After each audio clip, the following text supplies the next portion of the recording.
Hello, all of you delightful beings out there, and welcome to the stream. I am Razim, and we are doing Lost in Chaos Scar, Season 1, Episode 19, Confronting the Bad Doctor. This is a Pokemon campaign using our custom Scar system, or stories and creatures in alternate realities. It is available for public playtest for anybody that would like to check it out. Now, let's go ahead and begin as we usually do with introductions, beginning with Enja. Hello and good day, everyone. I am Enja Lumerias, and I will be your storyteller for this evening. I play the allies, I play the enemies, and I bring all manner of events to the table.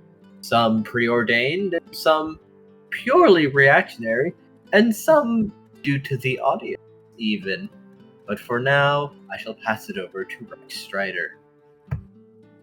Hi, I am Rex Strider, Utah Raptor, also Deek to some. I am a streamer, but right now I am Chopper. You I are am a good boy. Thank you, sir. I am a Fucocodile, or Toto Fueco, or Toto Loon. I am a lot of things, but I am a hyperactive little, what's it called, amnesiac? I don't have all my memories, but I love my friends. I want to keep them safe, even though I don't know anything that's going on in this world, and it's freaking me out. But yeah, I'm gonna pass it on over to Paz. Short and sweet. There you go. Hello, Yes. everybody. Hello, everybody. I'm Raharu, and I'm playing Paz, the Sobol that's just a water type right now. And a lot of crap has been going on around us, and I'm just trying to make sense of it all. I'm gonna pass it over to Scruff or Rob. Works there. Hello, I am ArchineerRob. I shall be playing Scruff, the ground ice type swiner. He spent most of this campaign just vibing and chortling at the other misfortune, but has actually started hitting the books and getting to work now that things have calmed down and also been explained to the party by multiple people. And then, with much clarity and needed drive, going to pass it over to Zim. Hello everybody, I am Razim, and I am playing as Squirrel, the dragon fighting type Riolu. And the embodiment of ADHD, who very much enjoys weapons. Off to you, Vane. Hello, I am Taldirus, and I will be playing Vane, the dark flying type and very meticulous Murkrow, who is definitely mentally okay, and you should not inquire. This is very true. I can vouch for that. Everything is okay.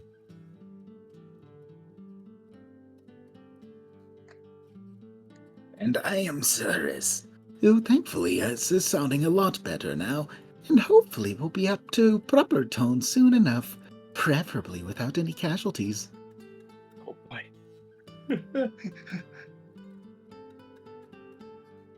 I'm just a guest here. For now. Do you remember? So anyways, we're going to go ahead and move over to the recap, which Chomper will be doing.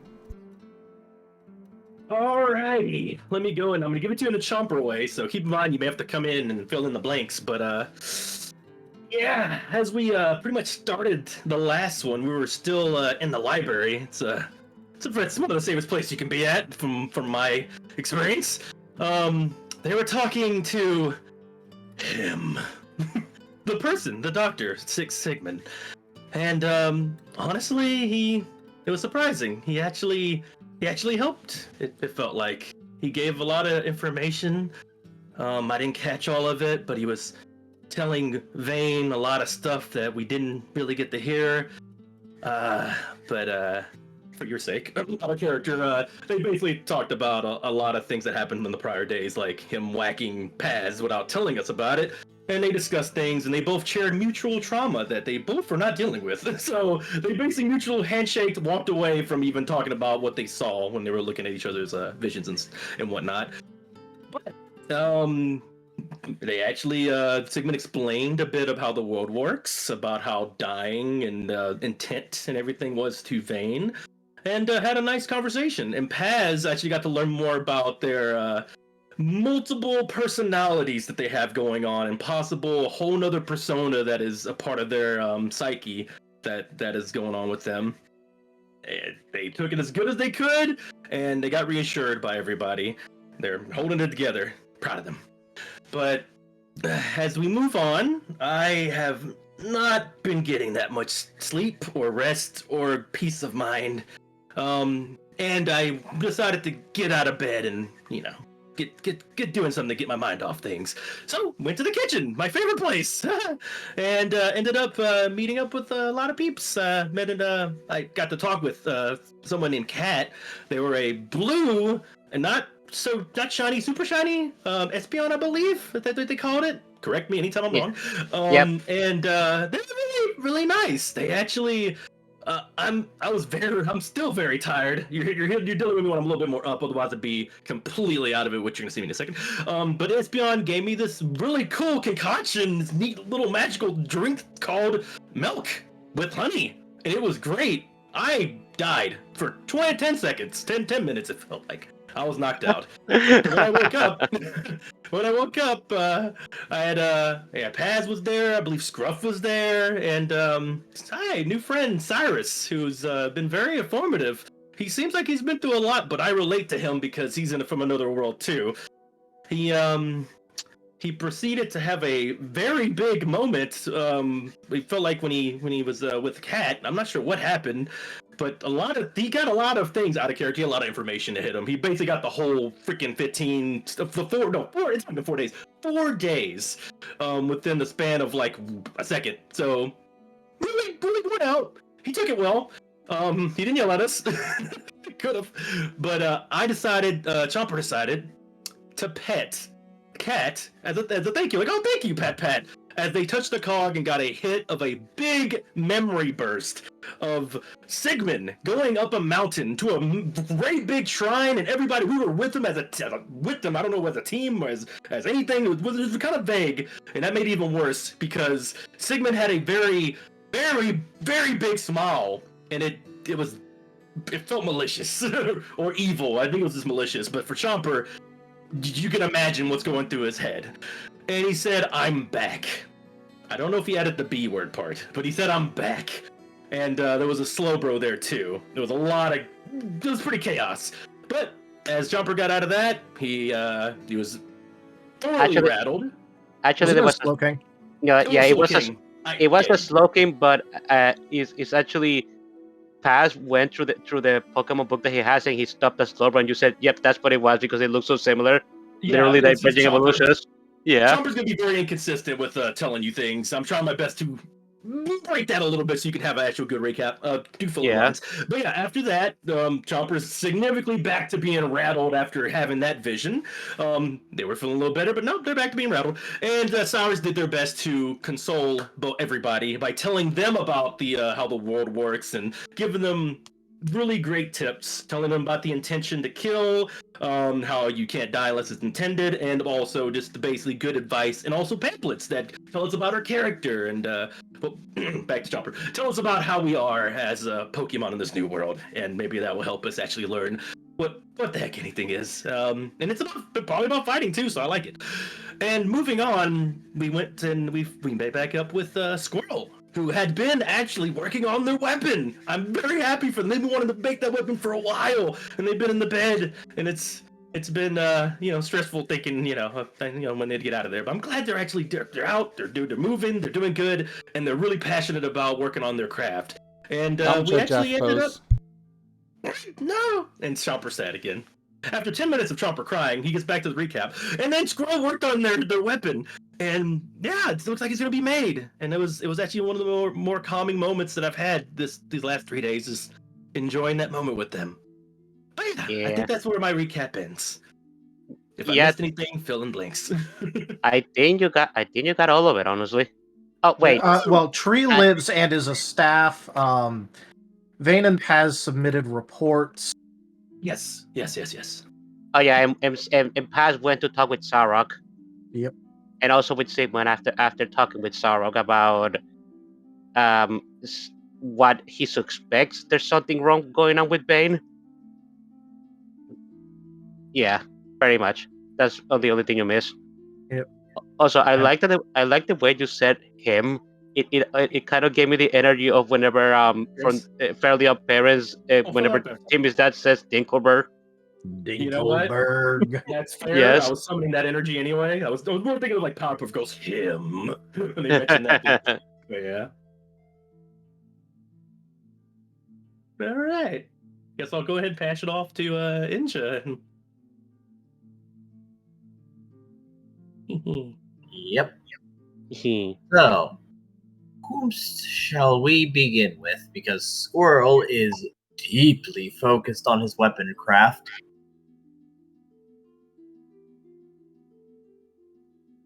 Well, Chomper's, I think last time he's still staring and watching with them, almost like side by side, shoulder to shoulder.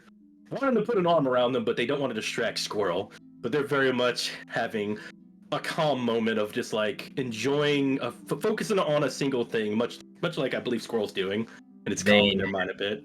Vane and Paz are doing paperwork and looking over all the things, which you have been given permission to browse your team's file to learn everything that currently the guild has noted about your team and your team's activities. Yeah, I don't think Paz is with Bane at the moment. He Yeah, went Paz to the library. left. Yeah, he went Oh, to that's the library. Yeah, he went to the library after finished talking with Sarah, but Paz did help Bane with some paperwork earlier. Yeah, he helped. Paz put in the report about what happened in the dungeon and during the emergency response.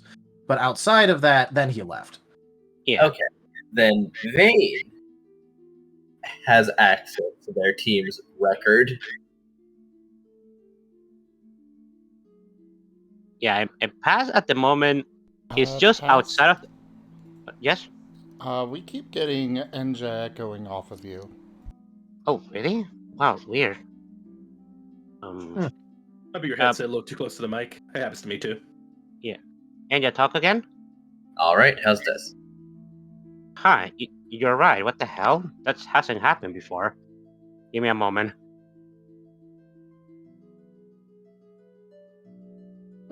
Strange. Yeah, I don't think that was happening earlier. That's weird. Talk again, Enja?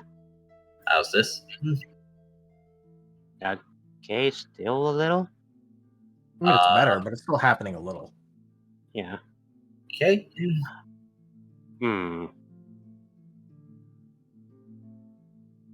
Okay, try one more time. How's this? Okay, I don't think it got caught there.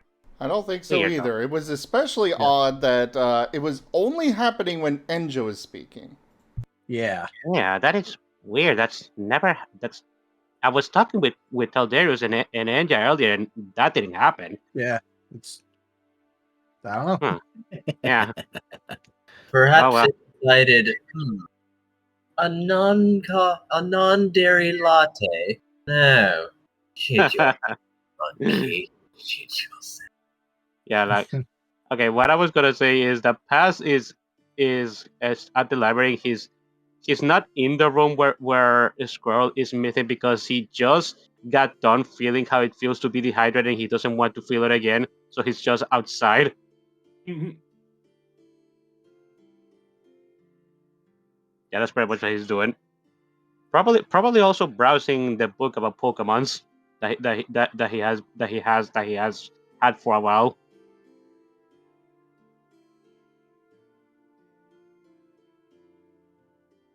There are numerous books with which to browse. Yeah, don't remember what the exact one was that I got from the library. It's been a while. But I apparently got to see Slowbro inside of the book, so maybe it was one about water types.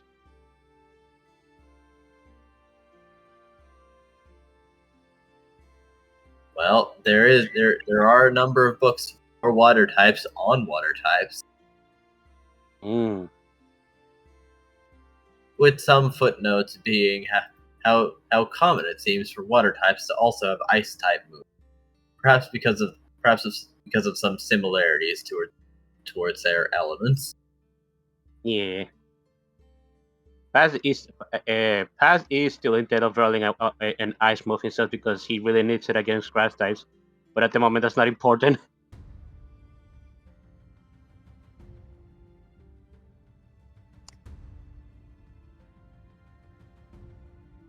Ergo, Scruff, what are you about? Or what are you up to? Scruff is currently in the library somewhere.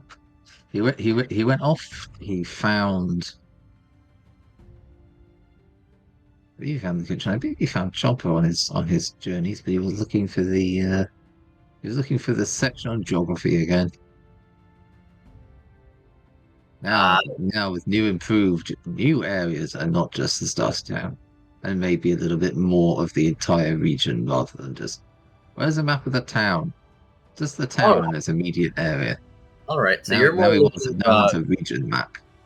So you're more interested in the world at large, then?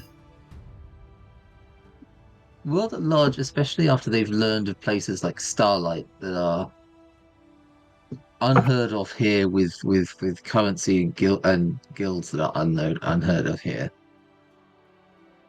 So very much kind of now that he's having the chance to stop and think about it, he's like, yeah, where are those actually? Where are we? Now that he's not being flung into a dungeon or this, that, and the other, there's like a moment of downtime, and his brain is just like, what if all of these questions? Oh no. What if there were answers waiting for me? What if there was a building dedicated to learning and full of books?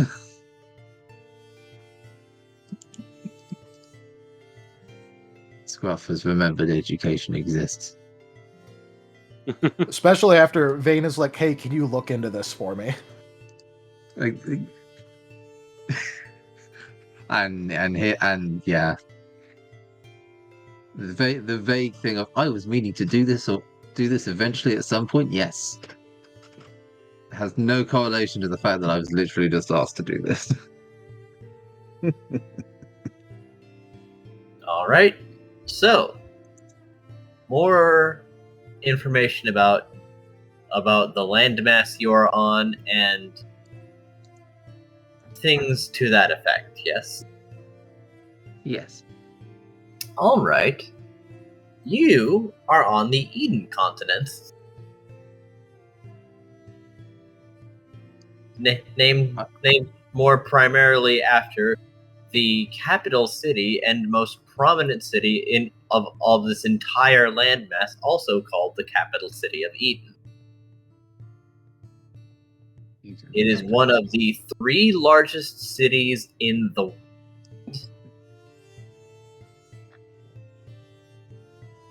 and host to a non-guild organization called the Guardian Corps. They can work alongside the guild, but they are a distinctly different group with their separate values, let's say, but they have no qualms or conflicts with the guild. But should a threat be recognized, an order from this capital city will be sent to the area, and Sorry, what's the name of the guard again? Permission. The Guardian Corps.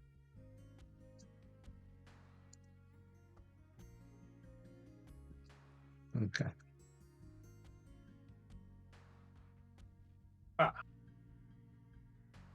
On the Eden continent, it also seems like there is a lot of very fertile very rich land, as life seems to be quite abundant here.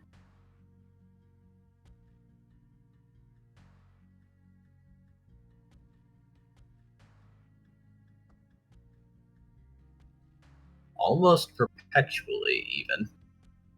However, this in turn brings a lot of Pokemon of noble and ignoble intent over to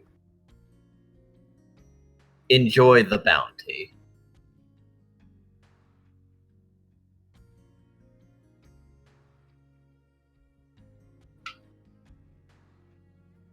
However, between the Guild and the Guardian Corps, things are usually pretty safe most of the time, with very little need for concern.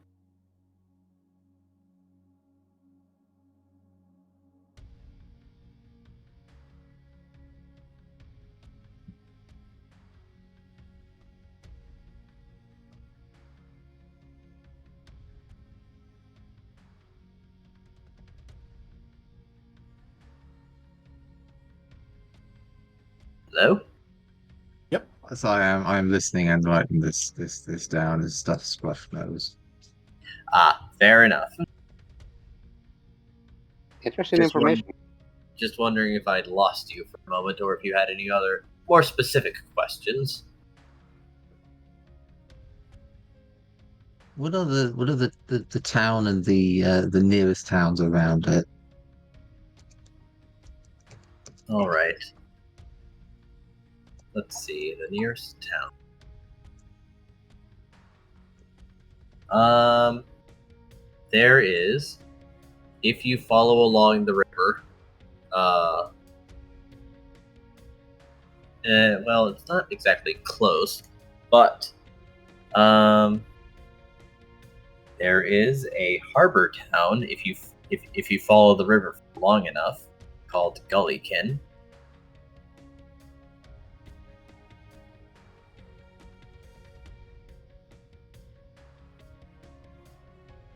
However, going more inland to the west, let's see, what was that one called?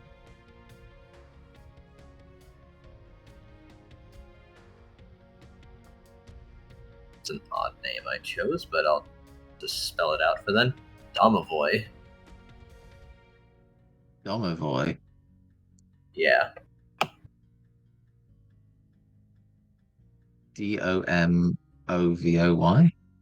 That's correct. I do appreciate names that are how you say them. Yes. None of this silent letter nonsense.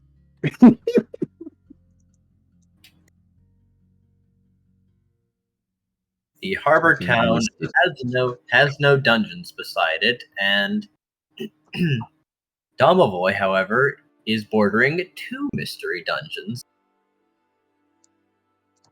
So it does seem that from this, mystery dungeons can exist in fairly close proximity to one another. Oh, I just want to point out really quick, everyone. I think we have found Rob's version of anti-French sentiments. Oh. Oh. I'm English. What do you expect? I know. That's what I'm saying. We found your specific version. Silent letters. Like, Hey, geez. they To be were fair, that also smart. covers like Spanish. That weirdly doesn't cover much of German. German is very much. Well, yeah, but This English is garbled also thing. a Germanic language, so. To be It also fair, covers the Welsh the only silent letter that we have in Spanish is the and the H, Irish and there's actually a reason for it. and the I don't know, Italians. somebody explain it to me. So Yes, I dear. was musing. Raharu, what was your question? Oh, hold on. Dear, did you really not know that Rob is from that mythical land of England? They had New Year's way earlier than us. No, Interesting breakfasts. Yeah, and the thing I said that as far as I know, the only letter that we have silent in Spanish is it's just the age, and there's actually a reason for it. Somebody explained it to me. Although I wouldn't be able Yeah. to recall it up at voice, I'd have to read it again. But yeah.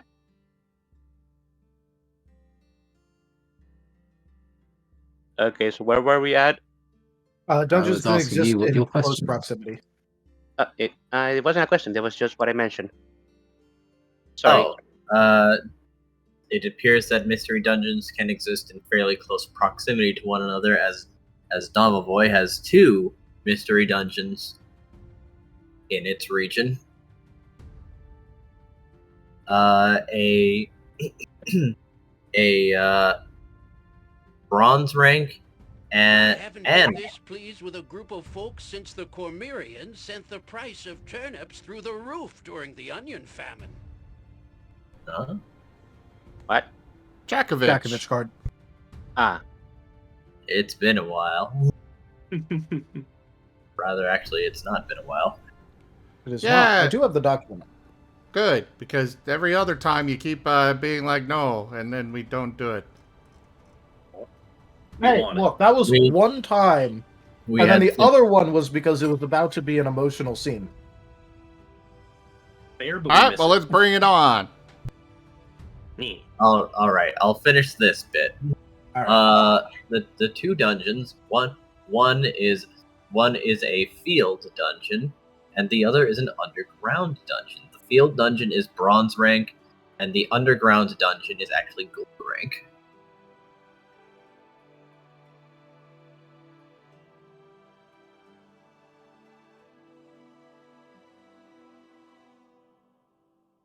Those are the only other 2 towns that would be considered close, though.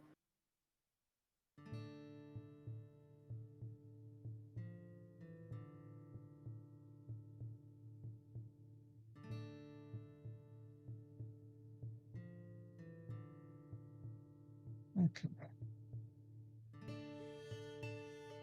Are there any other like noticeable landmarks around the second town? Other than the fact the library has now moved here. Well, Blue Light is certainly known for its flower fields, as they are long, extensive, and seemingly perpetually always in bloom.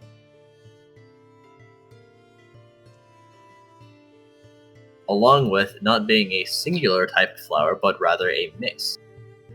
As Lulite tends to its most famous feature fairly regularly. So there's different arrays of flowers that all do quite well in the sunlight. So you can usually get most colors of flower, even if some of the more delicate ones have to be grown very carefully. You'll find a lot of plant types here. And the combis are especially prolific.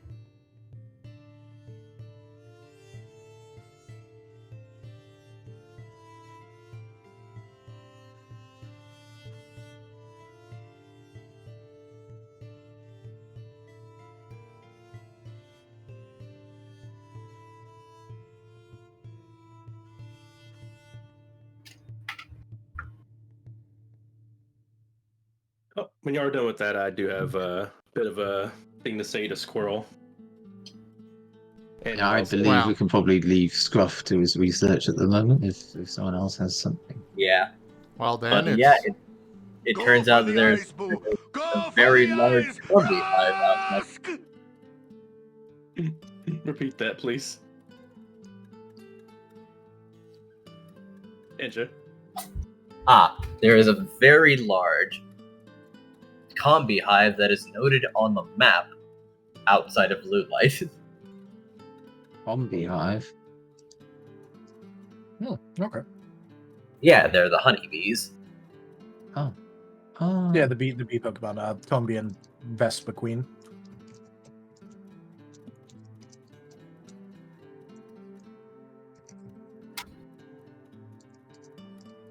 Oh, is it the Yakovich time? Yeesh. Bring it on. It is. All right.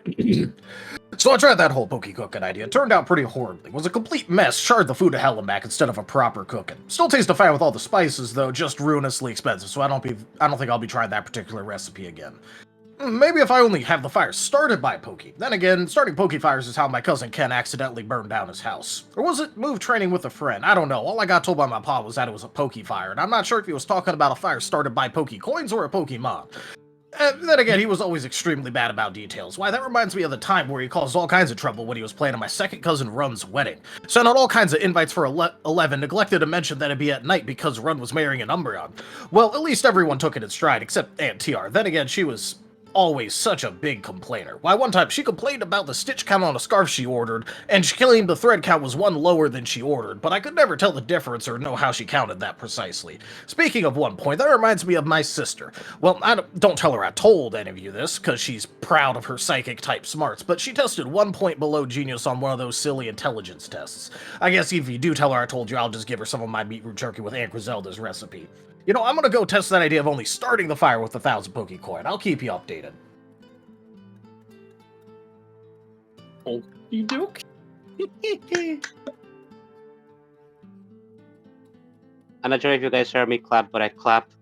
It helps when I'm not fighting off a cough the literal entire time. It helps. Pat, pat.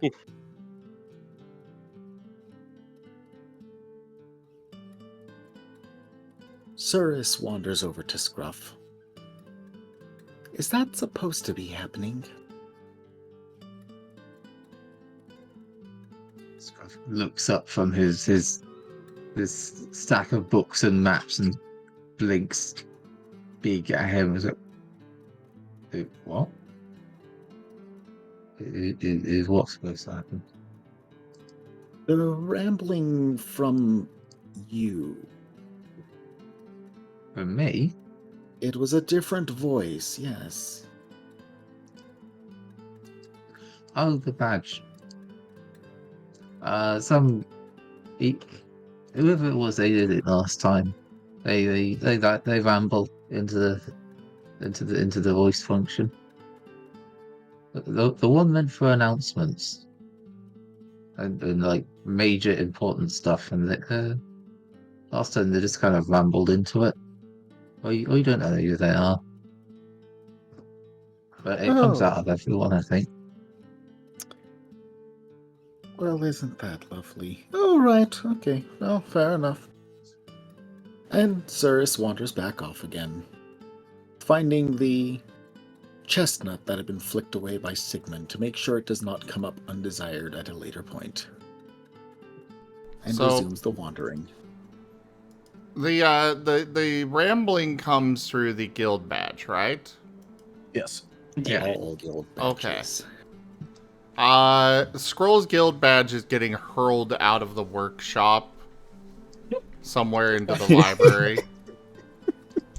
Oh my god.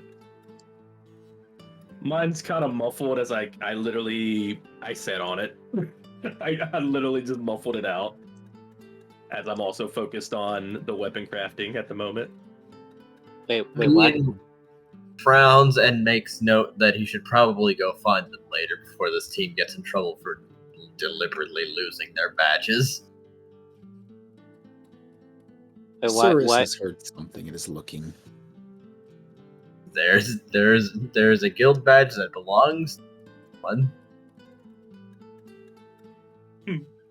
The throw actually gets Chomper's attention a bit to where he actually turns over to Squirrel, finally. He was actually focused into and kind of, honestly, in a state of zen, just honestly focusing on something that isn't all the stuff, and enjoying this moment with Squirrel. But yeah, now they turn to Squirrel and they're over there asking like, so, hey, hello? Can you hear me? I didn't want to distract you. Yeah? What? Yeah, this is awesome. This is your new weapon? Yes. Yeah, I like how red it gets. It's really, oh man. It's I really think that's from cool. the thing that you spit in there. Oh yeah, that's right. Continuing makes- to grind it on the whetstone. Shing. Hope it makes it stronger. Yeah. I had to drink that stuff, but I think it's worth it. Look how red it is. Oh, it's gonna get more red eventually. That's Chopper just kind of already started. Their brain was already going back to stuff. They didn't want it. They're enjoying this, but as they thought about the fire, they thought about the drink, which thought about Sigmund giving them the drink, which thought about Sigmund, and now they brought up blood and thought about with Squirrel saying it, and now they're reminded of that time they had that blood on their chest after taking them to their after being with them during their injury. And Chopper's focus goes away completely from the weapon for a moment. And they sigh. How you feeling, Squirrel? I am definitely ready to get back to it. I have been way too bored. I bet you've been in that bed for a while. Squirrel, I'm gonna go ahead and go. I need to get my stuff. Look at you. You got a weapon here. You're gonna be way stronger. Can't wait to plan some attacks with you.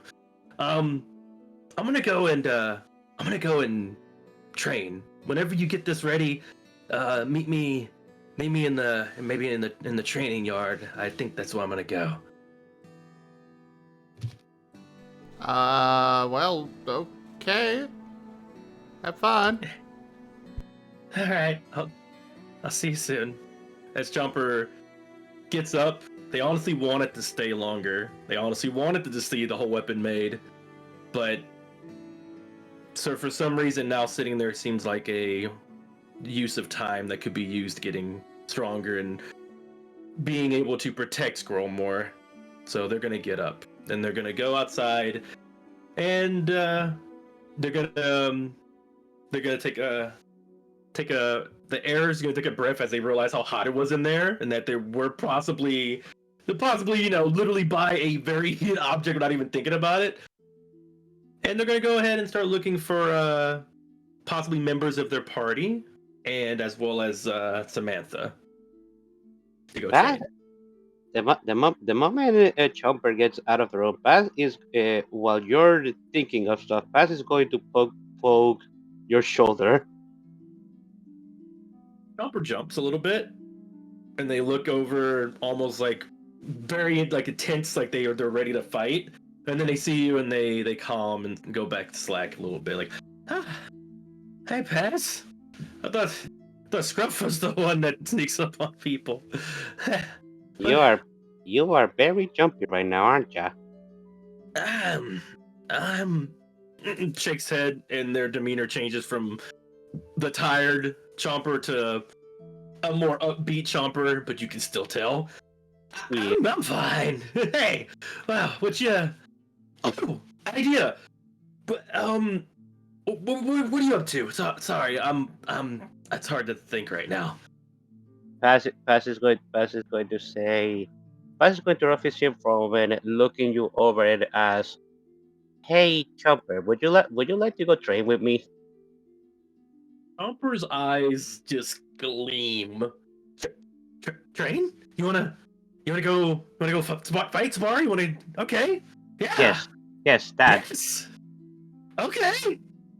And Chomper goes like almost back to when they were looking at that weapon. They kind of have like a focus that they're down for, and they're gonna be following with Paz. Like, maybe we can get Samantha. I've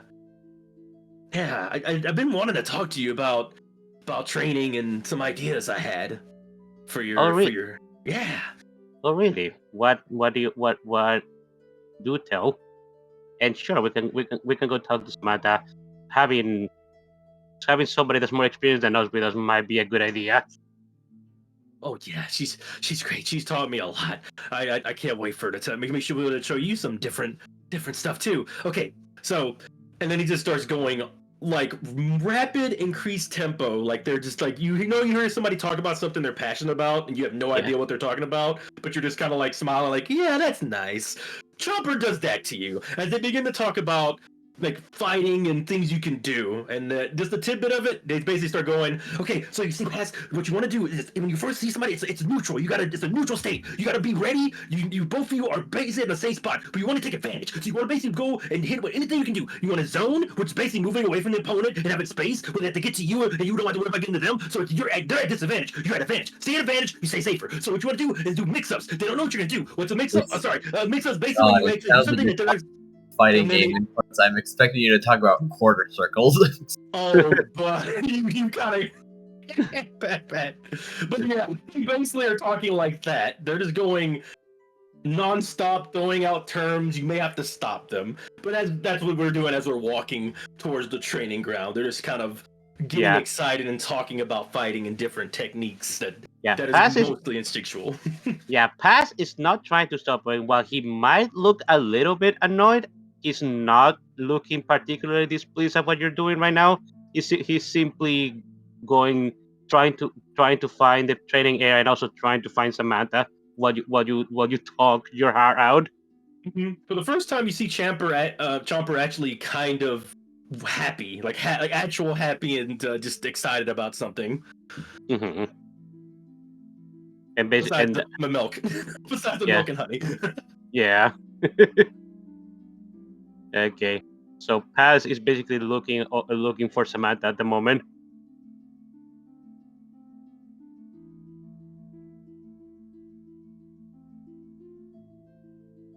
Not too hard to find her.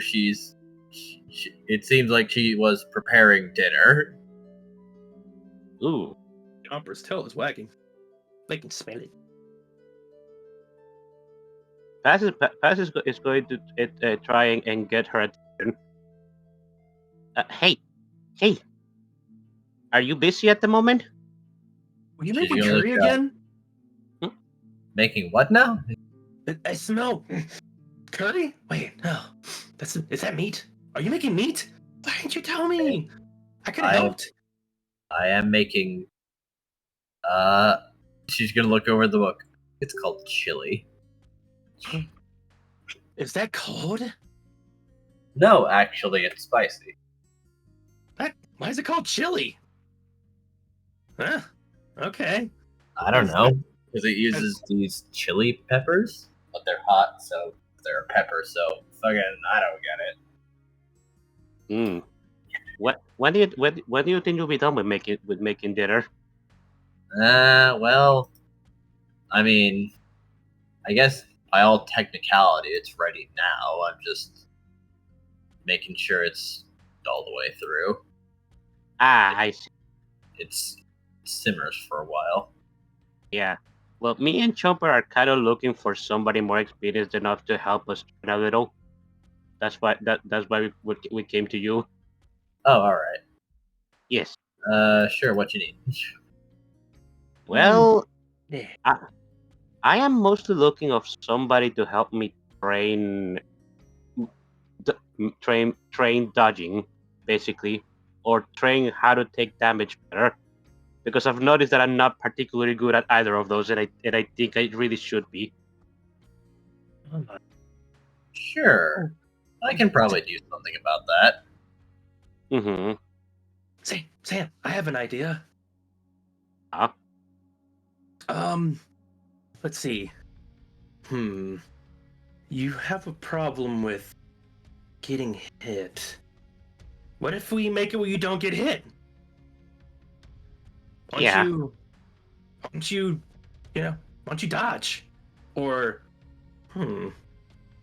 Yeah, I do think I need to learn. I do think I need to learn better evasion, but I also think that I should try and get like my body a little bit more accustomed to pain, if that makes sense, just in case I do get hit. Because I can't like rely on dodging everything.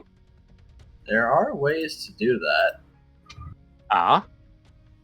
Yeah. If you see a hit coming, it depends on how you take the hit.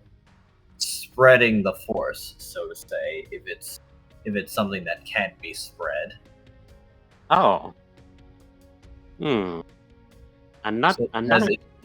Such as if something's going to hit you in the arm, you can brace in a way that would either like let most of the hit go past and only take the minimum amount of force, or brace with your other arm as well so it hits both, and while you still take damage, it's not so bad because you were ready for it. You're kind of scrawny though, so you need some practice. Yeah. There are ways though for you, such as one of them being predicting your opponent. I feel like that would be something I'm good at if I can try to do it better. All right. You do seem the smart type, let's say. Has dreams at that. Thank you. Alrighty. And what about you? What about you, Jumper? Is there anything in particular that you would like to train at? I want to focus on my team, and as Vane just thinks about what Vane has been telling them, I want to make sure I have my plan. I have like a plan before I do it. So I've been thinking, I want to. Can we have a spar with you? Maybe a practice, and just see if we can. Because I usually can't hit you like at all when you're actually trying to dodge. Could you just maybe give us a spar, and let us try to work together? Sure, why not? In fact, I think I've got just the thing. It's a little advanced, but I think you might like it. Awesome. I'm ready. Let's go. All right. All right, Cat, could you watch the pot? Can do. As the blue Espeon is still in the kitchen.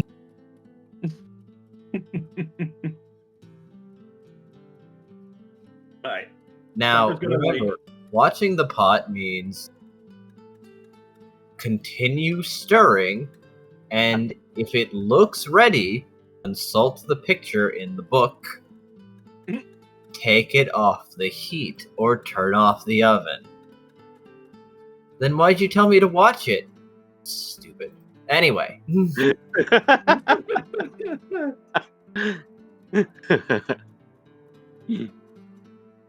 Jeez. Okay. I get the feeling. I get the feeling this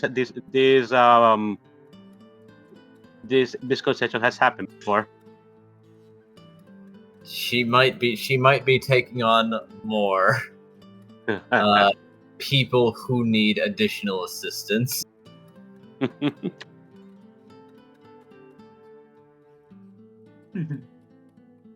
Chomper's going to take Paz into like a huddle, basically like bringing him in close, put a hand on shoulder, and try to like make it where you can't hear. Okay, Paz.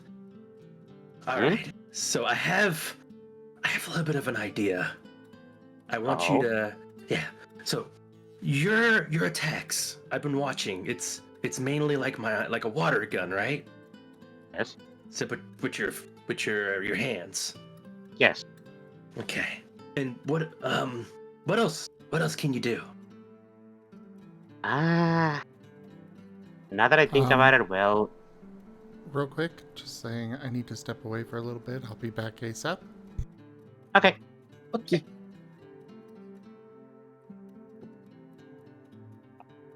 Carry on as always. Yeah. Paz is going to continue talking. And now that I think about it, I haven't really done much else besides my water gun. It's my most effective move. I guess I can punch things, but I'm not really that good at that. Yeah. So you don't want to get close. You want him to stay away. Okay. Yeah. All right. I guess I've also been trying to learn an ice move, but I haven't done much progress with that. It kind of been stopped after what all has been happened. So let's just concentrate on my water gun right now. Okay. All right. Let's see. What can we do that lets water gun and makes it what you can't get hit and lets you... you're worried about... Okay. And Chomper just kind of goes off and starts mumbling for a minute until you see their eyes just kind of open wide just for a moment. Like, oh, okay. Hey. And they get in close and start whispering you a certain technique, a certain like plan, and it's between Paz and Chomper, so Samantha doesn't know. Actually, do you want to keep it in DM? Do you want me to go ahead and say it? And we just do it. We just go ahead and just initiate the plan. I think you can just say it out loud because you are telling me this in like quiet. All right, okay. So, do you remember when I did that kind of foggy, blocky stuff that mist? And when I did the fire and I did water together, and I made that block that happened in the dungeon. Do you remember that? Actually, yes. It was when we were at that monster house, right?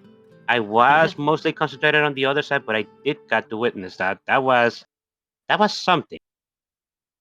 Yeah. I think if we use that, we can use it like offense. We can use it to attack. But we gotta work together. This would actually this would make it where you don't get attacked as much. You just gotta stay in there.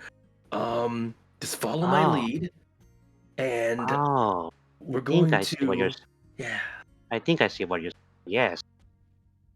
You're gonna want to use your hearing. You're not gonna be able to see in there. It's hard to see them at all, but that means they can't see you. Use your hearing, and don't worry about me. I'm gonna do something, but I want you to focus, and you're attacking. Okay? Okay. All right.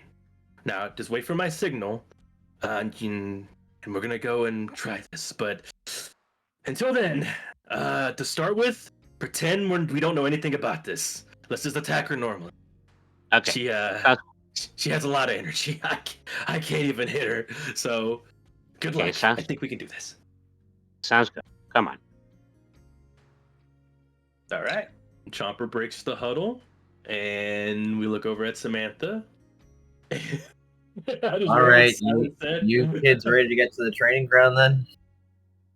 Pass nods. Chomper nods vigorously.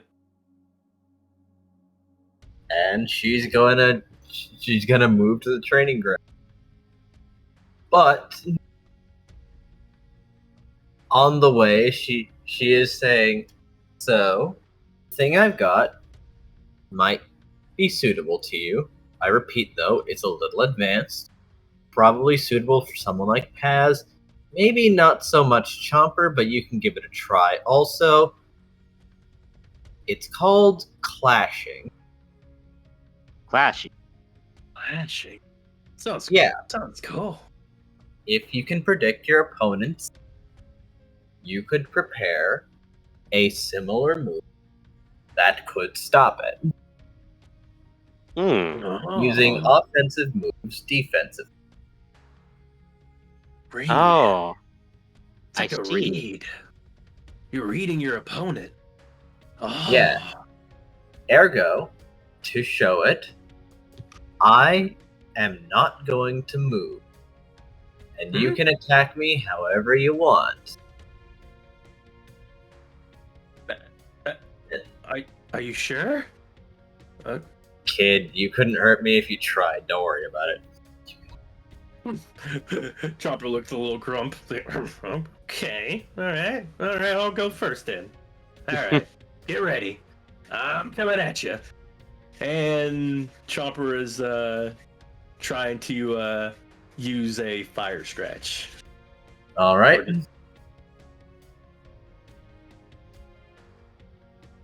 Yay. You don't need to roll accuracy, but do so anyway. Oh, okay. Guess I'll do that real quick then. As accuracy will mean something else. Ooh. Also, you need to roll accuracy anyways, just to make sure you actually use the move. Ah, true. So you don't fumble completely and then be Yeah. very embarrassed that you missed her when she was standing deliberately still. 2. All right. And now Samantha. She has no equipment on. Also, that's a 3 because you're looking for 6s because you're part fire type. Ah, yes. Oh, you're right.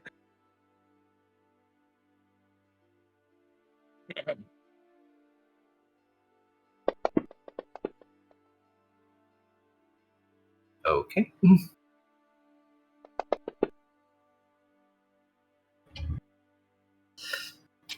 As you charge her with a fire, she raises a hand and parries your claws with her own, stopping it with Thunderclaw. Oh, Chomper is a surprise, eyes wide, but there's still like a little bit of a smirk on his face, like, oh, because he gets parried. Bit of a clash there too.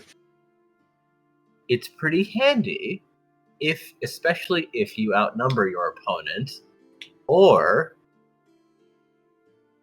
you're faster than them and more powerful, as there's still electricity coursing about her form, as if she's got more ready than she hasn't let off. Chomper notices that, and through intuition, like a fighter's intuition, they look at you and go, "Could you hit me right now? I feel like you could have hit me, but you're not hitting me." I'm not done showing off the technique, and I'm not here to bully you. I'm here to teach you. No, I know. Thank you. I just this is cool. So you're blocking, but you could also attack. Parry. It's like a counter. Could I do this as like? Could I use this to like be on the front and stop attacks from hitting my team? If you can see the attack coming and have something prepared, you also have to be quick, as you have to get it ready for the other person attacks. But yes, could. Be quick. Parry counter. Okay. As Chomper like excitedly takes out those notes again and starts jotting some stuff down in Chicken Scratch real quick before putting it back in their satchel. All right. Paz, what do you do? Okay. Paz is aiming his hand and closing one of his eyes and using his water gun at Samantha.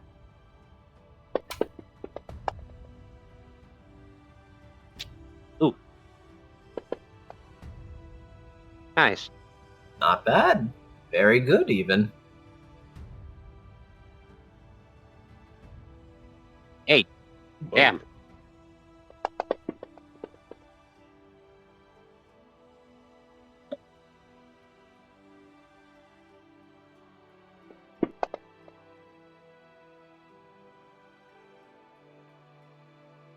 Your bolt soars true, very true, until it gets not too far away from where Chomper is, and she uses Thunder Shock,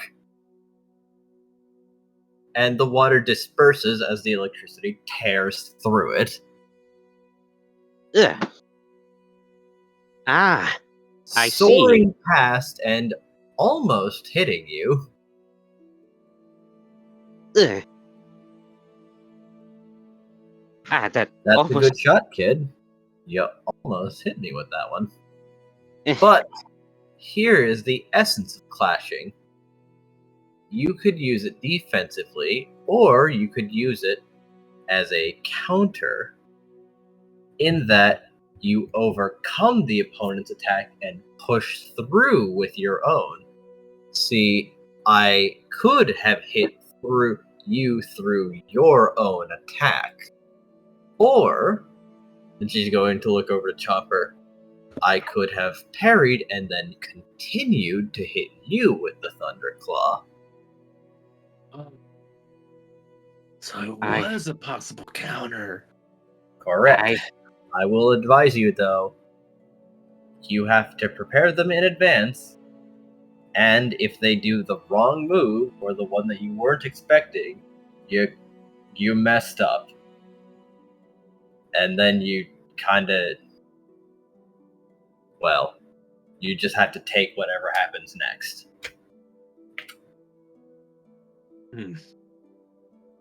Okay. As Chopper just thinks like multiple ways this could be applied, and a short burst of thought of like, yeah, I think Fame would be happy about this. This is what he wanted. More defense. Be more careful. Yeah. And also thoughts of how he can use it to protect his team, protect Squirrel. So Chopper's taking this in pretty hard. This is very interesting. I want to Ranged do this. attacks versus ranged attacks, melee attacks versus melee attacks is the general rule of thumb. Yeah, that makes sense. Okay, I'd like to keep doing this if you don't mind. This actually helps. This is something that I wanted. Yeah, I thought it might help. It's note that mechanically this does also suffer the multi-attack penalties, and she has to queue them in. She also has to queue them in the right order.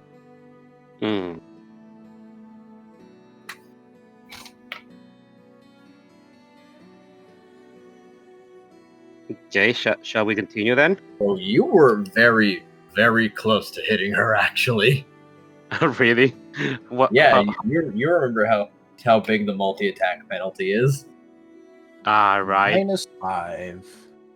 Good job, dude. Nice. And you got an 8. Yee. Damn, how high was her roll? It was a 9. Damn, You had so two close. 10s on that one, so yes, you were, I repeat, very close.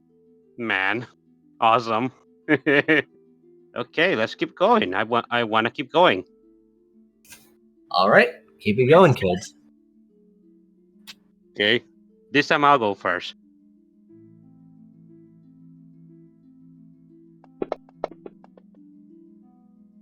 Well, I mean, okay. apparently your arrow flies true. Okay, let's see. 2, 6, 7, 7. 7. Yeah. Those ones are missing things. Damn it.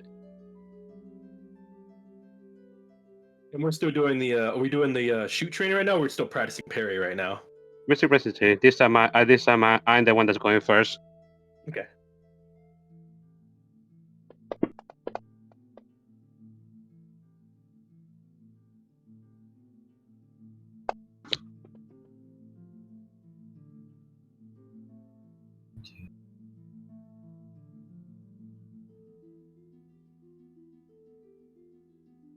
Then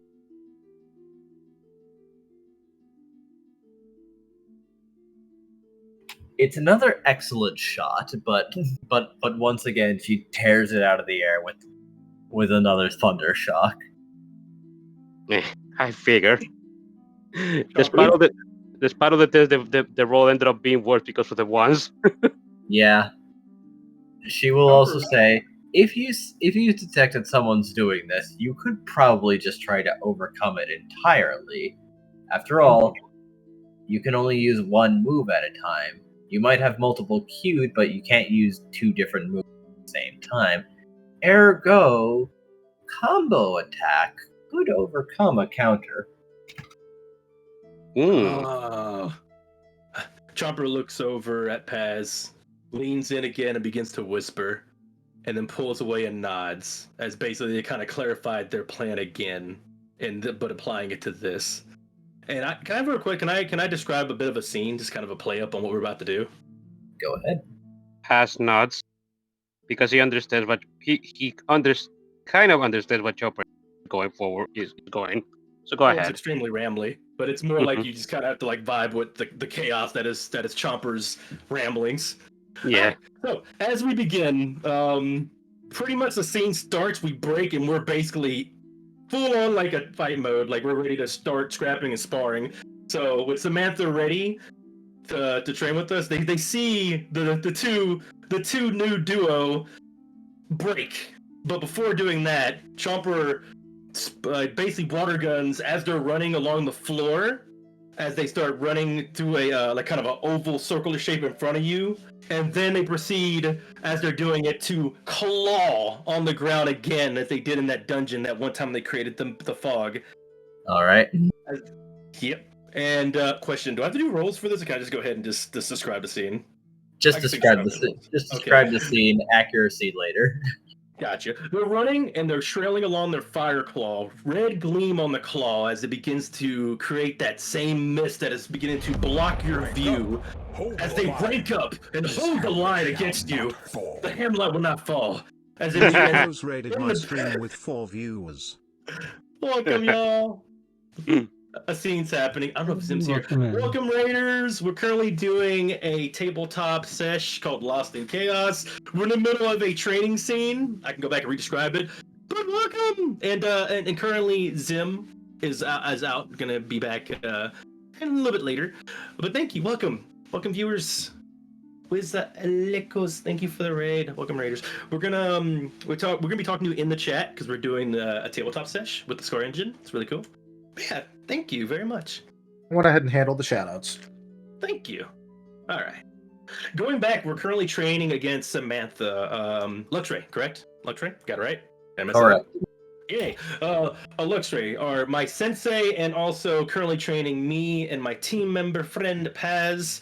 And we're about to try to hit her even once, as she has taught us how parry and clashes just work, as we have not been able to hit her even after 3 attacks. Here we go. We were doing a team attack. All right, starting again.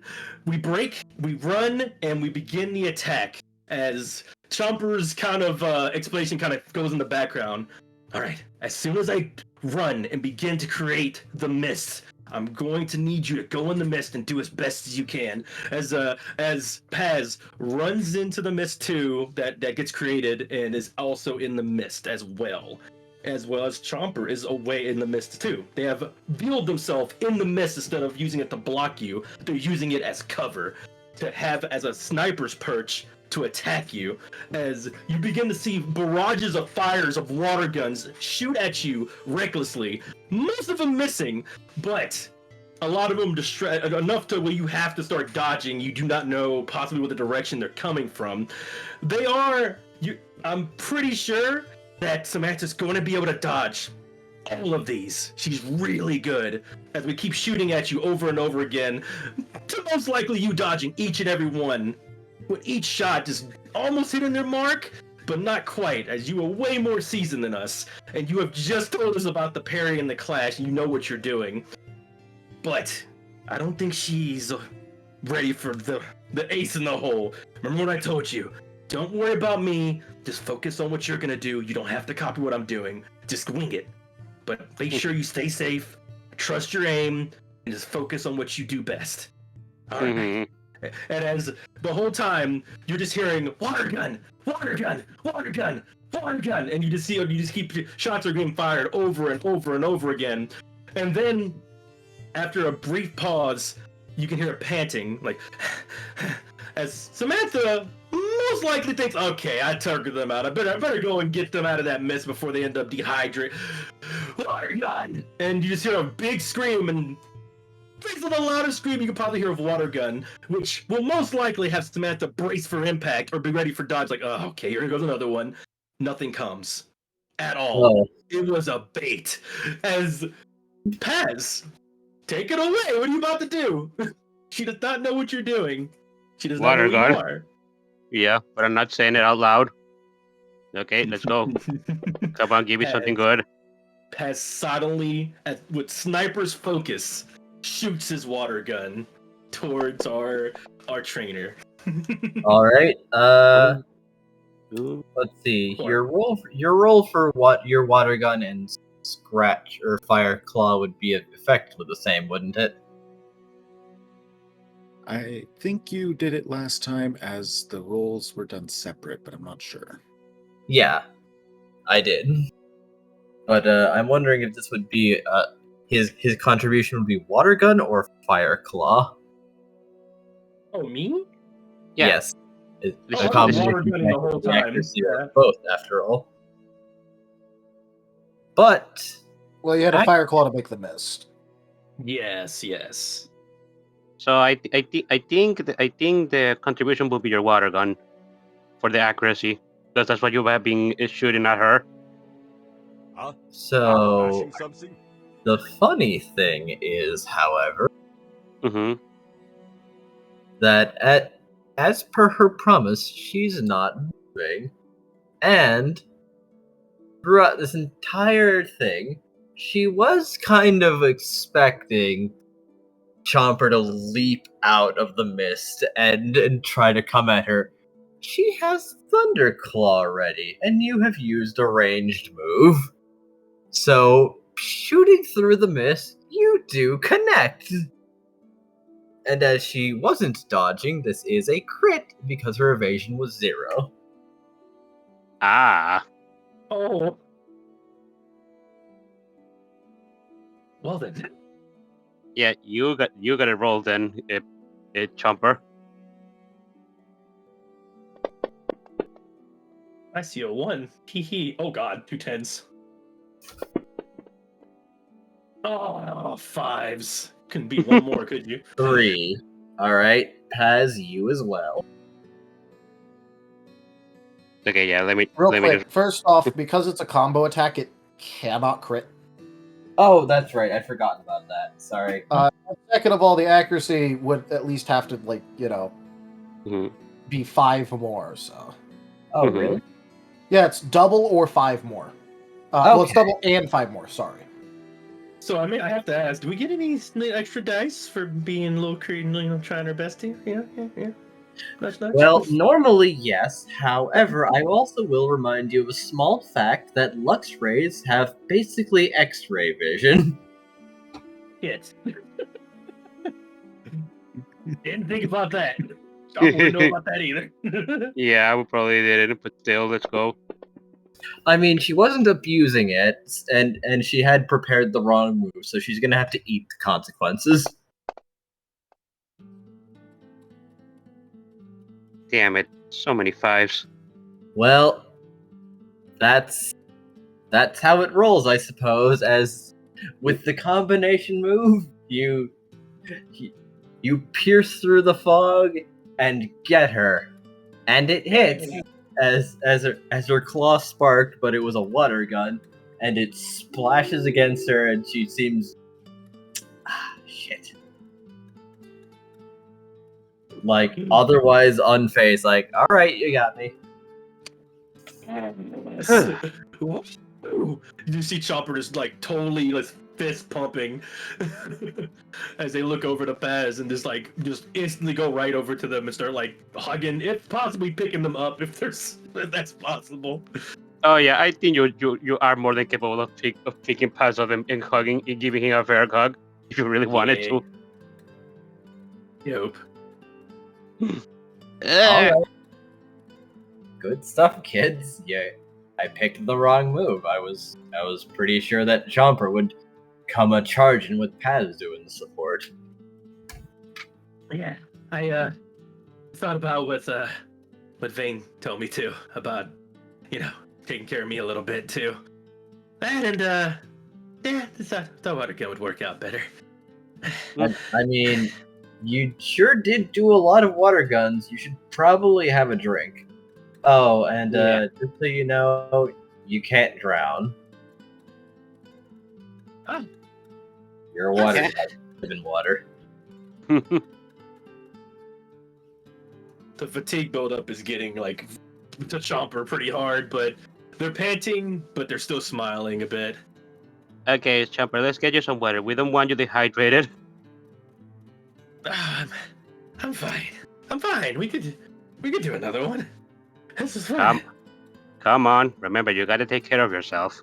We can repeat it in the morning. It's kind of getting late. It's let's no, just should have dinner. You know, the last meal of the day that you eat. That's you were saying that this is not. You say dinner. Oh, okay. Yeah, let's get some dinner. Sure. Chomper Paz gives a smile at that. Objective Oh. changed. Okay, yeah. Let's have some dinner, and we can do this again tomorrow. Sounds good, doesn't it? Yeah. Chomper smiles as inside they're thinking like this is great. This is so much easier. Yeah. And they're just kind of happy and taking in, this the whole entire session as they grasp something they can understand and they're happy. Yeah. Paz is just giving you a smile. He seems to be content that you're happy.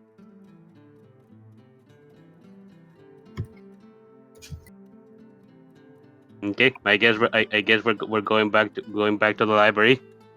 Yep. I mean, you were still in the library, but now you're basically going back to the dining room as Samantha's making the rounds to start collecting all the others. So Before I have wondering- an important question. Did anyone happen to look at the one particular training dummy in the training room they were in? Samantha might have noticed that's not Chomper's work though, so considering that vein exploded, she might talk to him later about it. Oh, you did like hit one of those, didn't you? Oh yeah, no, like he was slicing at the neck, put feathers in it, everything. He fucking Alright. mauled that dummy. It's just there. If it was a person, it would be thoroughly murdered. I can just imagine it too. Like it's not just your usual like dummy sparring damage. It's like literally specifically like cut up in vital points. Like very unhinged, kind of like makes you cringe. Vital points you just know it was intention. Yeah, which is why I was asking if anyone happened to look at that one particular dummy and notice it. Yeah, no, I remember. I wonder if Chomper should do a perception check if he notices it or not, just for fun RNG purposes. Go ahead. Oh shit. Let's see. What's that? Mind. Okay, and let's see. Probably. Would this count as fight? Would it ever fight? No. No, it would not. Instinct. Let's go with instinct and perception. Fine. Whee! I'm oblivious. I have a 1. Still got a 1.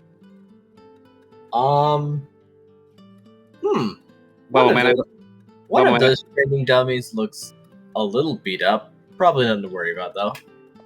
I'm rolling 2. Alright. Okay, that's a 1. We're number 1!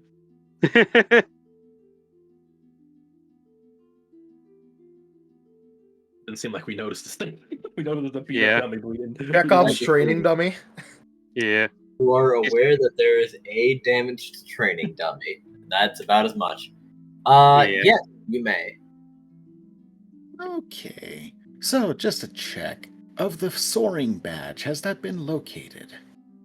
Yes. Did BN happen to encounter? After all, they went and searched for it, you said as well? Yes. After it seems that Squirrel can handle the current tasks without supervision, yes, he did go. You found it first, though. Then Cirrus would be en route directly... Or, not directly, just waiting a moment to see who comes. if Bien would appear or not. He would. Ah.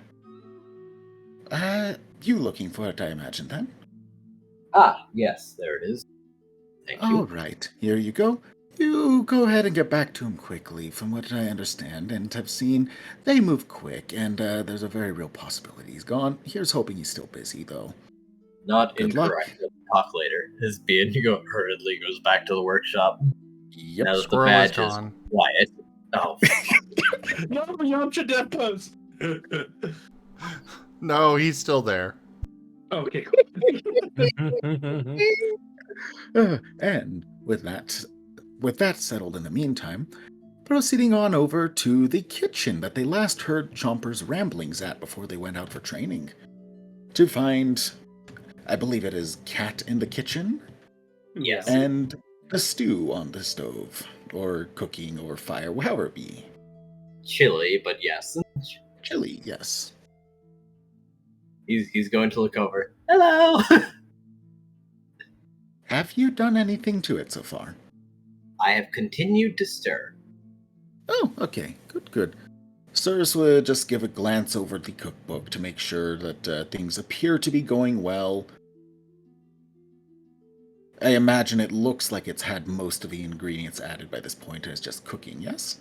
Yes, it is in the last stage of cooking, and it does look effectively at this point exactly like the picture. And bubbling away. Ah, alrighty. Then I think this looks about right. Oh, Might give can I it- stop now? I think we can probably cease the heat for the moment, and I imagine they'll be done, or at least lower the heat, just so we don't burn it and whatnot. That sounds reasonable. As he takes it off and puts it on a metal rack that is not directly touching anything. Good. Then with that settled, alright, you go ahead and keep an eye on things for just a bit. I will continue to watch the chili. Yep. Shouldn't do anything, but just in case, so, no one comes in, knocks it over and such. And, hopefully everyone will be back soon. I'm gonna go check. Do you know where the others went? 3 of them went to the training room. Ah, I think alrighty. Samantha said she was going to teach them something, air quotes, advanced. Ah, alrighty. Cyrus is, giving a nod and, hurriedly checking to make sure that the trio is intact. Samantha seems a little damp, but otherwise they are fine. There's a lot of mist and scorch marks on the ground. Is the dummy still beaten up and whatnot? I imagine yes. That one, yes, very much so. Cyrus is noting it, but with the trio in mostly good spirits, final check on Scruff to make sure they are still hard at work at their charts and map navigations. Scruff is just surrounded with papers and bits and pieces and piles of stuff. There's also seems to be a map that's on top of him now, and he's not really paying that one very much attention as he's looking through something else. It's like there was a stack and it fell over at some point, and he's just like, I can keep working. Cyrus is chalking this up as acceptable and heading over to...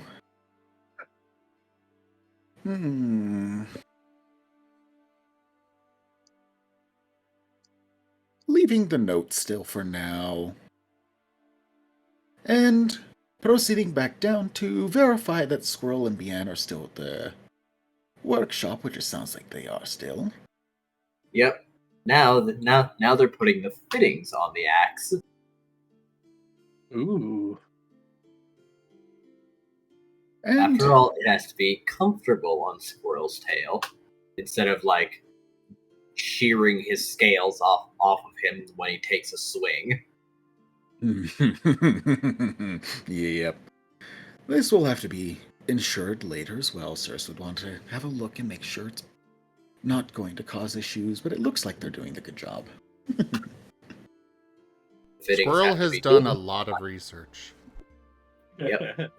Not too tight. Yes. Not too loose. A glorious 4 days. Or hours at this rate. And it is specifically designed to loop around the spikes on his tail. Ooh. Yep. Just have to be very careful with torquing on that, but I'm sure this world is very forgiving on that, isn't it? Yes. And with that verified, Cyrus is returning to the kitchen and just monitoring until Samantha comes back, and if they take particularly long, they will go out and reinvestigate. They trust at this time that Vane is busy, and as much as they'd like to go check on them, walking around shaded with glowing eyes does not feel like a good idea. Yeah, that's probably smart. They might suspect you to be a dark type. They might suspect.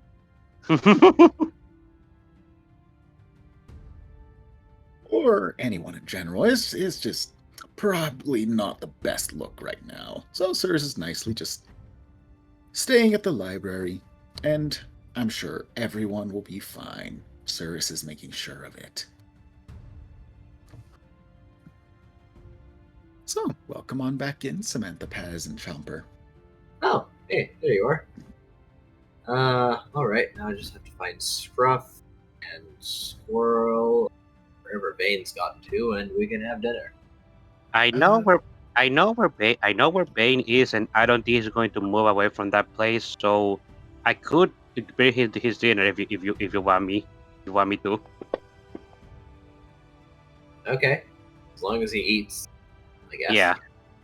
I am getting the feeling that he might be so absorbing in whatever he's doing that he may forget. So somebody needs to bring him food.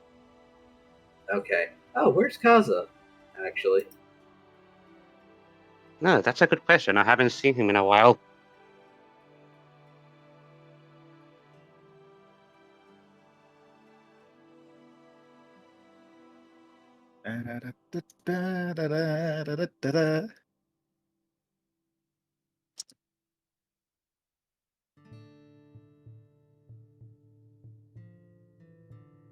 I believe they I'm should muted. be. I believe they should be with Vane, if I last recall. Ah, no. He actually elected not to go to the guild hall because he might run into his brother. Okay. What? That hit as soon as you. Sorry, I got gifted something. Anywho, I'll look at that in a bit. I was gonna ask, were you talking in character or out of character? I'm excited. What was that? In character. In character? Oh shoot! In that case, Chomper is going to respond to Paz. Oh, and I don't think the boss has eaten in a while. I'd join you, bring him some food. Maybe I can make him something real quick. Hold on. What if you just bring him some of the stuff that everyone's eating? But what I'd make is special. Okay. Everyone Well, has alright. their turn right now, and we'll What just if- start with this. You package it for him, then you were involved, and you deliver it to him. Okay. Yeah, Sounds sounds good. good. Okay, great. Just ask him to bring the container back. These aren't disposable. I'm sure he'll make sure of that. He doesn't miss that. He doesn't miss that kind of stuff. Okay.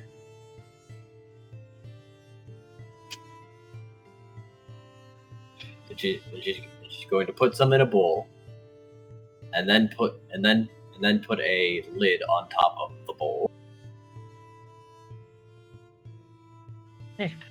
You might have to take that off for him. It might be a little difficult, actually, for a bird. That's true. Huh. Squawk! Well, you'll figure it But out. Oh, hey, Squirrel. What's up? We're having chili. It's not that spicy, so don't worry about it. Oh, Squirrel's still in the workshop. Oh, fair Ah. enough. Okay, I was You- about to you- add in that Cyrus's head snaps around instantly, but that's good. You will have to collect him personally, I imagine. We're in the kitchen, right? So I can see Sirius, right? Yeah. Cyrus currently tending to the pot before Samantha takes over. The Ready to snap your squawk, head. the squawk was out of character, you know.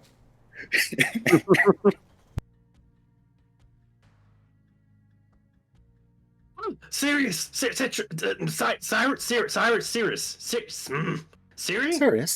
Sirius, Sirius. Hey, I'll get it down. I got everybody else's down eventually. Ain't that right, Scruff? Sirius's feathers. You're so close to not being murdered. Yeah. Yeah, murder's always there. I say, ain't that right, Scruff? As I just say out loud, looking up randomly and left and right because I have no idea where he's at. He could be anywhere. Just for your amusement, I wrote it under the dice roll that I used to decide what happened. Hall of Literature. Still reading though. Okay. Fool that you Cyrus, are, he was your bull all along. And Chopper finally remembers something to ask Cyrus. Oh, I'd ask you, do you know anything about business? Business stuff like Cyrus locks eyes with you. Chopper kind of feels a little bit of weight on them for a moment, like yeah, I like apologize. I'm currently on vacation. what's vacation? Is that a medicine? Does it make you angry? Is that why you're so? Is that why your eyes do that? Because Squirrel got angry too, and they had their vacation. What's so funny? Oh, no worries. It's adorable. But no. It is. I'm taking time off from my own work, and so I'm relaxing at the moment. I apologize, but I'm not talking business for the moment. But you do Okay. know about it, huh? Paz is going to interject. That is correct, but like I said, I do apologize. Just not right now, and for a little while, probably. Paz But nods. perhaps in due time. Chopper kind of squirms as you're talking I- near the end there. I must clarify that I did say that. Well, perhaps I didn't say it for you, but I am not exactly from this world and such, so I don't know how the funds flow here, shall we say. So I can't say I would be able to actually give you anything meaningful. That is true. I mean, Okay. we barely know how they flow ourselves. We only know the basis of poking. Yep.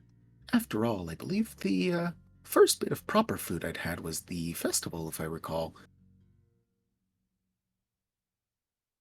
Oh, yeah, that festival was nice. As they kind of hold on to that thought of a nice time that they've had here.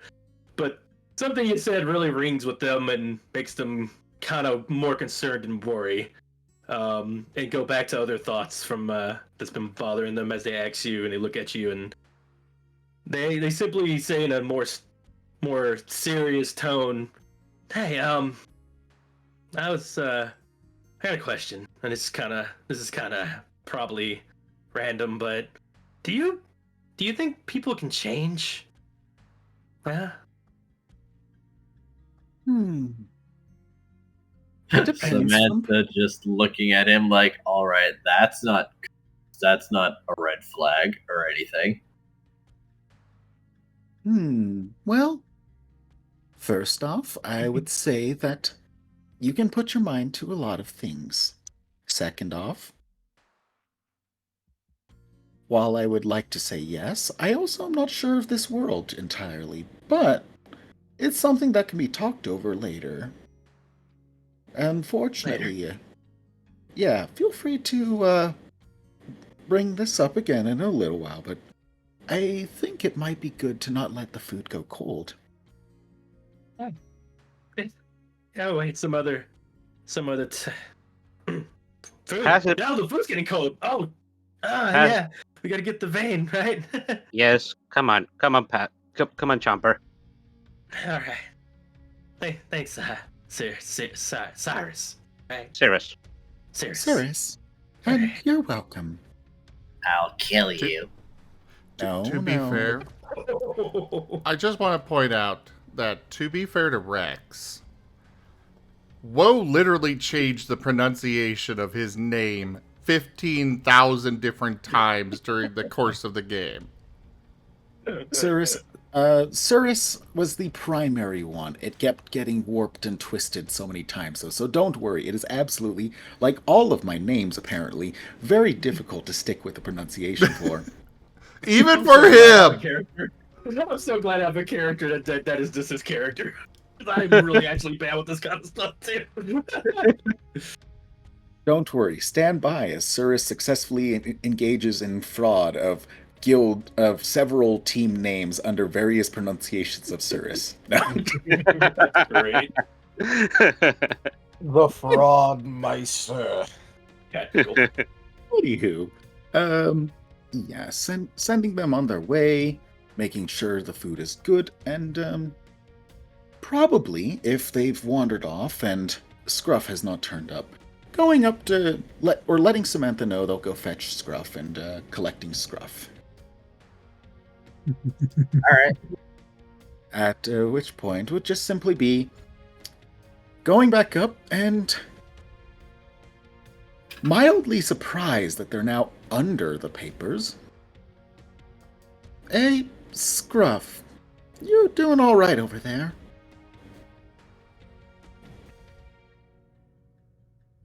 There's quite a long moment of this quiet mumbling, and then what was that? And Oh, okay. Good, another good, couple of books slide off and just land on top. I hope you remember where most of those came from. They've all got markings on. They've all got stuff on the binding, Good, good. Just like making sure. numbers and they're all color coded. We like it quite good. Good, good. Just had to make sure. I can help put them away later, but dinner's ready at this time if you'd like to come on down. I would imagine you're interested, no? It sounds good. All right. When did it get so dark? As if he's just realizing he's buried. He didn't notice. Are you meeting outside or No, under but the library has windows. Oh yeah, no, I'm clarifying to Scruff right now. The Do you library mean has windows. Scruff is currently buried under a load of papers and some books. Yeah, that's why I was about to clarify of do you mean outside or under the papers? Under the You are aware you've When did buried that yourself, right? Oh yeah. When did that happen? Cyrus just takes a wing up, rubs at their face a little bit. Sirius is experiencing firsthand why that gif of Vane now exists. he is realizing more and more.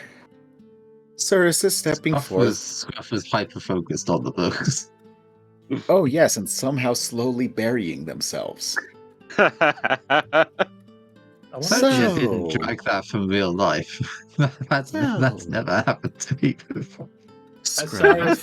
As Cyrus overhears, I wonder if chestnuts would make this chili better.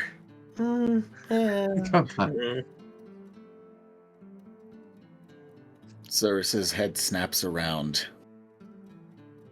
Our hands go up. Thank God he wasn't holding the chili. Mm-hmm. No unplanned alterations, Chomper. You have good ears. You'd probably be really good in a fight. Nods, and then puts their hands down and goes back to being, following past. Cyrus's head swivels back around towards Scruff. I think you'd be a great teacher. Holy crap! Instant turn. Done with. Back to what I was doing. Okay. Pass the Anywho. chopper. Yeah, pass the chopper. I just leaving to deliver the foods to Vane. Good. So, Scruff, you coming out? Will you give me a second? And Scuff's just going to take the moment to feel and judge where stuff is, and then tilts himself up into the side of it so the books slide off onto the desk and not onto the floor. Cyrus is no longer ready to catch books. Yay! And then he just leaps full on from the desk and scampers off. Cyrus is tracking all the way back to the kitchen.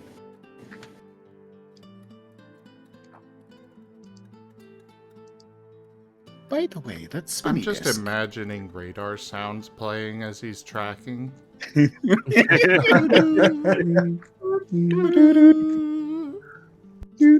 I put a little gif of what I imagine for him just yeeting himself off the desk.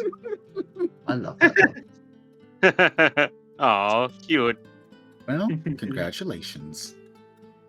That said, by the way, that spinny disc of yours. Why? What was that? Hey. Oh, that was a card being played. It's a card, Heliolix. Yeah, look at the stream. Quick. Ah. Adorable. Ah. Hmm. I will take that as it was missed. Did you miss it? I I didn't see it. spotted the lick. Oh, okay. Well, I'm happy to play it again. Oh, we can. Well, Vex can see it whenever your icon lights up, because that's what you've got at the moment. True.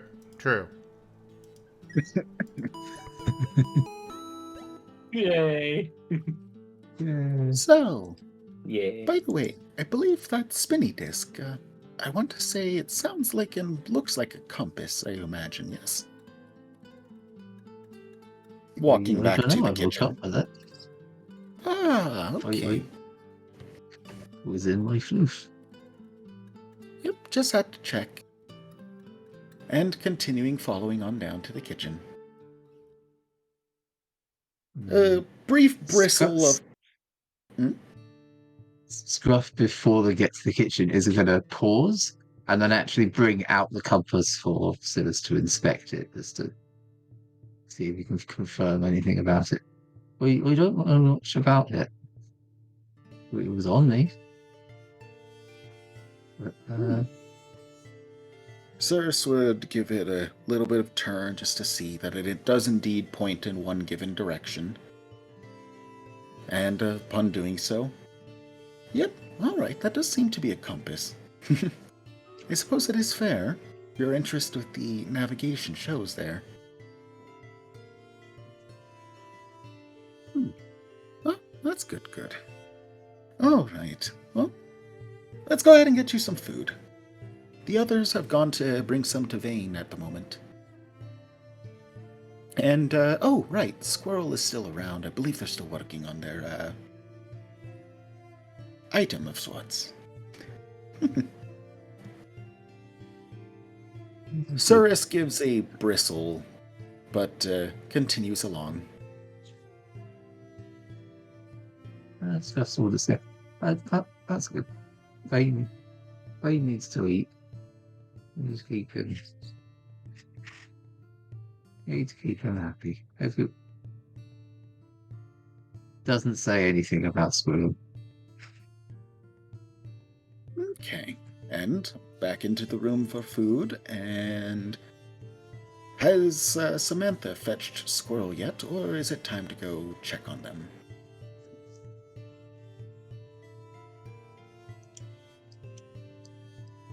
Or shall we bounce over to Paz Jumper and Vane? We could.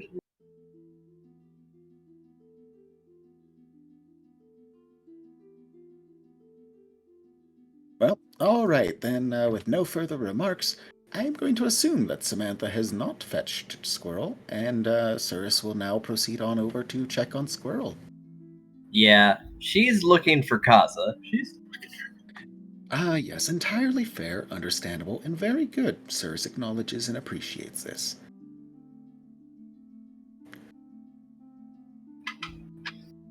Cirrus is peeking in on the workshop.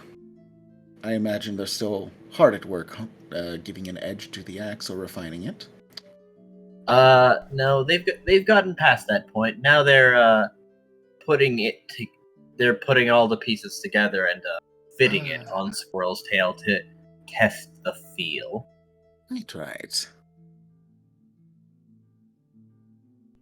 Yeah. So, And Squirrel is basically, while Bean is doing that, Squirrel is making a little cover for it out of some leather, a sheath, basically. good. So, Let's go. do we have a moment for food? He'll look up. Oh, my, it's gotten late. Perhaps we can pause this for the time being. You're going to have to be a little bit more forceful because Squirrel is completely absorbed in his task.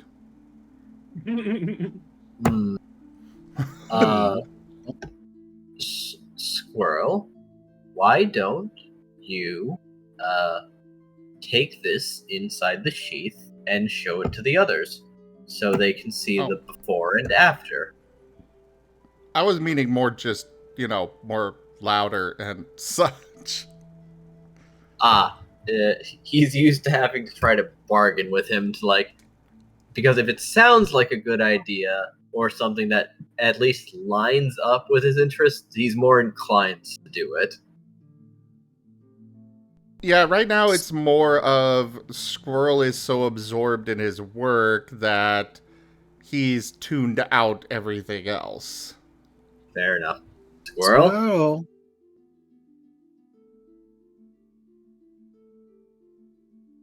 Squirrel?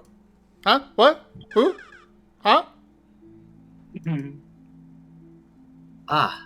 you are. It's time for dinner, Squirrel. Oh, okay. Do we have to?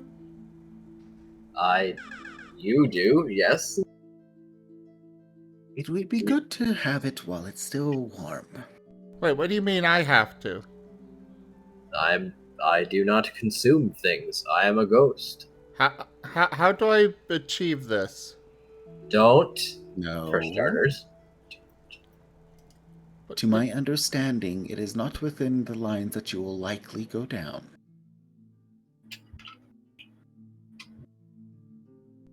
But eating is a waste of time. No. It's very good for you. Eating helps you grow. I won't grow anymore. Cirrus bobs their head side to side a little as though weighing something.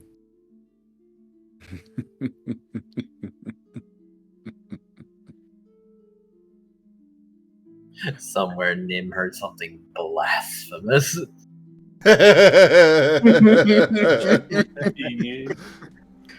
Wow.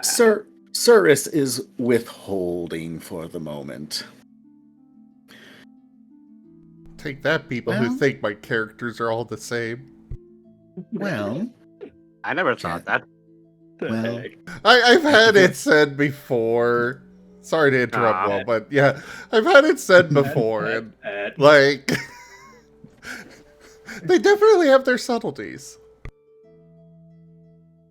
Yeah, I getcha. Pat. Anyways, what were you saying, Cirrus? well, it might seem like a waste of time, but it gives you the energy to continue.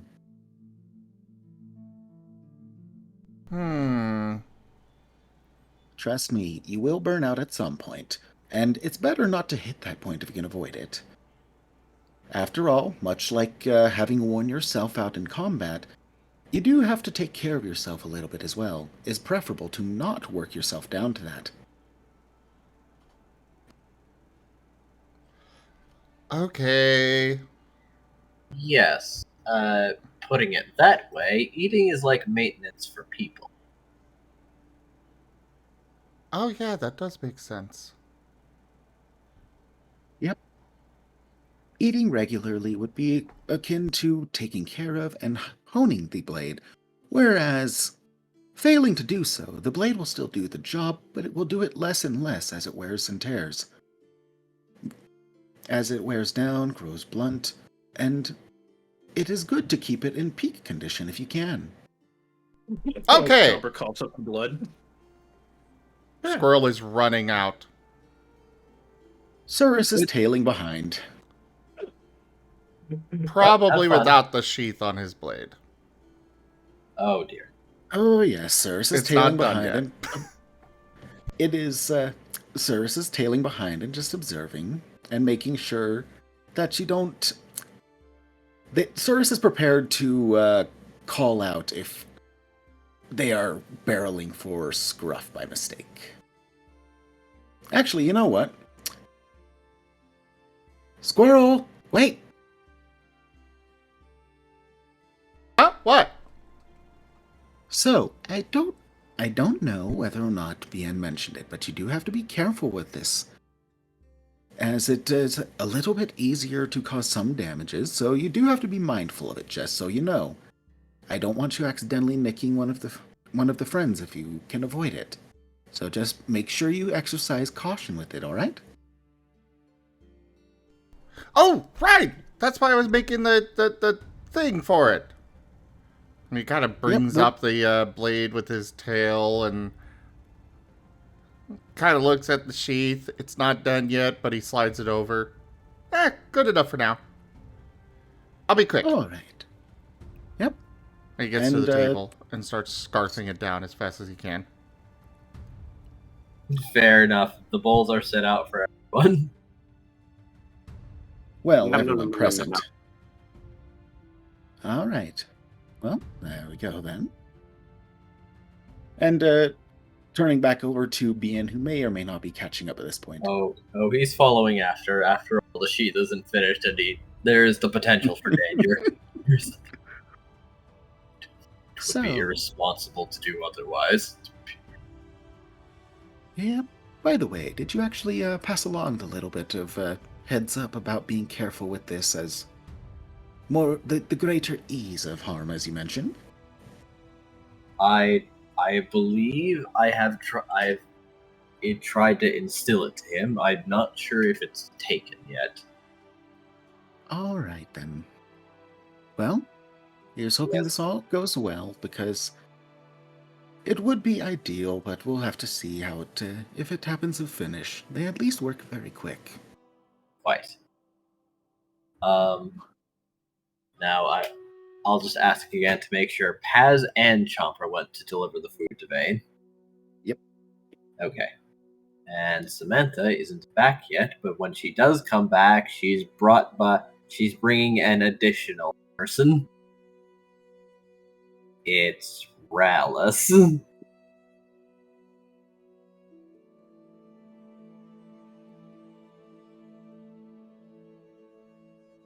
Cirrus As Kaza and Rallis take seats at the table, but Kaza is being still distinctly quiet.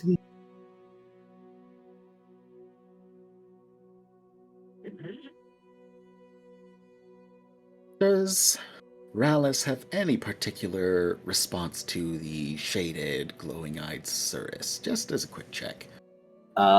He doesn't know what to make of it, but he can imagine, or rather, he can tell the feelings being projected at the moment. It's not hard to imagine. Ah, great. So they can sense that intense fury. Yes. Ah, welcome, Rallis. And hello, Kaza. Hey, Sirius. He just kind of showed up. Yes, well, are you doing all right at least? Yeah, I'm okay. I was practicing something. Okay. And turning to Ralis, and you, what were you up to? I was visiting my brother. Ah, all right. I was just curious. Anywho, we have, I believe the label was marked, yes, chili. Yes, it smells great. Samantha, just like, weren't you banned from coming? I think I should anyway, though. Your Well. ass, I guess. Well, they are clear to come so long as they don't cause any further problems for now. Kaza, did you invite them? I didn't.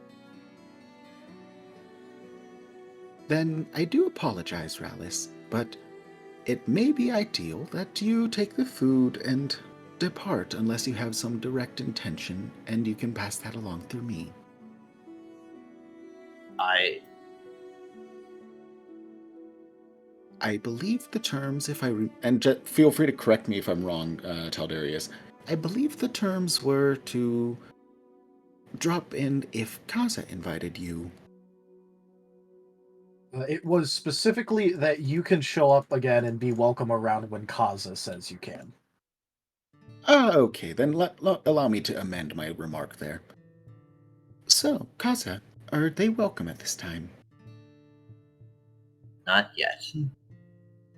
All right, then I do apologize, Ralis, but you'll go ahead and,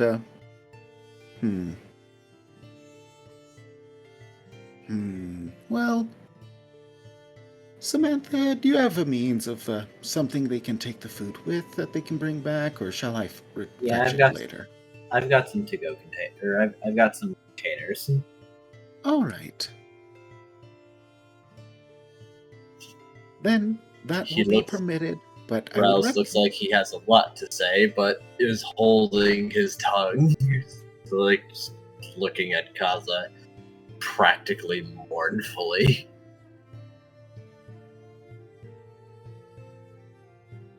Give it time and hope for the best, but for now, just take the food and depart for the moment. All in due time. Right. Thanks. And Cirrus will wait till they've departed for a bit.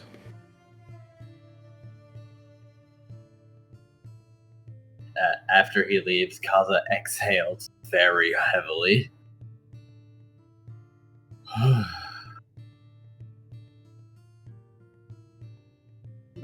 So, they're not watching around here any, are they, right?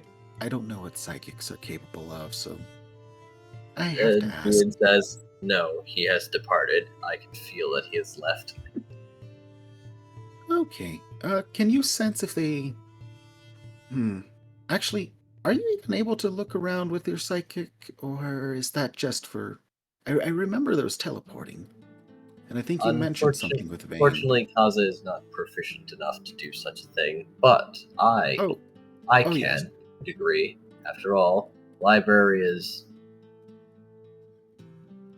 a place I'm very familiar with. Okay, they're not poking around right now, are they?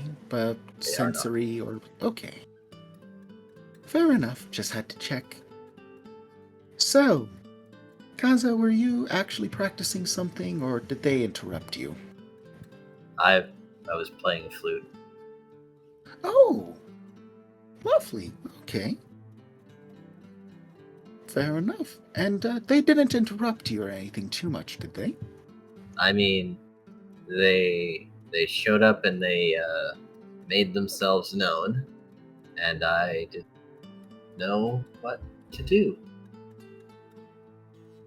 All right. Well, hopefully they're reminded of things, and when you are ready, then you can extend the invitation for conversation. And feel free to let us know if they come back to you like that again. Yeah, it's just that Zarok said that the team was supposed to stay away, or he'd kick them out of the team. So, Oh, yes, I will see about passing this along for the moment, because unfortunately, they've had this stated quite clearly. So, this is their own choice, not yours, and nothing you've done. he seems anxious, but that is correct. Like, oh, as if he's pondering if he should maybe not say anything so he doesn't get his brother in trouble. Cyrus offers a hug. He will take it. It's all right. We'll be taking care of you as best we can as well, and that includes that others do have to respect things that have been established as well. Right.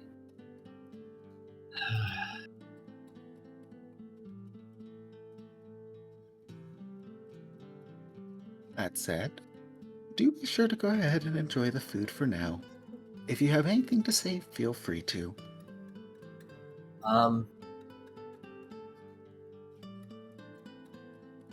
Oh, right. Is everything okay? Done! Can I go now? Is your bowl empty? Samantha looking over, like, letting Cirrus and Kaza have their conversation by intercepting Squirrel's question. Is your bowl empty? I'm full. That is also acceptable. Alright, get out of here. And he scampers back to the workshop. His tail flaying and probably swiping his bowl off the table after him. Yep. Being hurriedly going after Squirrel like, oh god. Cyrus, if able, will, I suppose, try for catching, but I'm not sure how that'll work. I don't exactly have sheet ready, and all I remember. Fine. Okay, because all I remember was very high dex back with the other character.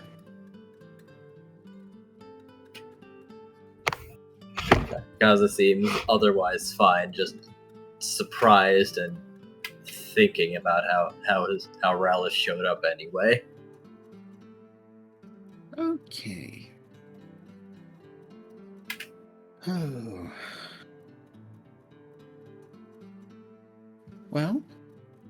Oh, right. You were asking if everything was okay. Yeah. I know that Vane's not here at the moment, so it's well, if trends are anything to go by. Well, at the moment, things seem to be all right. I am going to be careful with what I say so as to not tempt things. Bien is taking care of Squirrel. Paz is currently with Chomper off to see Vane. Vane is doing paperwork. Scruff has been hard at work with learning navigations. And, Chomper and Paz had a little impromptu training session with Samantha here. Oh. And from what I saw, there was I didn't see anything outstanding, so I think, for now, it is all right. Huh. Everything's fine. Okay. And as for myself, I do apologize for the... I don't know if I apologize. Am I radiating anything? You do look a little different than you were before, I will say that much. Ah, okay. Cyrus is settling the bristling as best they can for the moment. And reshuffling. And making sure, of course, that... Has Kaza shown any indications of no shaking or such? Or... Oh no, he seems actually quite comfortable. with you, curiously enough, despite the apparent radiating. All right. Good. Then, yeah. Feel free to keep talking if you'd like, or if there's anything you'd like to say. But we've got some food done and ready if you'd like. Yeah. As he will, in fact, enjoy the chili. He could probably feel that none of it is directed towards him. Very good. Then, with that, Sirs will go ahead and prepare a bowl for Samantha, and just kind of keep an eye on things, and I believe that should be about the last of it, with some given to Kaza. Or, Yep. CL, the brother, Rallis, there we go. Rallis. Yes. I believe that should be about it, then. Apologies All for right. interrupting, but it felt very appropriate for Squirrel to have done that. No, it was very... No worries, it was very fitting. And Samantha immediately intercepting, like, yes, go.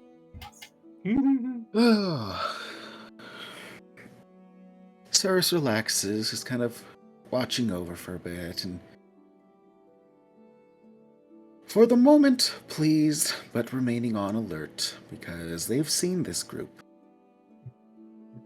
They know not to let the guard down, and so Cyrus is still just keeping an eye active and alert. But otherwise, just simply making sure that Scruff doesn't have any issues, nor Though cause my them. battle cry may give me away. Oh dear. Well, I'm sure the dinner will go off well enough. All right. Now over to the others. Yee! Woo! There is influence.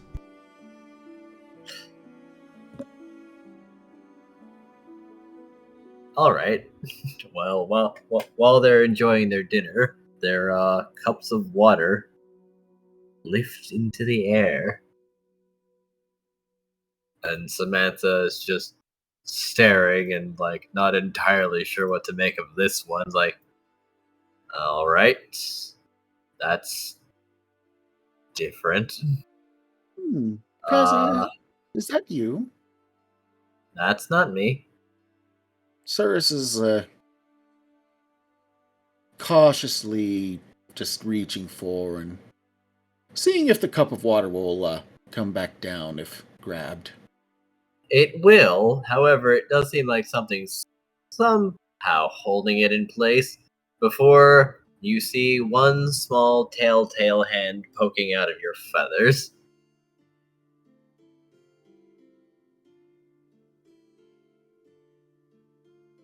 Rubican's fucking around again.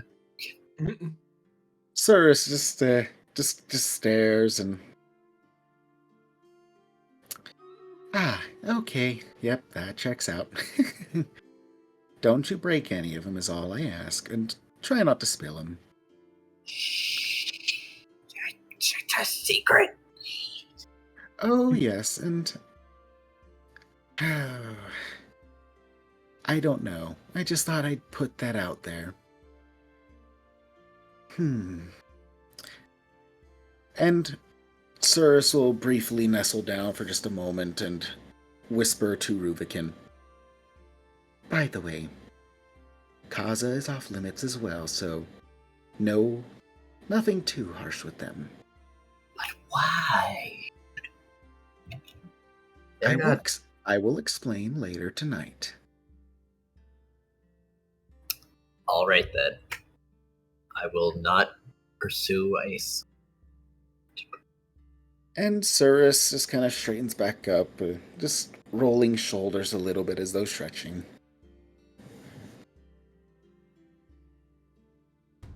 And with that cleared, I suppose back to the trio again. Sorry about that. Yep, totally fine. Now, Vane, would you like to tell the team about their profile amongst the guild at the moment? as you have been doing Yes. paperwork, and yes. Proceed. Dying inside slightly. All right. Attempted forceful entry in silver rank dungeon in response to a team member being taken inside and left inside by CL. Yeah, I don't really think I need to clarify that much more. Assault of a border checkpoint guard. That was when Squirrel was on the first medication. Let me go ahead and put in a quick note of that. Squirrel, the dragon fighting variant Riolu of Team Chaos, has been diagnosed with ADHD by Sigmund.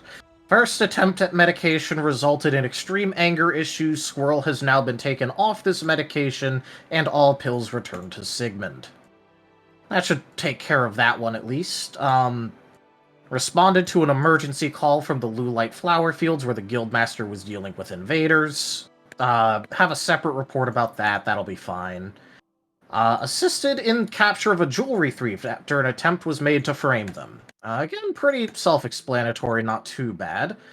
Minor theft of a small quantity of jewels under the premise they were going to be given to a Sableye, but were instead given to a team member. Oh yeah, that one. Chomper the Fire Water variant Totodile Froikoko of Team Chaos has been reprimanded for this and educated on why this was a bad thing to do, even if it was to quote-unquote help a teammate. Send a missive about the price of the fraudulently acquired jewels and any fine/penalty. Repayment may not be instant due to team finances, but will be prompt upon mission completions. Chomper sneezes again. Was somebody talking about me? All members of the team are humans, save Kaza the Abra. The human members of Team Chaos have been given a very basic education, but lack most versions of specialized knowledge on themselves and the world, the effects of their types, and everything in general. Exception, Vayne the Murkrow of Team Chaos has been educated on the Dark Spiral by Zarok of Team Arleon and Sigmund. Additional note, Team Chaos will be residing in Lulite and Hamoa for the near future until educational deficits are fixed and other adjustments are made to account for any further diagnoses made by the requested specialist en route. That should take care of pretty much everything here. Although, I wonder why that Sableye didn't actually report anything. Well, I guess I won't if they don't. Though I guess I'll have to keep an eye on this in the future. Maybe I could put in a note asking that if there's any additional notes put into the file that they just tell me automatically. Alright. After finishing your addendums and them being accepted and submitted onto the team file,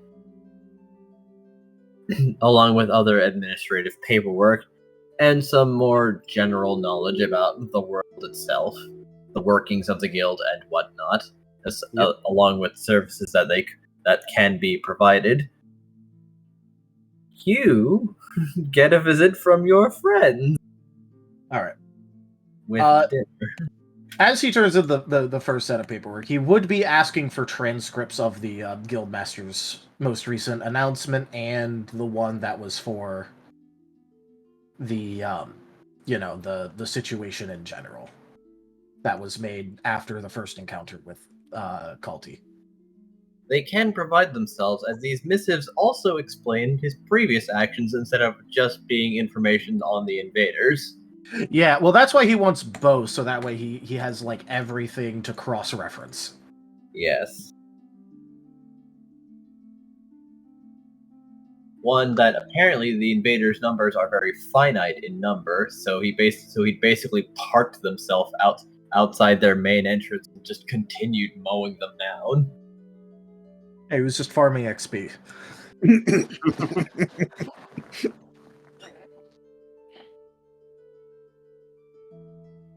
I feel like at that point, as he's like looking through that shit, is when the others would actually arrive. Wonders quietly if the that report was just on that last battle or overall their actions? The battle and the weird stuff going on in the dungeon the both times we were in it, along with an explanation, Hold on, are you asking about the report that Vane put in, or? Oh, asking about the one that Vane was reading, and I was just going to Oh. chime in whether or not anything involving Cirrus and Cat happened to be included in that or not. It has not.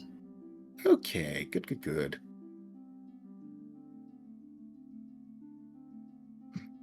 Anywho, resume. They're arriving. Yep. Paz and Chopper will be arriving near to wherever Bane is at. All right. The moment that Vane sees them, he's going to give like a very small sigh and go, "All right, is it Scruff, Squirrel, or Kaza that got hurt?" Paz, Boss. Actually, either. Paz checks his head. No one has gotten hurt. Okay, what was lit on fire then? Well, technically, we did use a fire move on. We did. I mean, the floor of the training ground did cut on fire, but that was just training. Cool. So, so I don't think that's anything to note.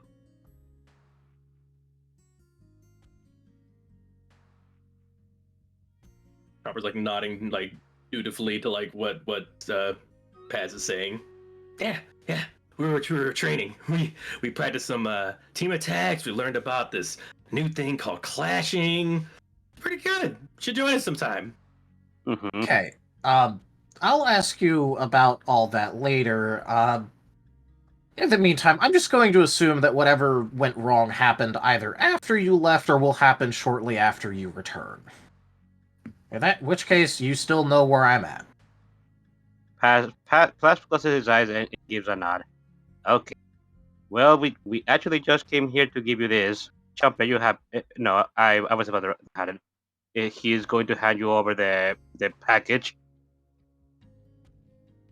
Chopper kind of Right. slumps. And what is this? Food. Yeah, food. Oh. We're having dinner right now, and I wasn't sure. I had the feeling that you may not have eaten anything since you began working. So Yeah. You should eat up, boss. You need strength. Yeah, okay. Also, didn't I tell you to go to sleep a while ago? Chopper looks away. Like I did. Yeah, I slept a bit. Yeah. He did actually. I saw him. He.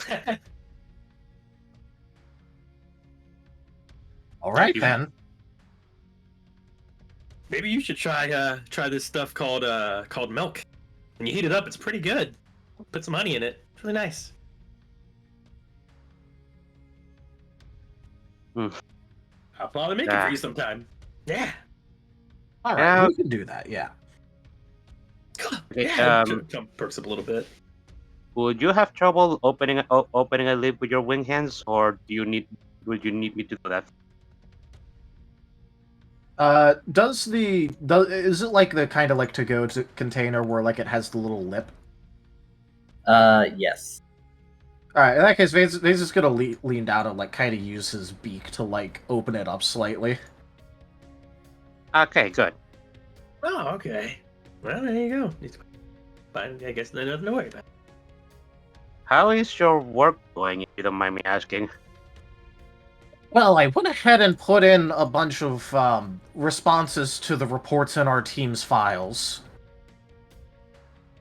Oh.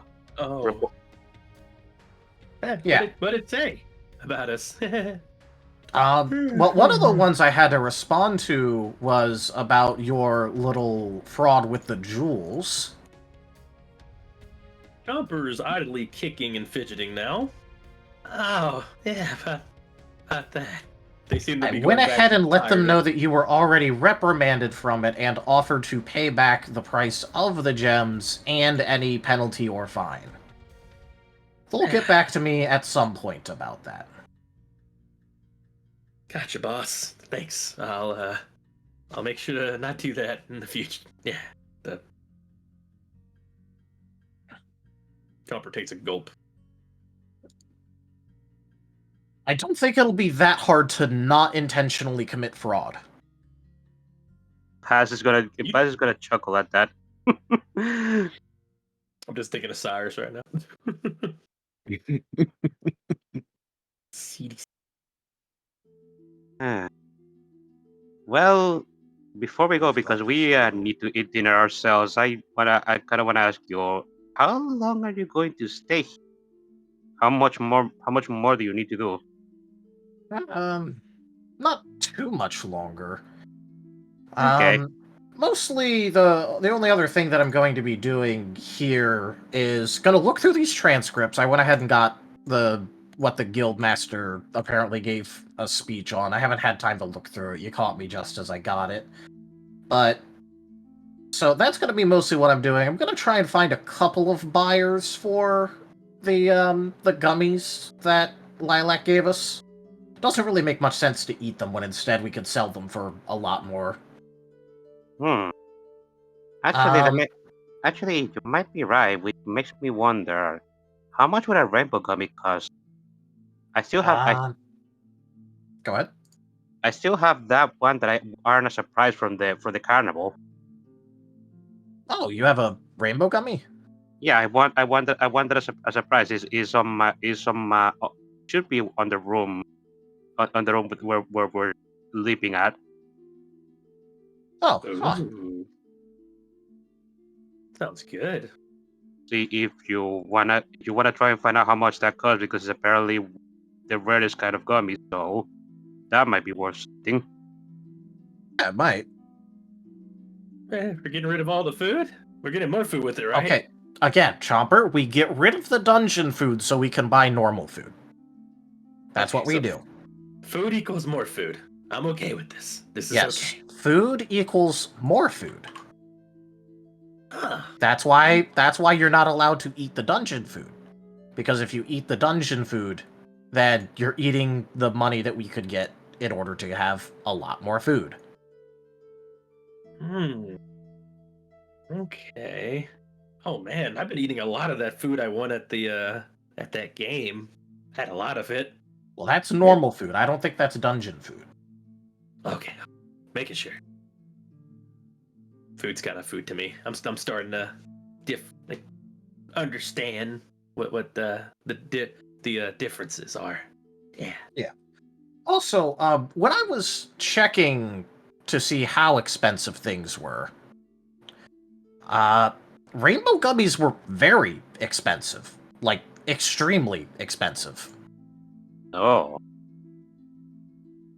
Like, I'm talking more than we got as a team after turning in those gold bars expensive.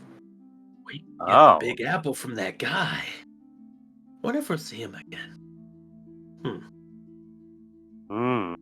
I forgot, like the guy from the dungeon. You remember he was, yeah. Grief. If I remember correctly. That's right. Grief. If I remember correctly, it was worth like 100 dungeon apples. Or something like that. Like, it's worth a lot. Well, if we sell the rainbow gummy that I have, that should cover our expenses for a while. We'll have a lot of surplus. Yeah. Well, that's definitely true. Although, it is something that you won yourself, so you might just want to sell that by yourself. Yeah, you're right. Maybe. I mean, look, if you want to put it towards the group, you can. I just don't really feel right trying to take it from you when it's something that you won in a game. Yeah, I get it. I wasn't entirely sure what I was gonna do with it myself. They did tell me that the rainbow gummy is, you know how all of the gummies are made for this type. The rainbow gummy is one that apparently all types like. I wasn't sure what I was going to do with it. I certainly haven't tasted it, so. Well, Yeah, I'll see what. It's definitely probably best to just sell it at some point, but. Yeah. I'm not particularly I'm not particularly like dying to know how it tastes, so yeah. But yeah, besides that, the only other thing that I think I do here is apparently there was another team that put in a report about Scruff acting weird, and that's why they thought that, we might be human Pokemon, so I'm gonna try and see if I can't find them and ask what was going on with Scruff. Oh, that's a good idea. That's the first time I heard about that. Like, Yeah, well, it was in our file, and I was looking through everything in it. Yeah. Looks like it was put in earlier today, so hopefully they're still around. Yeah. Now that makes me wonder, in what kind of strange was Scruff acting then? It wasn't the kind of strange of when the thing with me happened, was it? I don't think so, but it was very non-specific. It was, due to strange behavior, and it didn't really say that much more. Fair enough. Okay. Well, thank you for taking care of all of this, Bane. Honestly. Yeah, don't worry. Okay. It needed to get done anyways, and I'm making sure that it does. Yeah. That's our boss. Yeah, we should probably head back now and make sure that nothing goes wrong with the dinner over there, Chomper. Come on. See ya. Alright, see you two later. Okay, and Paz and Chomper, I imagine. And Vane is going to actually bother looking through the transcript now. And seeing what the hell was going on, that apparently this was like a big thing. Well, there are two transcripts. One being the first half of the transcript being all about the invaders. The second half of the first one being what he'd been doing for so long. And then the other transcript was his announcement of opening up the guild leader position as he takes a side position that he's making for himself. Alright, is there any new and or worrying details in either of these? That we wouldn't know, or any of that? Mentions of the one that had been basically handling his duties while he had been away.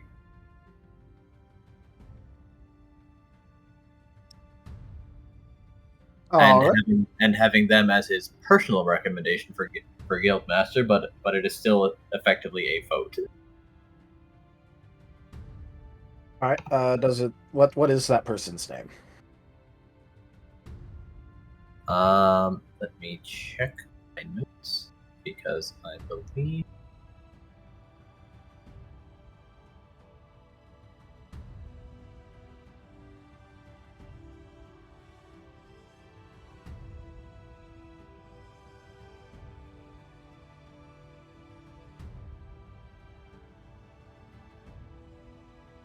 did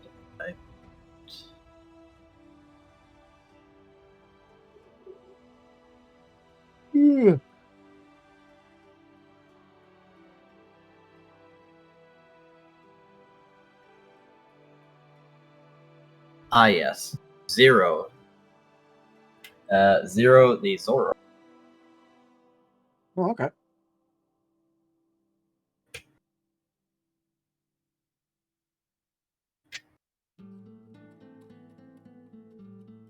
And it seems like there is a pretty good chance that they will become the next Guildmaster. At least it explains why no one realized that Kalti was fucking missing. Correct.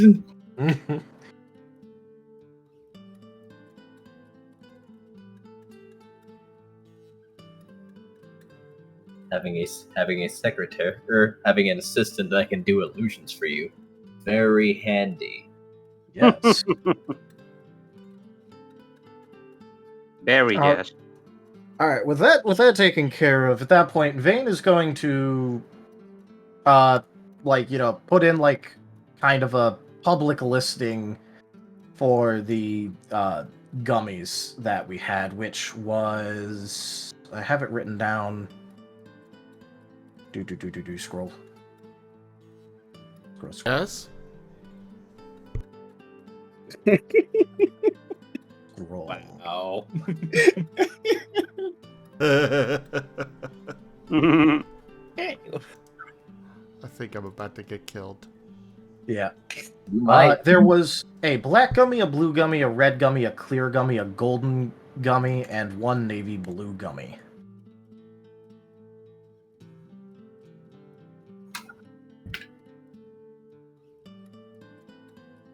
One for each member of the team. But at this time, Poke is more valuable. Yes.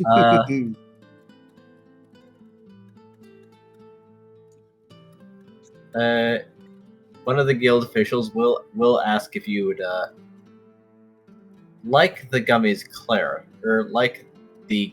clarified. Yes. I mean, don't really see a reason to try and keep them hidden. I mean, yeah, no, not many people sell gummies, but I suppose it makes sense. If you're a rookie team, gummies are actually extremely good when it comes to bag space. On top of being otherwise delicious, they can fill someone up with just that. So they're quite sought after for veteran teams that are having a little trouble when it comes to bag space. and probably flush with the, 800 Poke it takes to buy one. Oh yes, quite so. Will he also inquire about the rainbow gummy? No, because he does not have it, nor has it been put, into his care to sell. Fair enough. It is entirely not in his hands. However, she will nod and put some listings out as another team looking to sell towards anyone who will give them a good price for this item. Yep. She will probably mention that others may try to buy it for less than market value. However, should I turn them away or accept?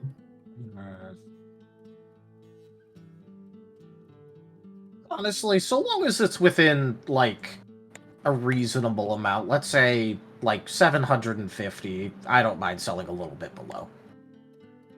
Noted. We just kind of need the Pokey, so... Alright. So, at about 95% of the price. Yeah, that sounds about right, yeah. Understood.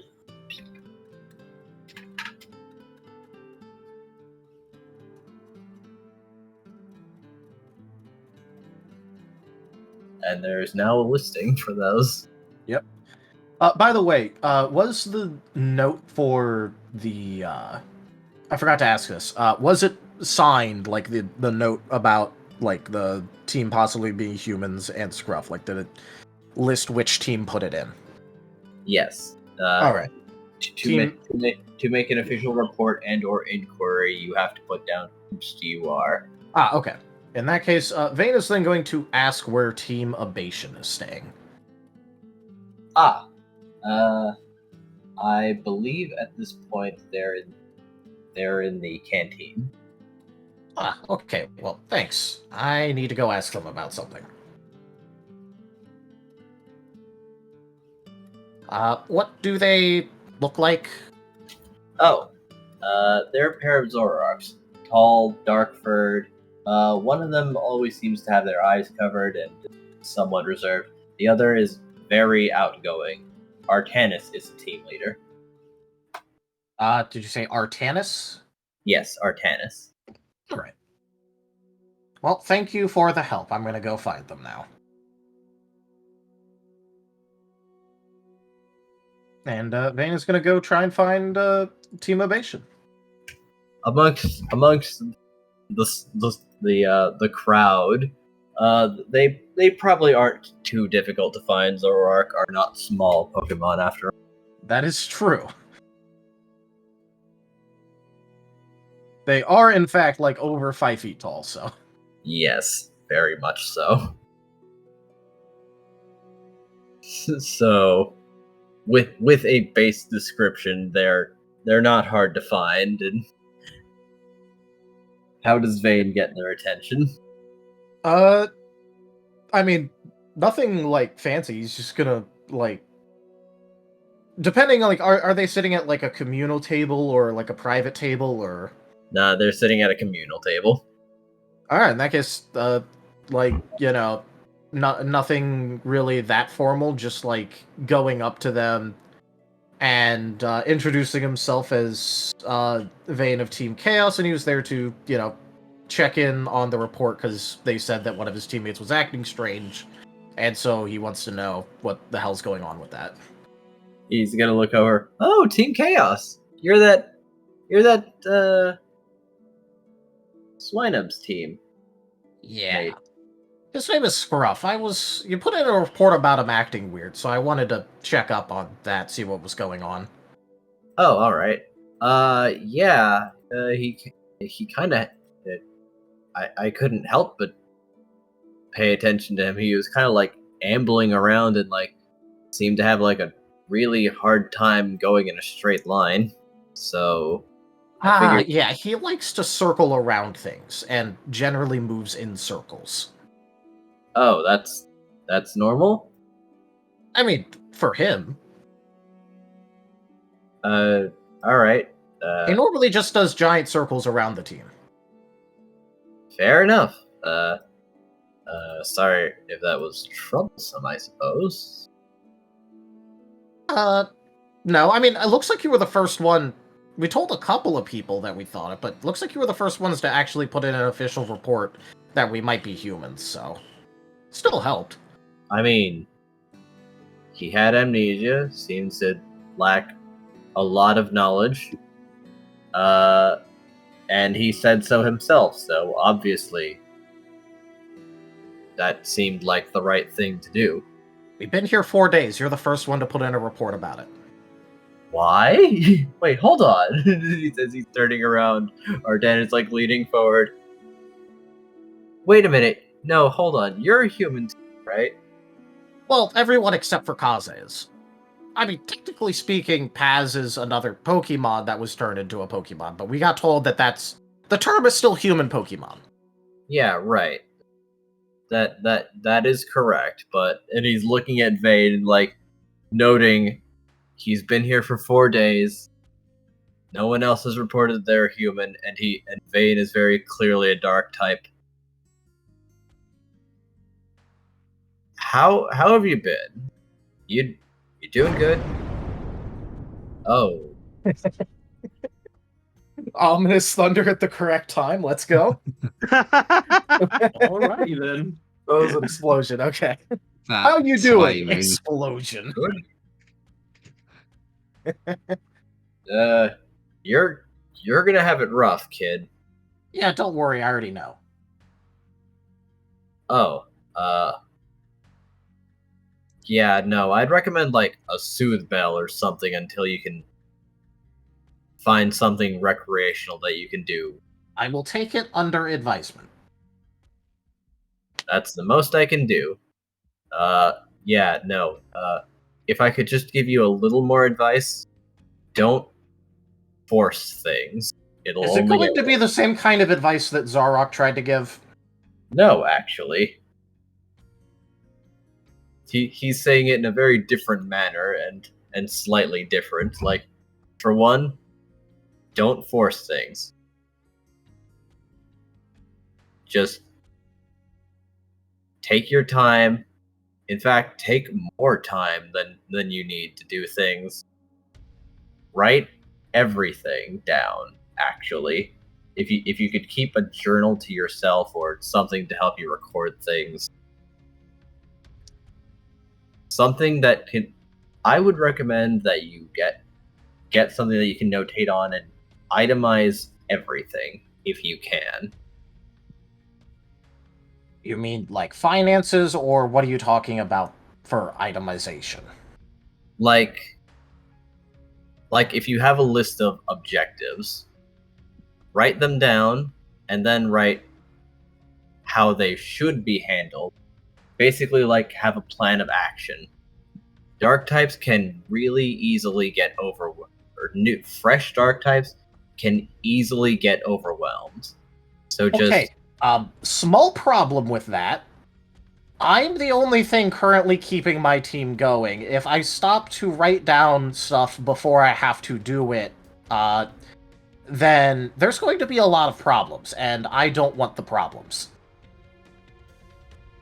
Can you assign one of your teammates to be your record keeper then? I could try. Don't really have one properly in mind, but I will try. Alright. That'll serve two purposes. One, it'll keep everything in order. And two, you can just hand it over instead of saying anything. And things that are not crossed off are things that are still left to do, and you don't have to say anything.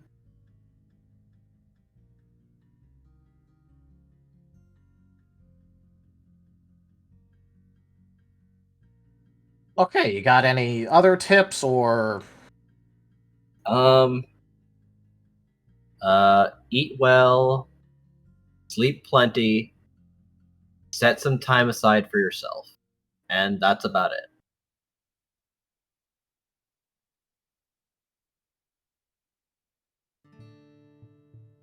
That was a lot less disconcerting than what I got from Zarok.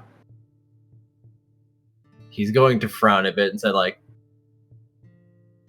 well, again, dark types can be really overloaded, or fresh dark types can be really overloaded easily, so basically keep it simple, stupid. Stupid.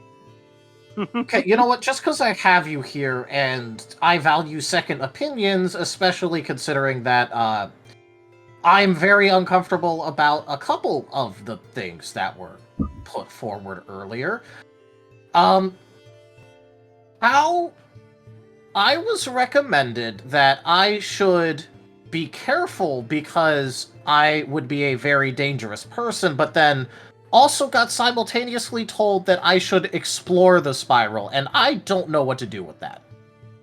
Alright. He's going to put his hands together and inhale deeply. Alright. So, the spiral isn't an all-inclusive thing. It will not affect everyone the same way, because you're different, so your emotions are different, your reactions are different. If you have someone that you can trust, you can intentionally, mentally, and willingly go into the spiral with less negativity than you might expect. Because if you're going in it willingly, the threshold is much smaller, and then it's easier to get out. So it's more like testing yourself, finding your limits, because you're unfamiliar with your body right now. You don't know what your thresholds are.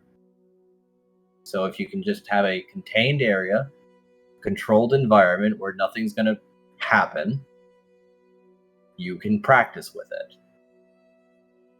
Okay, and what if things are constantly going wrong? Because I don't think I can be out of commission and do that. Then you might need to ask for help, because that's not good for you. It's not good for anyone to be constantly overloaded.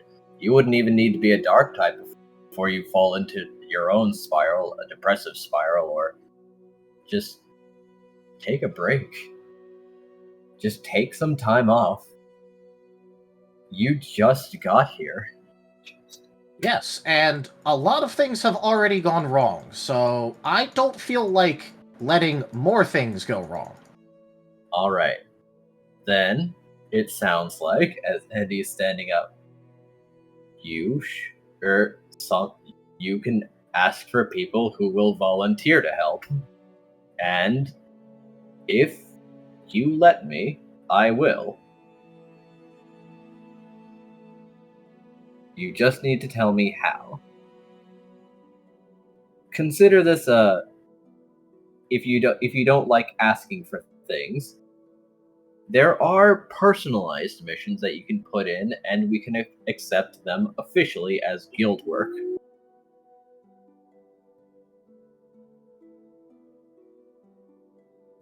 Okay, could you explain that a little bit more, because I do not understand what you just said. Alright. If you are having trouble, you can ask the guild for assistance. You can put up a reward yourself, and basically, you would be the client as another team accepts the job. And upon completion of the mission, to your satisfaction, we would receive a reward. In a case such as yours, I think the guild would put up the reward because you have been, well, put in a really tough situation and may not be able to easily put up a suitable reward.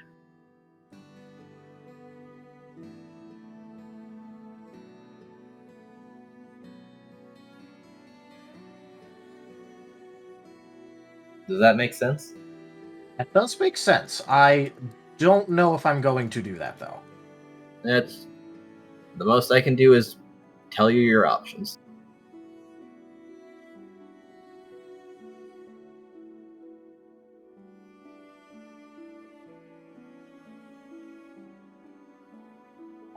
Just you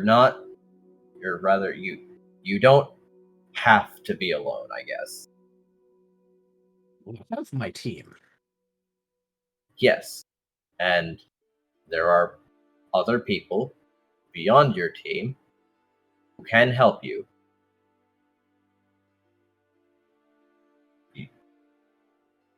I don't know what's happened to you or what's going on, but it seems like you've had it really rough. And I've not been involved, so I'm not going to apologize for it because that would be reductive. But I will say I can help as your dark type senior, I suppose. Yeah, I don't really think that there's a good track record of that right now, so I don't think I'm going to do that. I just wanted to see if you had any other specific advice. Alright. Well, I guess I've done my part then. I'll not impose on you.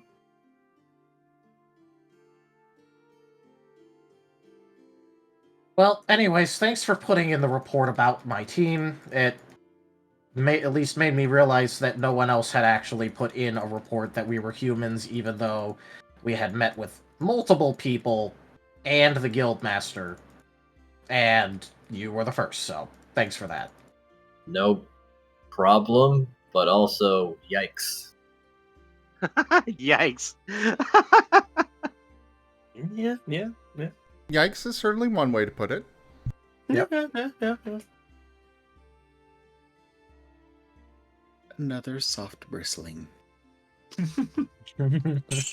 So I'll be in Lulite for a while longer, so I guess I'll see you around, I guess. Yep, if you need me, well, we're going to be around here anyways until a specialist team gets here to check for additional things, and we actually, get told about how the world works before we're put in the dungeons again. All right. There has been a memory card as well as a shiny card played. Oh boy. I see. Okay. Whom's shall I bestow? The memory one was played a while ago, but, Oh, I'm sorry. Right.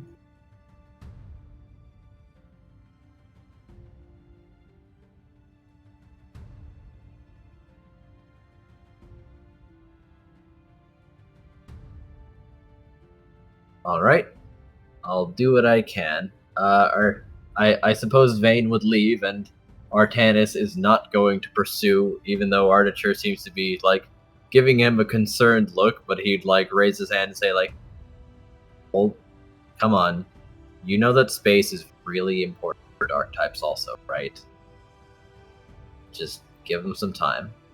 Don't nothing can be forced with good results.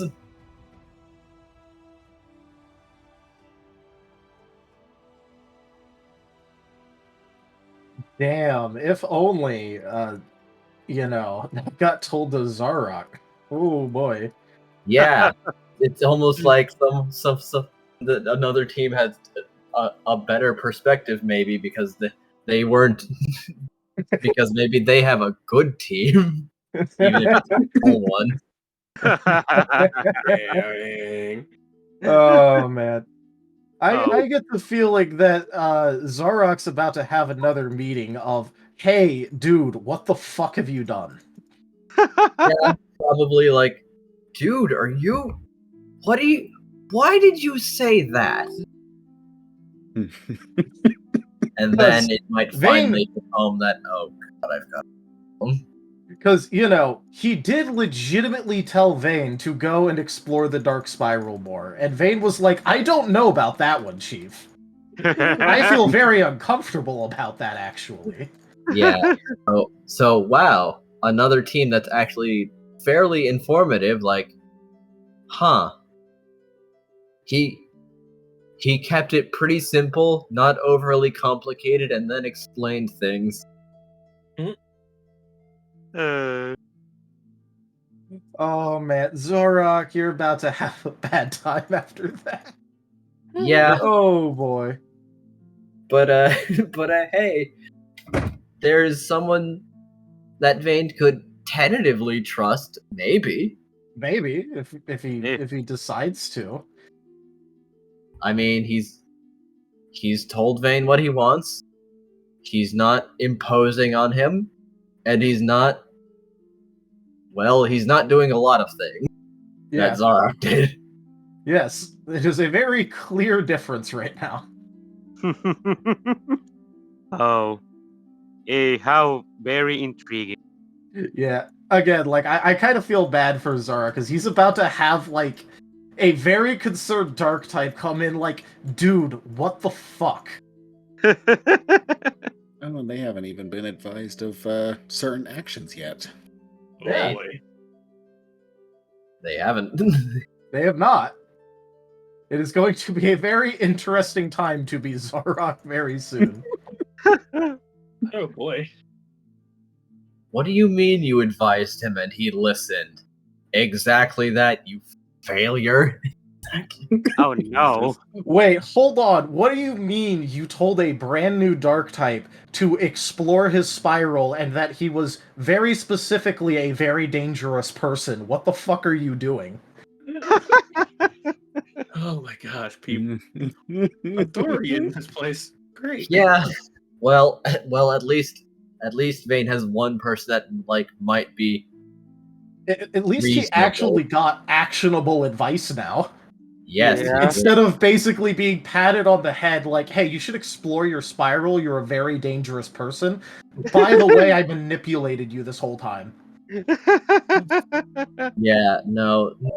This situation is very different, but also good luck, Zarok. You're about to be in for a lot. Oh god. Poor Sarok. Meanwhile, completely different team, lower rank. There's only two of them. Turns around. Here, I'll tell you what you need. What? Yeah. What did he say? What did he say? But yeah, I think that's like the full list of like Vayne's actions at the guild that he needed to do. So he'd probably go heading back about now. Rarely he is not more stressed than when he left. I know. Well, no, he's just assuming that things went wrong, and he doesn't have to be stressed about it until he gets there and figures out what it is. All right. Again, he is just assuming that something has happened, and he just hasn't been told yet. Because it seems to happen every fucking time. Yeah. Not incorrect. However, he's in for a surprise now, I guess. Yes. I'm gonna guess there's still something though.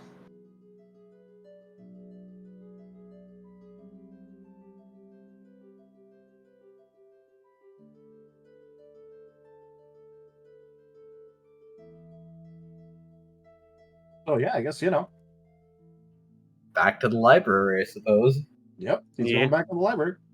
Yeah, Paz and Chopper probably came back earlier, and they've just been eating. Yep. Probably. Yep. Chomper can It's eat a lot of this chili stuff. He Oh, can probably yeah. just tip it back into his mouth until Samantha like swats him on the back of the head with the tail. They're like, no, eat slowly. Oh yeah, savor. That's savor. I forgot about that. Have to taste the food instead of just swallowing it like a funnel. Oh, that's right. Okay, yeah, taste the. Yep, Chomper's not getting their second bowl until they've caught on to that, and Cirrus is being extra sure to keep at least 2 servings available until everyone's had some. That includes Vane. They've got the stuff that was brought to them, but just in case anyone's hungry after. Chomper's not the only one who can get additional. Paz probably wouldn't get additional, though maybe the training got him extra hungry. Maybe. Probably not very. It wasn't actually all that tough. Chomper's the one that exerted himself the most with like 6 water guns in a row. Yeah. And then fire claws. Yeah. Paz is going to make sure that that Chomper drinks water, because he wouldn't want him to suffer what he suffered. Now, the only thing of particular note, however, is Cat is like sitting there with his bowl of chili. He said, like, "Thank you. I have this now." To which Samantha would look over and say, like, "Are you not eating? I'm Cotton." Oh, right. Cirrus chimes in, "Yeah, no worries. I can go ahead and take that back for now if you'd like." All right. Is there anything you need for sustenance, or no? I don't think so, actually. All right. Well, we'll keep an eye on that then. I'm just enjoying everybody talking about how much they're eating. Meanwhile, Squirrel had like half a bowl tops. He said he was full, and Samantha said, like, "All right, I guess," because forcing someone who is full to eat more is not cool. Oh yes, and Cirrus is So if he lied, that's on him. Oh yes, and Cirrus is saving the 2 servings just in case. After all, they very clearly saw something unfinished. There might be some room for it after that's done. Is Squirrel still doing his meeting thing? Well, they're finishing up the cover for their tail blade. Okay. Because there's something I want to tell you, and I want to make sure I tell him before the day is over. Oh yes, that's very good if it's what I think it is. Otherwise, Cirrus will give a little reminder. Well, it is 2 things. The things that Cyrus told him to give to Squirrel, and also some info that he found out earlier about doctors coming to check on us. Very good. Well, with that said, I imagine most of the food is probably gone by then. I imagine that Samantha's had their share. The party They ate pretty early on. Yep. Oh no, Cirrus is just making the rounds, making sure everyone's had some. And keeping 2 servings aside, as the rest can go to Chompers until either they show that they are full, they visibly are full, or they actually state they're full. And no, they're not getting it as fast as they can drink it. Hey. Great. All right. Fair. Can I roll for it? Oh gosh. Maybe you should. Chomper has a hard time controlling himself. All right, I'm gonna roll my my how hungry I am roll. Here we go. All right, here we go. All right, I think I got. Okay. I'm like, Chomper, that's actually an incredible roll. What the hell? A lot, actually. Perhaps his stomach expanded after a burger. It's the size of a pizza. That'd be What's my that on, act. Rex? It's a joke. Oh, Yeah. damn it. I guess I'm really not. And so the depression caught up to Chomper, and he started being less hungry. You rolled all of your good dice all in one go. Yeah. That is true. I told you it was my hunger roll. That's not that bad either, but fair enough. Either way, I'm sure For they're the first one.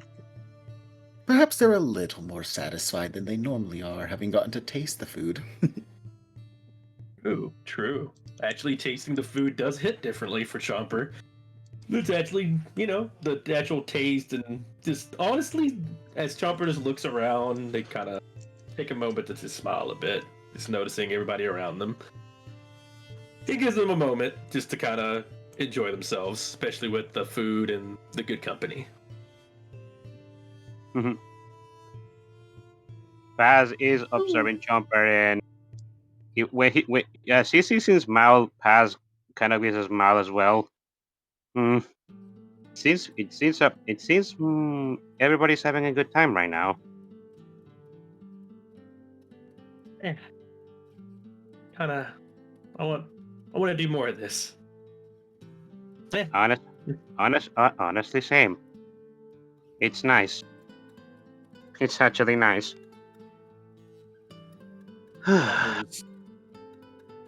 Shaking up everybody else too. Is everybody else at the table too? Like at the table, or did people I know some people moved away. So Squirrel is off in the workshop again already. Yeah, he ate. He said he was full, and Samantha excused him. Yep. Yeah. Scruff has been eating for a bit, and probably near done by the time you arrived. Kaza has also eaten. He's finished, but he's still sitting at the table. Paz is going to give a bit of a sigh and just say, "This is nice, but man, has things been a lot of things has happened to us. And while I was contemplating and trying to remember, just to make sure if I didn't forget anything else from the stuff from the time I was acting weird, it just made me realize it's only been 4 days. All of this stuff that has happened to us is been only 4 days. Huh. Cyrus gives a bristle at that. I can't believe we have only been here for 4 days. If I be honest, it honestly feels like it's been weeks. You know, just nodding slowly. You're right. Things have been really exciting since I met you guys. No joke. I guess I was opposed to it at the beginning, but I think the name that we came for our team is actually very apt. Chaos seems to follow around us, fortunately for us. See? I told you. But I don't want to dampen the good mood, but it's just something that was on my mind. I'm sorry. I just think it's something that needed to be said. Chopper's looking around, noticing people are missing, and their demeanor changes again, much like when they walked away from Vane, as they were they were very much a little bit more up, and when they walked away, if you noticed, they were a bit more down, as if they were perking themselves up for the boss. That being said, Chomper's going to smaller one excuse themselves and leave to go to where they know Squirrel's at. Workshop. Yep. And when they spot them, they're gonna sit beside them with the food, and I'll go from there if it's whenever that's happening. But y'all can continue with the meal area scene. Yeah, Paz doesn't really have anything else to say. He's not going near that place because it's Todd. so he's just relaxing for now. If anybody else has anything to say, it's your time. Scruff is also not going near that area because it burned his nose. Yay, fire typage. I'm safe.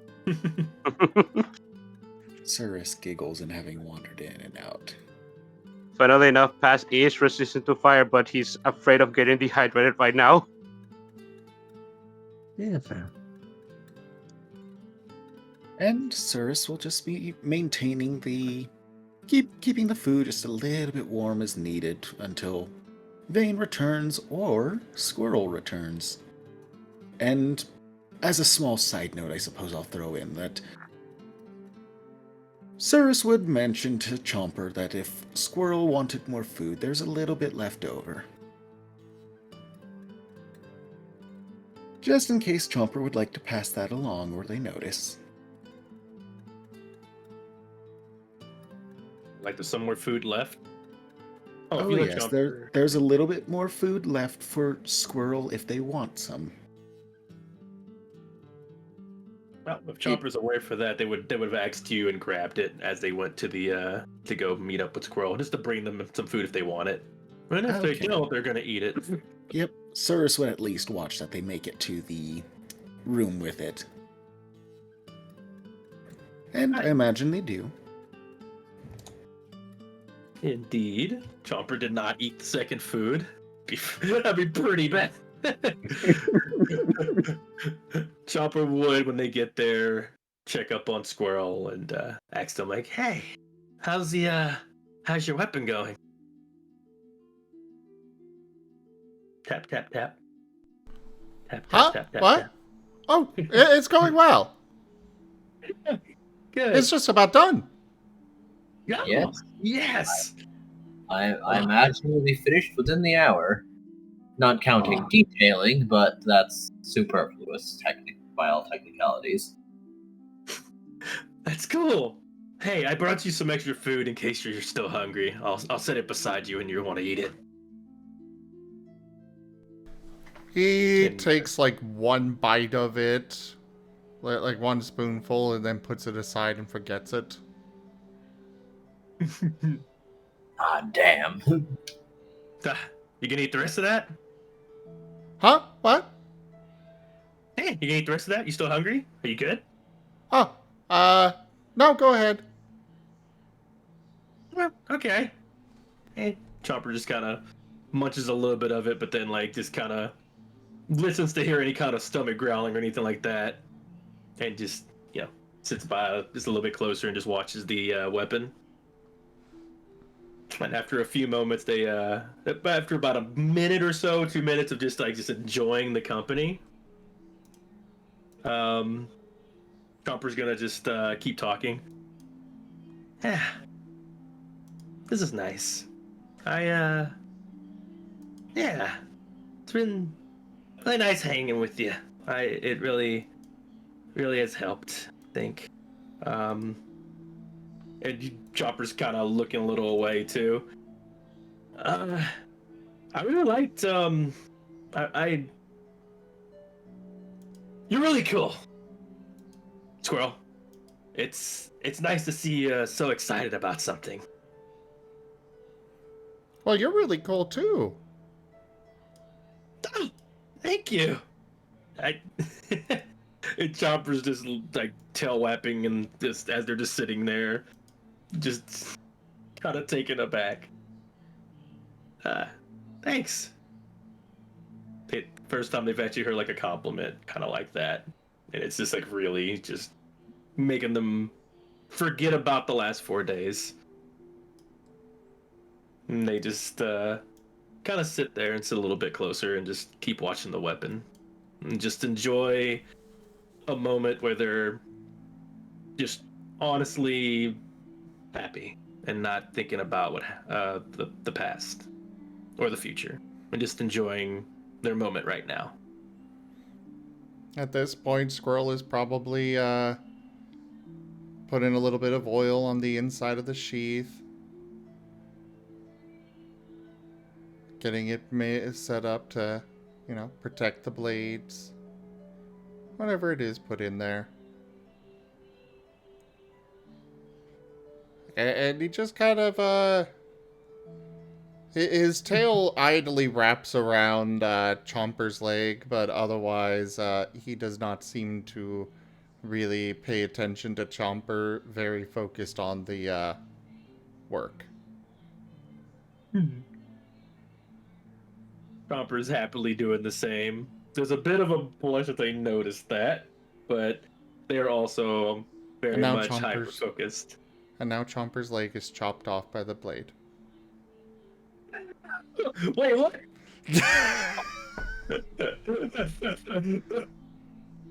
What did I miss? There is a lot that you can live through without lethal intent. Oh my god.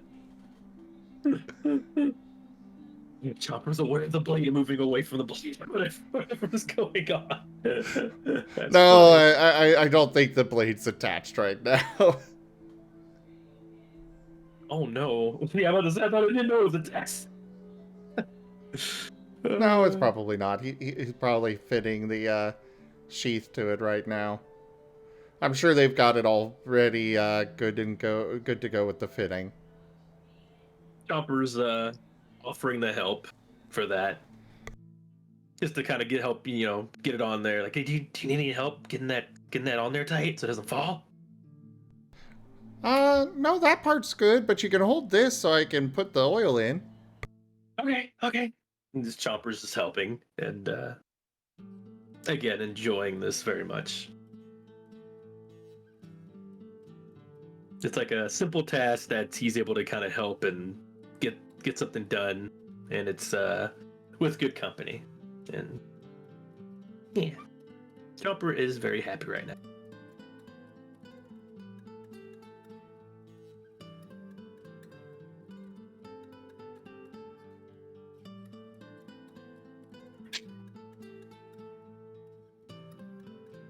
That was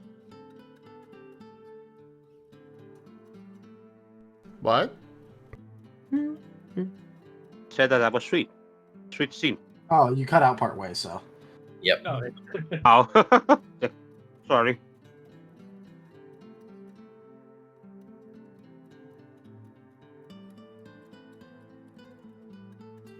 Short, sweet, to the point. Yep. I feel like Vane would probably get back about now. Yeah.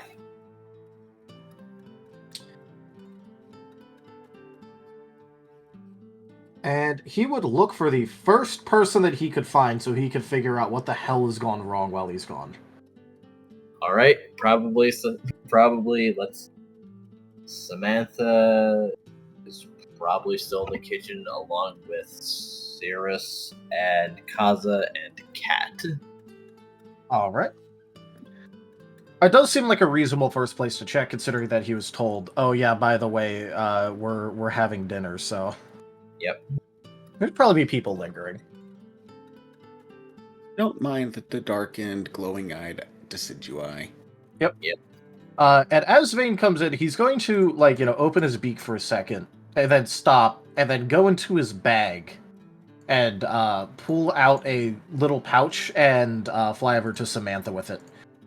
Well, it seems like Cirrus was here anyways, but I was supposed to give this to you the first time I saw you. Or Bien. Oh. Neat. She's going to take the pouch and look inside. Oh. Alright. Sure. Thanks, I guess. Yep, there you go. Alright, another thing off the list. Cool. While I have you all here, what went wrong while I was gone?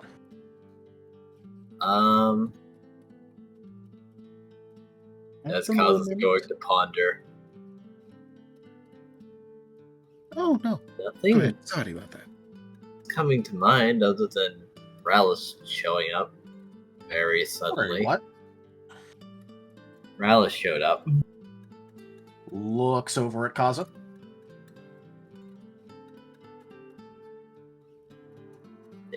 I mean, I was just outside and he showed up and wanted to talk to me. And I didn't really want to, so I went back inside. He followed me. we sat down at the table, and Cirrus told him that he should maybe come back later. So he took a container to go, and he left. I suppose I will take care of that in a little bit. What else went wrong, or was that it? I think that's it. Alright. And why is a familiar-looking plush Espeon here? Hi! I followed Cirrus. Oh. That would be me, unfortunately. I do apologize. Well, at least you took my advice and dyed yourself blue.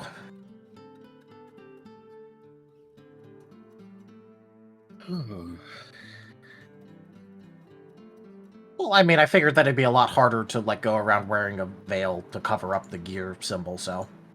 Yeah! Also, I like blue. Oh, well, that's good for you. And just in case, so it must be declared now, do not touch their forehead at the moment. They're getting a hat. Okay, I'm Ooh. going to need context right now. Okay. Oh, Let's see. Chomper was going to give me a head pat. I had a feeling that was probably a bad idea, and then he sort of freaked out a little while, and then he calmed down. they saw something, and I think that can be addressed later. Well, you see, I would love to address it later. However, when I asked Chomper if anything had gone wrong while I was gone, he conveniently left this out. Oh, right. Okay. Hey, Okay, to be fair, well- Give me a moment. okay, I want to interject here a little bit and just point out that they weren't there when Raleigh showed up. No, I'm talking about the head pat. Oh, that. Chomper did not mention the head pat at all to Vane. Yeah, the one that gave him the Oh. vision. So, Okay. Vane is now like, okay, fucking great. However, I believe that Kaza was also not there for that, but Cirrus and Cat were, Cat being the receiver of Hat. Okay, so I suppose I'll start off then. First, Cat was here because they wanted to show me something. And Chomper happened to wander up, and it was not anticipated that just simply contacting Cat would result in it, as it sounded like this was something that had to be prepared. Or maybe that's just how much I saw in the moment, but Chomper apparently saw something involving Sigmund, something involving another critter, something about, oh, what did they? Height of heresy, and I cannot watch, and Sigmund saying they're back, bitch. I don't know, I will... I might see about poking Sigmund about that later. Okay, but wait. they saw a vision of some sort. I'm I don't know. Gathering that. It's the details. Did he mention anything about columns or...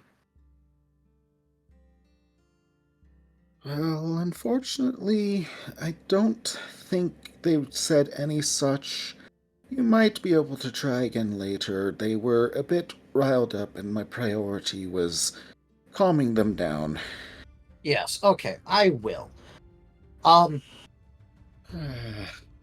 Was there any ill effects from this? There was a brief concern, but they seem to have mellowed out substantially at this time, and I've not noticed anything that has lingered. Okay, in that case, Kat, would you mind if I...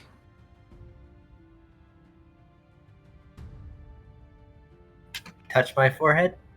Yes. I kind of want to see if I get something similar, the same thing, or if it sheds any additional light on the situation. Because I don't know if like me touching it will get the same thing, and I have a theory I'm working on. Okay. So before you do, I just have to chime in that they came to prepared to show me something as a favor, and Chomper had unexpectedly passed, so I just have to chime in that I'm not sure if the results will be exactly the same, just as a heads up. Okay, well, in that case, don't think about anything in particular, I guess.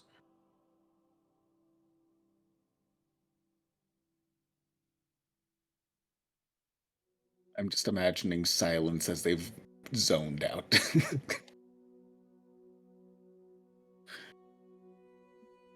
Okay. I will clear my mind.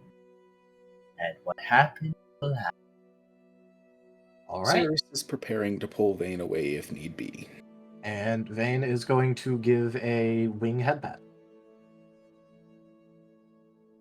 All right.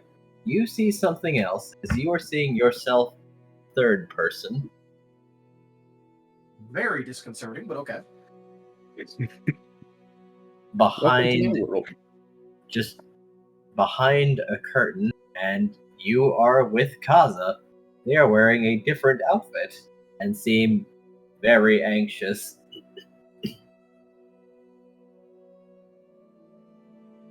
You can hear a lot of people not too far away as well.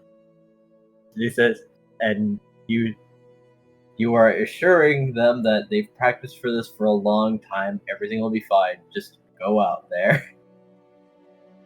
To which they will nod after taking a few breaths and step onto what is apparently a stage, very many bright lights, and begin to sing. And everything seems overall positive, curiously enough. All right, that's definitely going to be a surprise to Vane because he was expecting very bad things to come of this somehow. And I'll just put the song in the Lost in Chaos chat, as that Oh, let's go. as that might mean something to Vane, maybe. It might. I had sent it to you before, but Yeah, that's that one. Yeah, okay.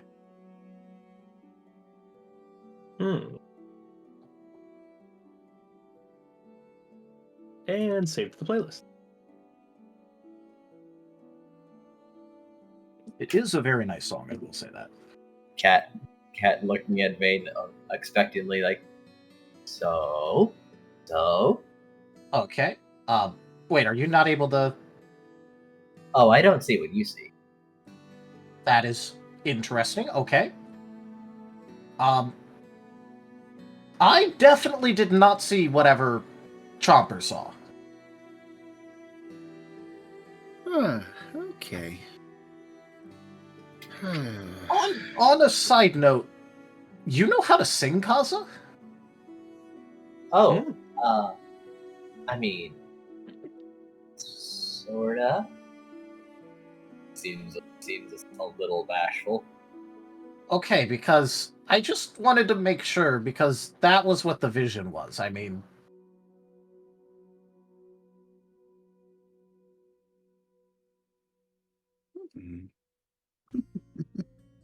Oh. Okay. Yeah, I mean... That's nice. Although, I don't know how far in the future that is, considering that you were going on stage for a performance. Kaza seems shocked that he could ever stand on a stage in front of... Yeah, again, I don't know how far in the future it is, but hey, you know what? New goal. Campaign goals.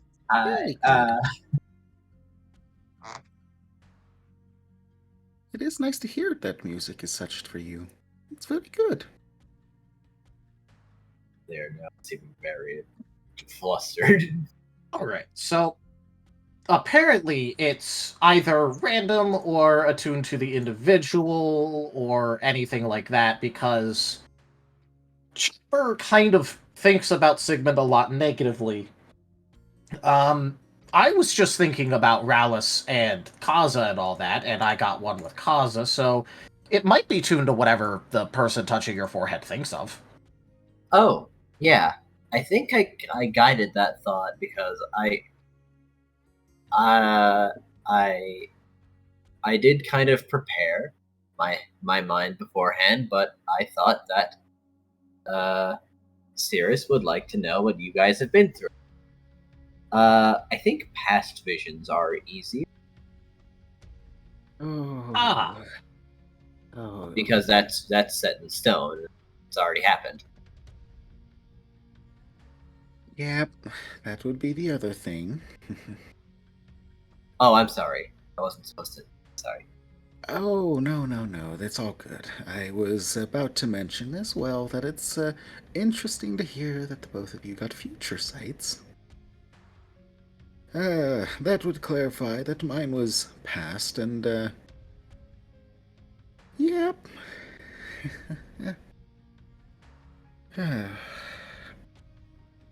So, anything else before I ramble? I believe that it might be best if you do. Okay, well, before I do, first off, before I forget and all the sort, heck, okay, no, let's go through that. So, you all have been here for 4 days. Well, congratulations, I've been made aware of that 4 days. In what I would wager were maybe a minute or two. So, I do apologize for my appearance. And, allow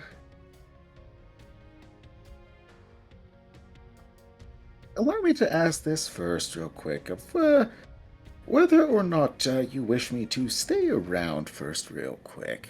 I can't even guarantee I can be around, but I do not want to add to things for you, and I just want to check that. I'm going to give you right now, before I have any additional context, that, again, my team seems to be okay around you for now, so I'm not going to do anything. Okay. Good. Whew. That said, seen a lot.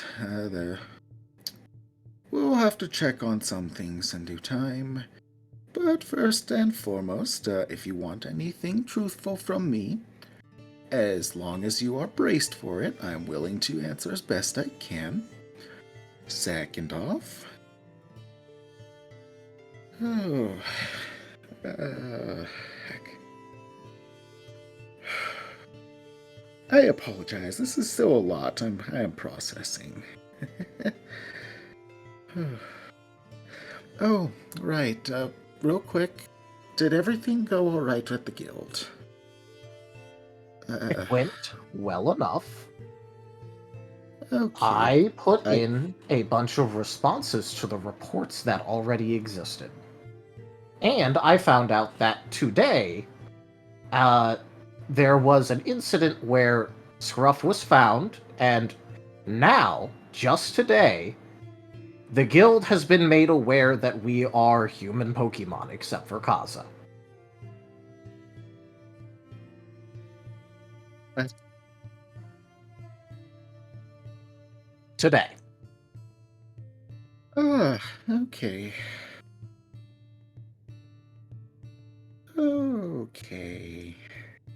And before you get into any more detail, Samantha, Kat, I would appreciate it if, private conversations remain private.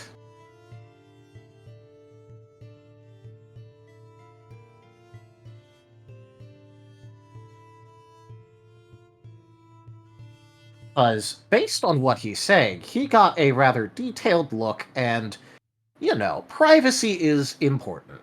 You got it. Say less, kid, as she is going to leave.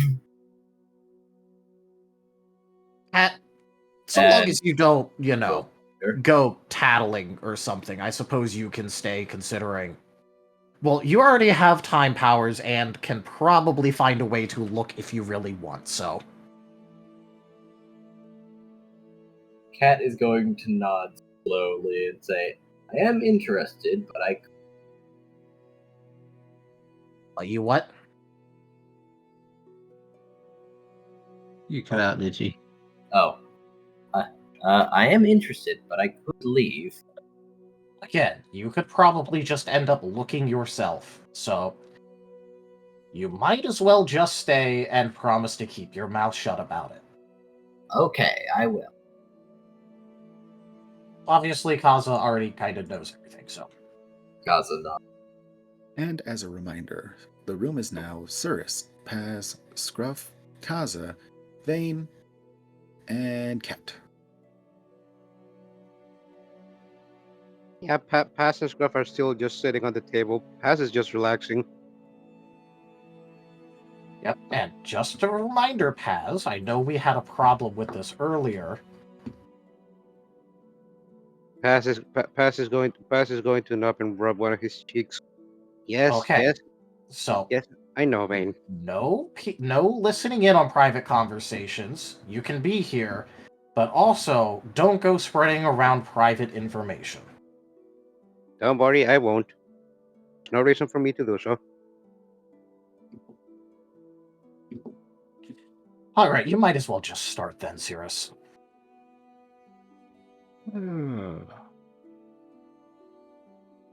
Okay.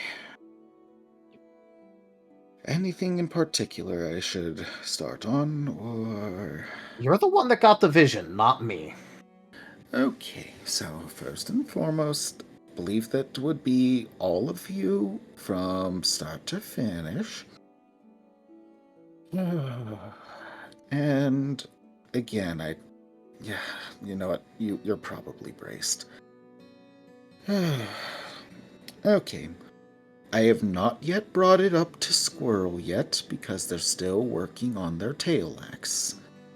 And I don't want to interrupt it.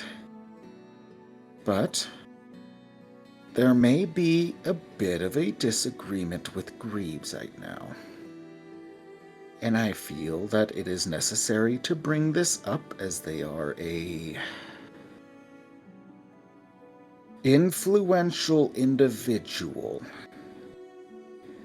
They're apparently a magical individual just like Ruvicin, and considering what Ruvicin can do, just from what the little I've seen, probably yeah. What is the disagreement? So... How much did they... Did they... No, they didn't. They only had about, I think, 2,000 in credit when they said the 4,000.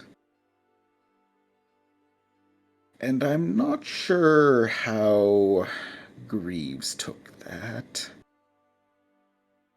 So I don't know if the dungeon was their working or if they just need to be repaid on a later visit.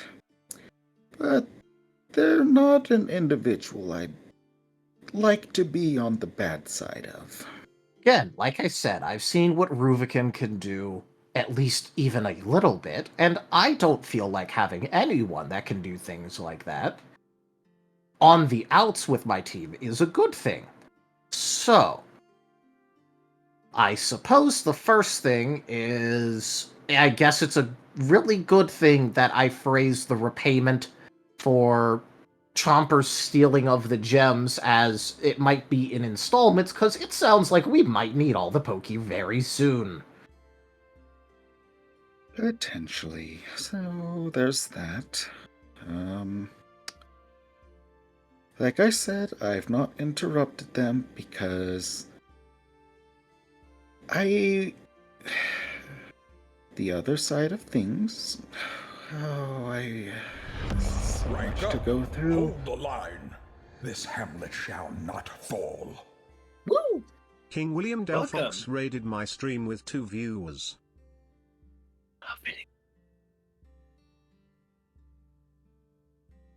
And William, Welcome, thank you Raiders. very much for that raid. Welcome in.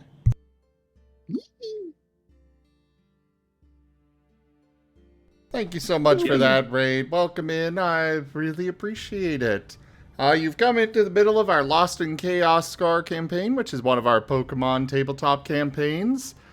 Hope you all enjoy the show. I will be in the chat. Mm-hmm. Mm-hmm. Going to use some pause as well. All right, go ahead. Okay, so, second thing. You may want to keep a sharper eye on Squirrel, as on top of what you've seen and such,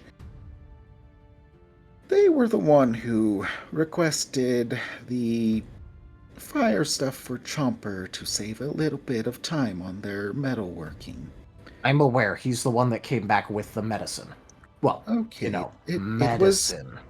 It was different because they looked over and wrote off on the hazards of that medicine, and either fixated or weighed that it was worth the risk. But either way, just as that small little note just to keep an eye that Chomper's not hurt further.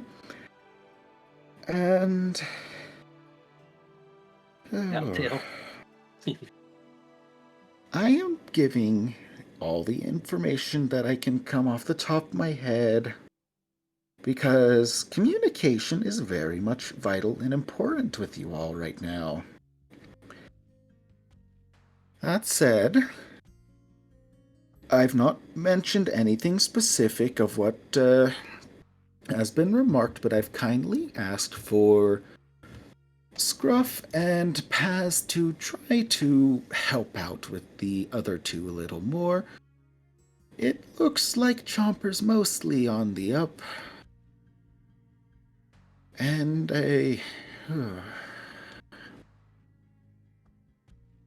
Pass is going to nod and give a thumbs up. I am planning to do so.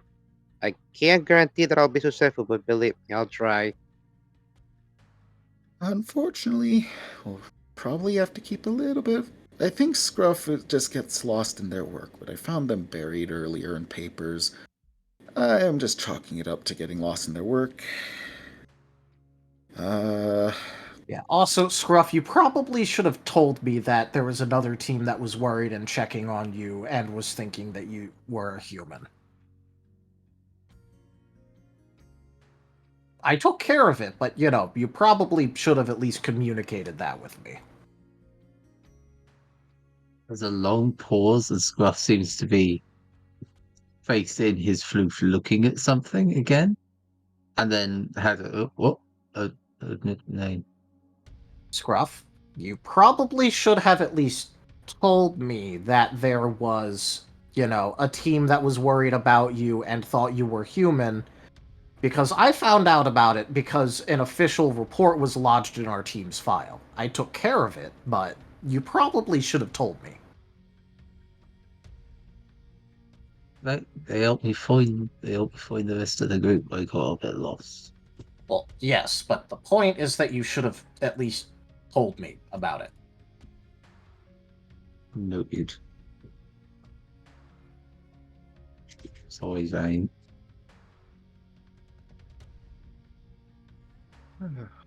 I'll do better. I'll do better.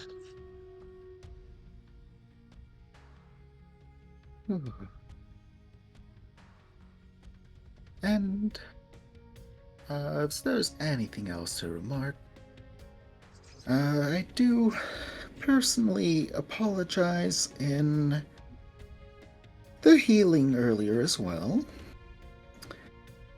You see, like I've mentioned before, me and Ruvikin are not exactly of this world. And for safety's sake, I don't like to ask too much of Ruvicin, as there's only so much I can ask of them sometimes, just to be fair. But this one was just because they knew if they didn't do it, I would try it.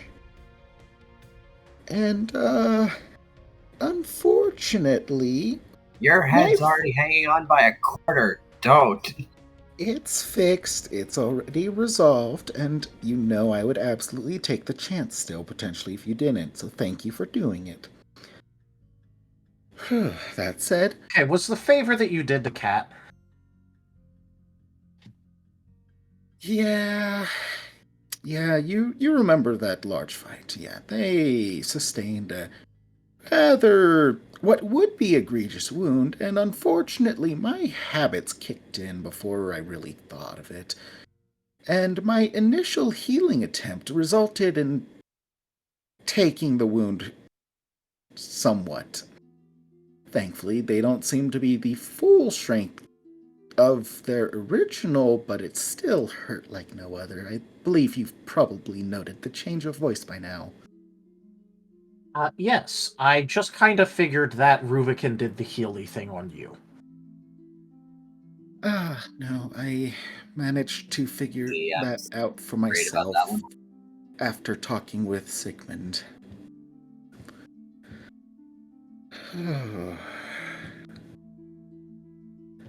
Still, I just want to apologize on that. I promise it would have been a little bit easier if I wasn't worrying it would cause problems and I wasn't worrying about being ejected from this world, so to say.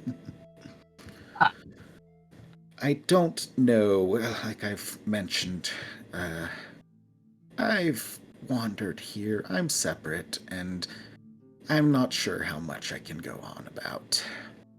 Alright, well, are you done waffling, or... Because this was supposed to be a discussion about what you saw and all of that, and now you've just been kind of...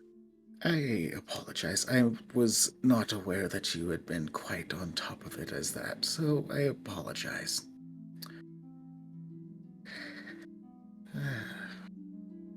I had just seen everything you all saw in 4 days. In a minute or two, and just wanted to check if there's anything else, and it sounds like... So, I apologize. That was not nearly as important as I thought. That's on me. And other than that, as for the rest of the group, and just to update on what the day was, Scruff had been learning the charts and local navigation. Squirrel has been working on their tail axe for the day. Paz and Chomper had a brief training with Samantha, and that was kept within reason. And...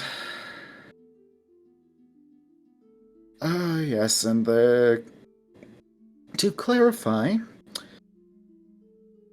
Samantha found Kaza and brought them back with Rallis, as Rallis had been with them. And they were... It was checked whether or not that Kaza had invited or welcomed them. They were not, so they were sent off with food and told that they will be contacted if if their presence is requested. I sincerely apologize. I did not go and report this directly, as unfortunately, I don't feel like going out like this is ideal. And I didn't feel like chancing luck by sending out the others just yet.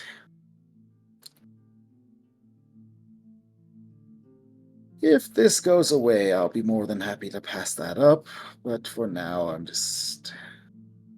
Anywho, before I waste your time any further, that's about it that I'm aware of. Sounds like you're much more prepared than I anticipated. Aren't you the one that saw everything in the past 4 days? Yep. I'm trying to place if there's anything outstanding. It's a lot.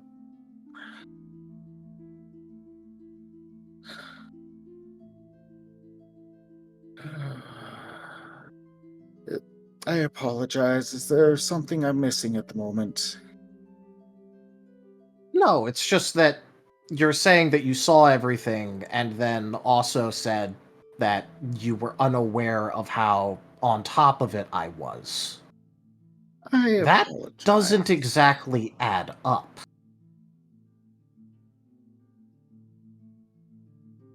I can't see into the minds of all of you, and I don't know what state you were in, Vane. I'm trying not to say much more for that, or I don't know.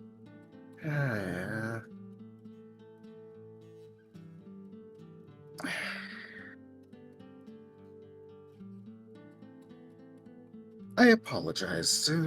May we speak out off to the side for the moment? Pass nuts. Go right ahead.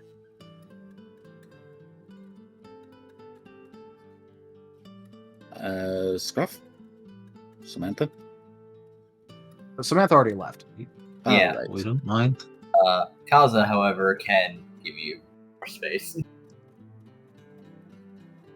We don't mind. All right, and okay. Would you like to find a spot, Vane, or otherwise? We can just talk lowly. And, you know, again, like I said, Kat can look at all this anyways if he really wants, so. Okay. And just on the quiet of, I apologize. I don't want to say anything of of the state you've been in, and I don't know what state you're in now. Frankly, I'm a little bit nervous, if only for I don't want to make anything worse if I can avoid it. I'm trying to help, that's why I asked if you wanted me to stay. I know that you're trying to help. My thing is that if they know, everything could fall apart because they are all relying on me. Yep, that's why I've kept it from them. I just wanted to confirm that, and I'll try not to mention anything further, sorry. That said, if you need to run anything by me of memories or such, you can do so, but I'll see what I can do on that. Don't worry too much on the memories. The only one that I got earlier today was of me doing paperwork. While I was doing paperwork, so. Okay. As for just a very quick explanation for you, Kat, I'm just assuming you don't know what's going on right now. Not especially. Okay, well, just fuck it, I don't know, just you're in a library, try and find a book about the Dark Spiral, look into that. Hint, hint. Okay.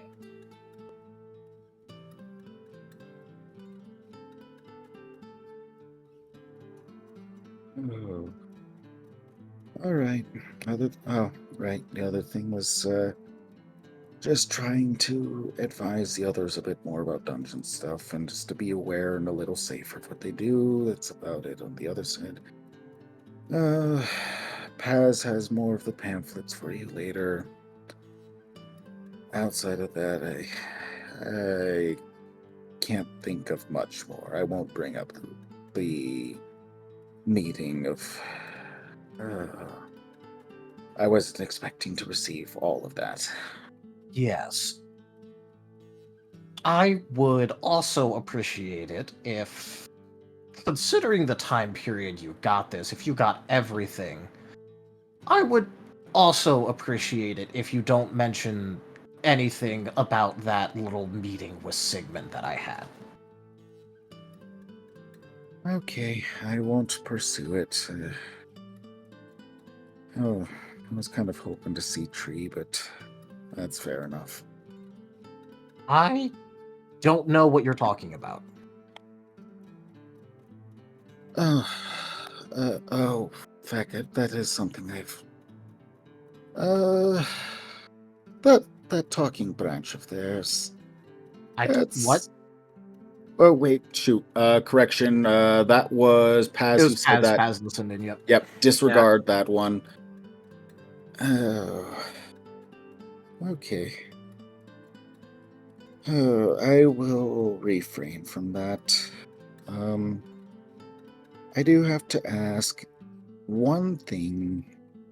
Between you and Sigmund, did that help? Was it a positive interaction? Net positive? Well, I'll have to see more into the future for that, but probably. Okay. Good. This will complicate my talking with Sigmund later about healing and such to make sure I'm doing this right or figuring Okay, this out look, right. when I say about the meeting, obviously I mean with the others. You don't have to keep it from Sigmund considering, you know. Okay. Just make sure you mention where you got this information, because I don't want him thinking that I went around telling. Yep, I can work with that. Okay. Oh, what was this about Tree?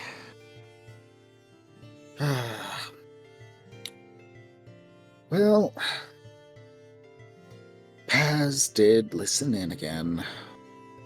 And, apparently Sigmund was admonishing Zorak for their fumbling of working with you, apparently. I'm guessing about just before when you met me. Yep, that exactly. I don't know how... Yep, either way. No, their staff spoke up in a voice I recognized.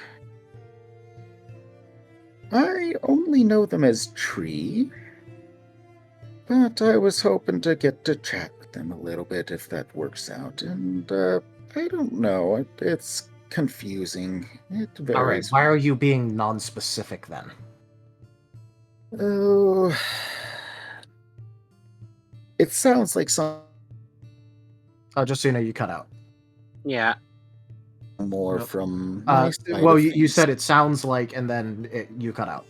Yeah. Oh, it sounds like something from my, from the past, not my past, from the past that may have occurred to Tree, and I just want to handle it gently, lest I incur anything from my world. I don't want to accidentally do anything, so... Alright, well, it sounds like it kind of is already at least vaguely connected. So, given that I have a very sudden question that I need to pose to Sigmund, and, do you just want to go talk to Sigmund? Oh, sure. This is still giving me a bit of a headache. It's not the worst I've felt, but it's certainly throwing me off a bit. So Alright, let's go talk to Sigmund then. Yay, more for the evening. Yeah. Woo. Day 4. Day 4. Give it up for day 4, everyone. Can I get a give it up for day 4? Could just go to sleep. You Actually, very important question real quick of are we still good on time, Zim? Oh yeah, we're only at the 4-hour mark. An hour. Okay, we still just got 1 hour-ish. Yeah. just To be make fair, sure. I'd be fine with going and talking with Sigmund tomorrow. Yep, same here. Of if that is, I just had to check because I don't want to throw that in suddenly. But yeah, no. Oh, perhaps. Can it wait till tomorrow?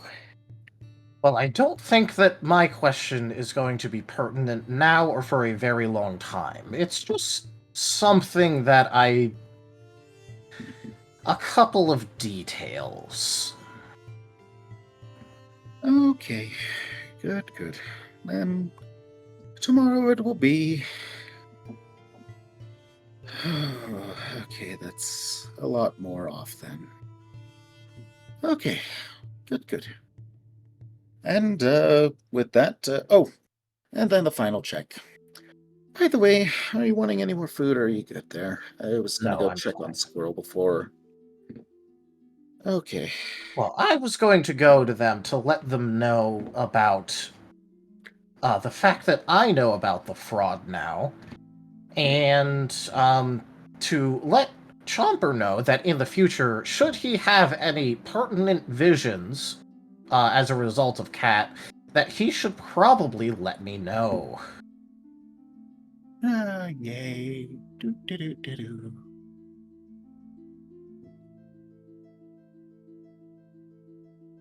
Oh, frick. I am remembering one small side detail, frick. Yep. Don't worry, there just to- is a lot. Oh, yeah, and just to clarify, has the party been apprised of, outside of the little light mention and such? I believe there's only one person who's been properly apprised of, the dark type, spiral. I believe that was just Paz, correct? Yeah, Paz got a not full, but at least like a partial explanation. Yep. Okay. And then there were a couple people around like Chomper when the initial discussion was had, where it was like basically no details. Yep. Okay, good. Then that's just the one little idle remark as well of that's one more thing. Paz has already asked Zorak about you. So just as a heads up, they are aware they're concerned, but I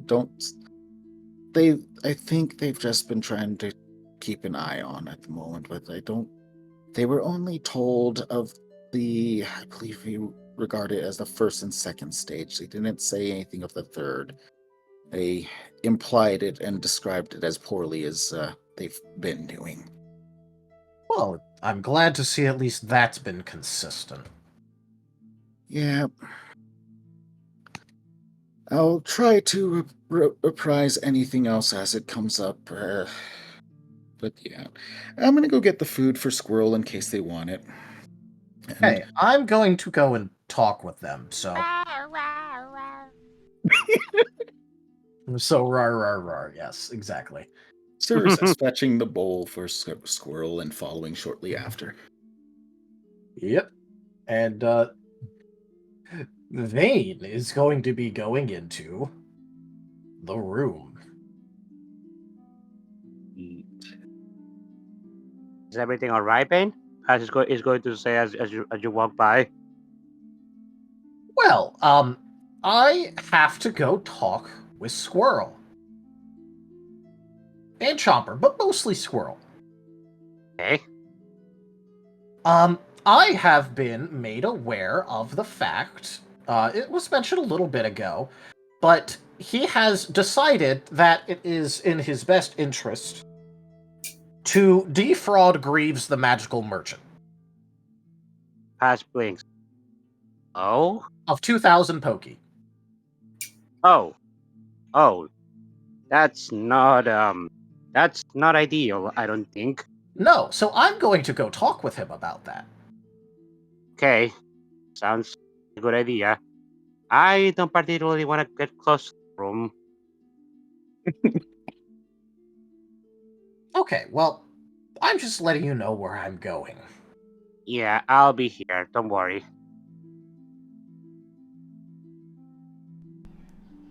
Hope that it goes okay. Yep, and I'm in danger. and Vane is going to go and fly off to the little crafting room that he's been in before. Oh, I'm gonna sneeze again. What's going on? Sir is tailing behind with the food. Assuming they can consume it by the end. No. The most intense music started playing. I can't see what it is, but perfect timing. Oh, good point. I should probably change over to the menacing playlist.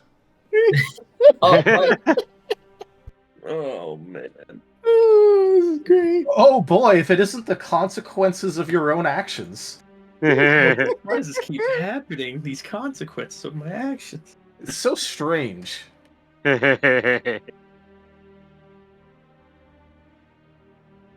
Do. Uh, Entry of the burb. Yep, entry of the birds. As Vane walks in, he's going to realize how hot the fucking room is, and he's just going to quickly put on his goggles. Just to give his eyes a little bit of protection from being dried the fuck out. They probably understands why Paz said that he doesn't want to get in the room. Yeah. Sudden understanding. Meanwhile, the fire and dragon type are just over here, just vibing right by the fire. Just vibing, yeah. The flying grass is tailing behind. Do-de-do-de-do.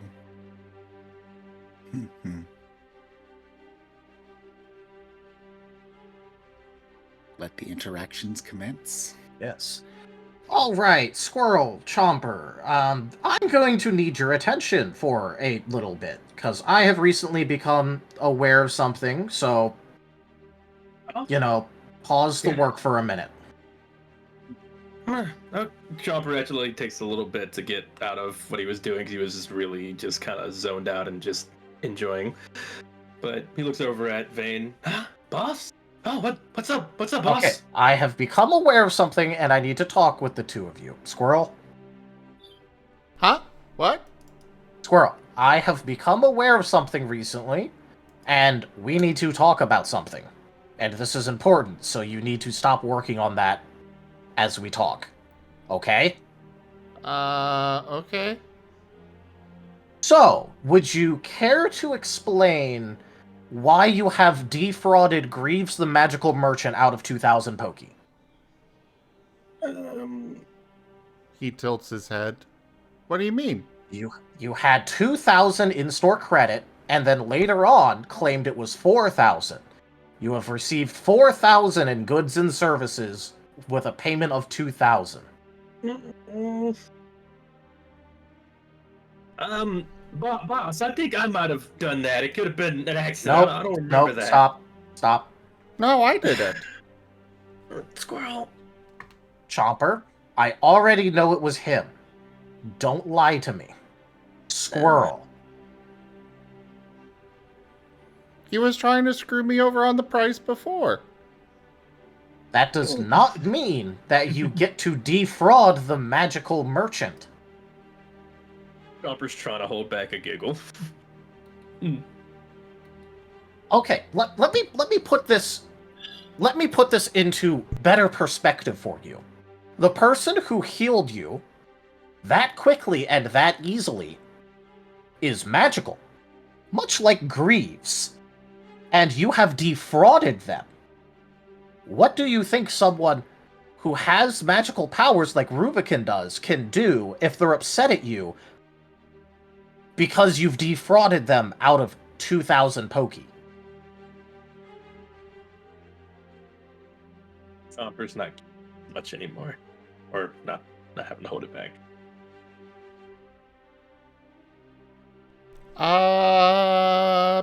Probably quite a bit. So you know what you're going to do now?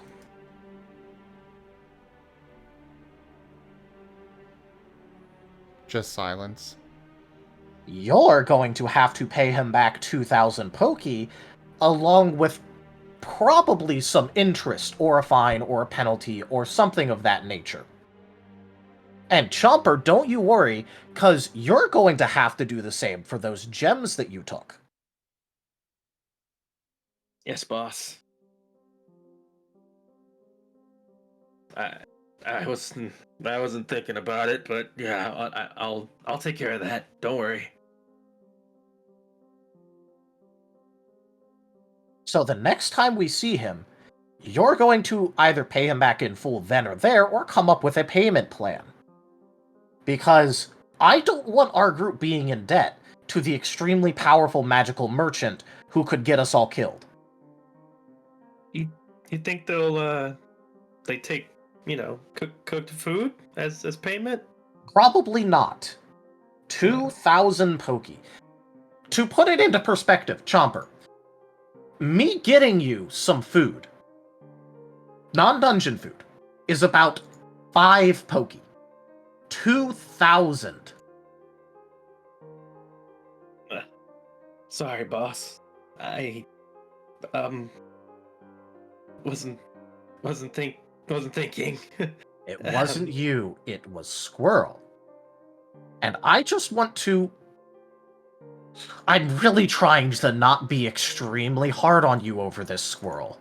But there is no good explanation for this.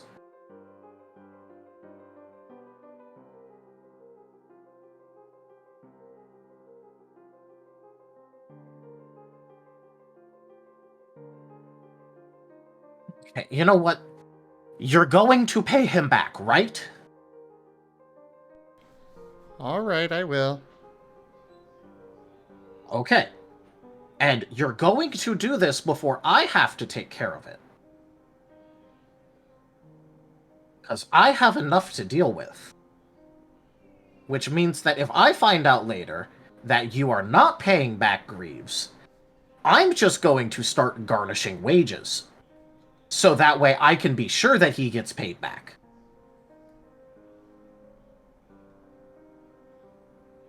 I will pay him. Okay. Chomper, if you have a vision because you touched someone that is a copy of the Guildmaster, you should probably tell me about that. Boss, Apparently it was about Sigmund. So, what did you see? I'm not even sure it's real. I was just trying to let it go just away. Tell me what you saw. Sorry, boss. Then Chomper proceeds to tell you what they saw with the vision, the mountain, and mainly focusing on Sigmund's devious smile and the dialogue that Sigmund gave. Alright. Vane is going to consider for a second. Chomper? How many columns did you happen to see? It's hard to remember. I know it was like a building, big building. Looked ancient, kind of. Chomper, were there columns? I think so.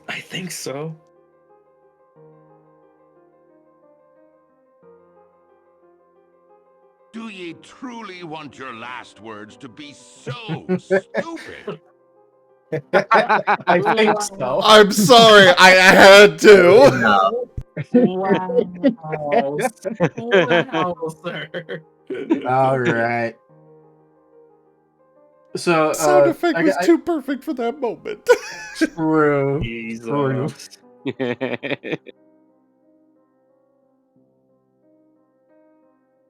Sad part is my notes have the exact dialogue, but doesn't have like the whole scene for scene, so I don't have the information on the pillars. I guess a good question is, like, towards Digi, then. Chomper doesn't recall, but yes, that enormous temple did have columns, but Chomper did not count how many there were. Yeah, okay. That's fine. It was just more like I wanted to verify. Yeah, okay. I guess it was a lot of big like pillars everywhere. It was a big building. Okay, so it had columns. Okay. That seems to mean something, Bane. It does. I'm sorry, boss. This is an important detail. All right. Well, look, just if something like that happens, just tell me. Wait, does that mean Vane's actually bad? Like, sorry, does that mean Sigmund's actually bad? I don't know, but I have a couple of questions I'm going to ask him, because some things are adding up right now. So And what if he's dangerous? Okay, look, like I said, I'm going to be asking him some questions. I will let you know when I have asked him these questions. Are you gonna go alone? No, I'm going to go with Cirrus. Cirrus needs to talk to him as well. Yep. Chomper, you're Can being I- excluded. Can I come with you? Alright, so long as you don't talk to him, you don't glare at him, and you don't touch anything in his office. You will be there to observe, not to piss him off. And another thing then in that same vein, don't be leaving anything for them either. Oh. The chestnut, don't leave anything and like such for them. Oh. Sorry, that's something else as well. That's a good point. Yep. Can you do all of that, Chomper? Chomper's just nodding. Just basically kind of just feeling pretty beat up. But they're just nodding like, yeah, I won't. Then yes, you can come with. Get If some Chomper sleep could tonight. die, he would. Yeah. Now, get some sleep tonight, both of you. Shouldn't we just talk to him now? What if he No. does? No. We're waiting until tomorrow. Get sleep.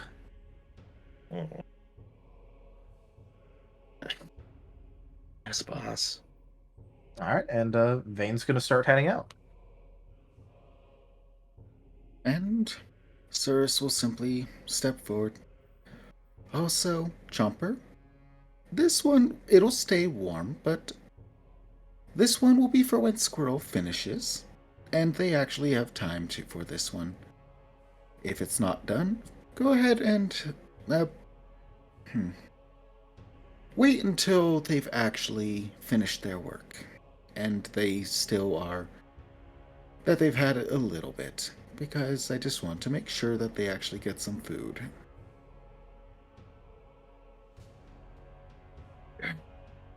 Sure. And with that, Cirrus will turn, head on out, and go find themselves a spot to sleep, whether that's where Samantha directs or some such. And along the way, Cirrus will finally wear back down a bit. My goodness me. And Cirrus successfully returns to normal. Congratulations. Yay! Yay! World's alive! Wow. Hey, that's a reasonable concern. True. If he gave, like, any pushback to fucking, like, actually paying back Greaves,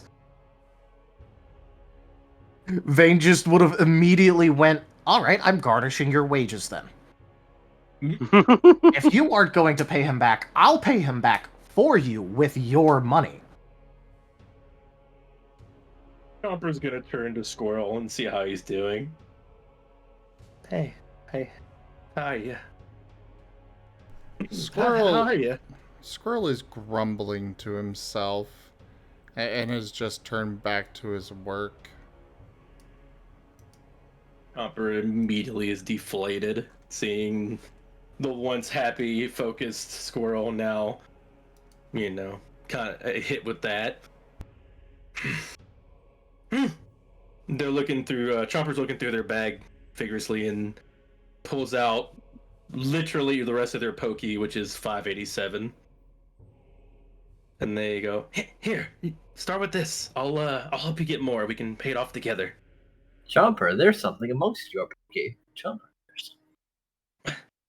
Oh. Is it what I think it is? No. It's Oh. top. It's a shiny toy top. The what? Oh. It's a spinny thing. Where did I get this? Ah. Okay, well, all right. Maybe, hey, Squirrel, check this out. I guess I have this. Maybe you can sell it. Help you pay off that. He gives a sideways glance towards you. What you're holding. How shiny is it? It is made of metal, so it's very reflective. I purposely turn it around to catch the light and try to get your attention. Eh? Eh? Eh? Kind of present it a little more, getting a little closer to you so you can take it. Yeah. He will take it and kind of examine it. It's small but lightweight, and it's very continuous. There aren't any like hard lines. It's all very rounded somehow, without any signs of filing.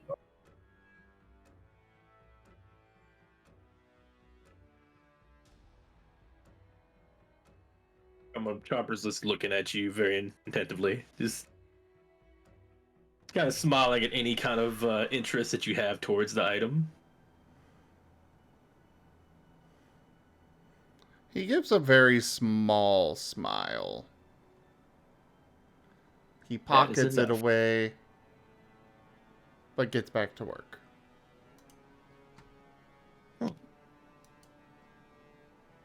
Chopper gives a nod and has a little bit of a smile too. They're still very much feeling that verbal lashing that happened and thinking, why didn't they tell him? They should have. They were honestly scared and scatterbrained and weren't really thinking. Like usual. And that's the last thought they had before they look back at the weapon and try to focus on the good.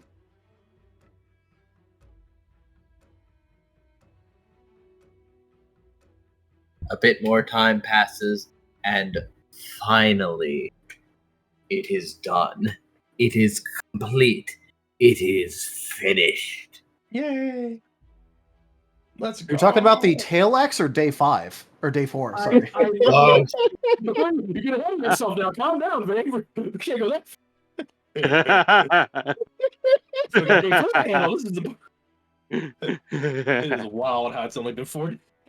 I cannot even imagine. As post the completion of this tail axe, Bean will insist that Squirrel must sleep. But And I want to pitch black outside. I want to try it out. In the morning, this is not going anywhere. Aww, come on. Let me try it out. You two, do you realize how late it is? Paz is gonna shout at them. Who the hell? Hi, hey, Paris.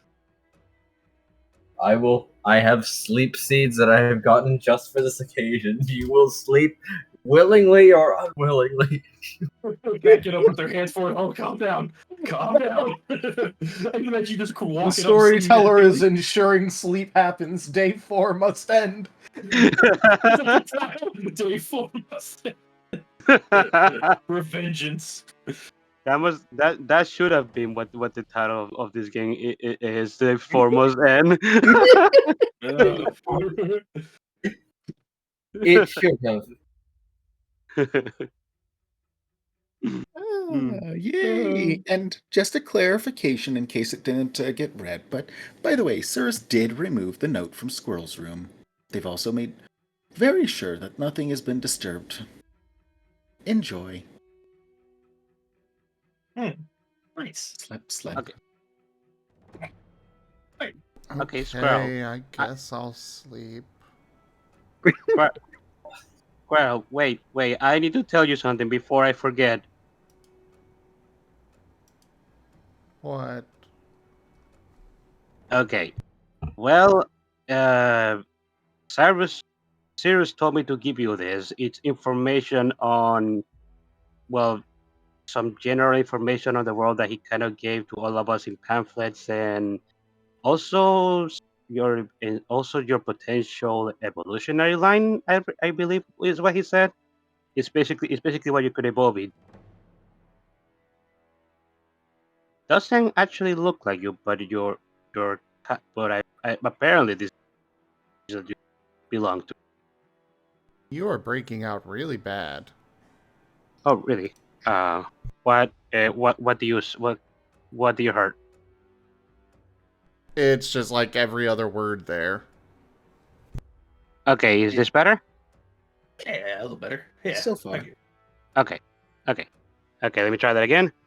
Okay, so Sirius gave us some pamphlets earlier, giving us some information for the world because he was concerned because we haven't been given a lot of it, and he wanted me to give you this to use. Is a pamphlet with your potential evolutionary line. It doesn't actually look like you now that I look at it, but it is apparently the species that you are and that you could evolve into. Here. Okay. Yeah. And also there was something else that I wanted to tell you so you can praise yourself, Fred. I was apparently made aware that Sigmund called for some for a more professionals to look into us after we got ourselves injured, you and me. So there might be some doctors coming to visit us. I know you don't like doctors, so I wanted to let you know that that may happen sooner or later. Got it. I need to disappear. No, No. they Bien, just wanna. can I hide inside you? Would you what? So the Tauntaun, what's happening? And there goes their soul. It wasn't even Ruvik who took it. Rubikin just like, Jeez. hey, that's my job. Rubicon very nice. Oh, come on! You just gave it away! Oh my goodness. I really gotta look at the story. Squirrel, you don't have to hide. It's going to be okay. They just want to check us physically because we got very injured pretty fast.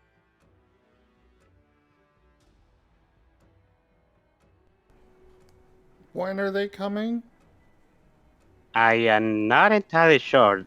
I heard that Sigmund gave contacted them like 2 days ago, so I'm not entirely sure when they're supposed to arrive. I'm sorry.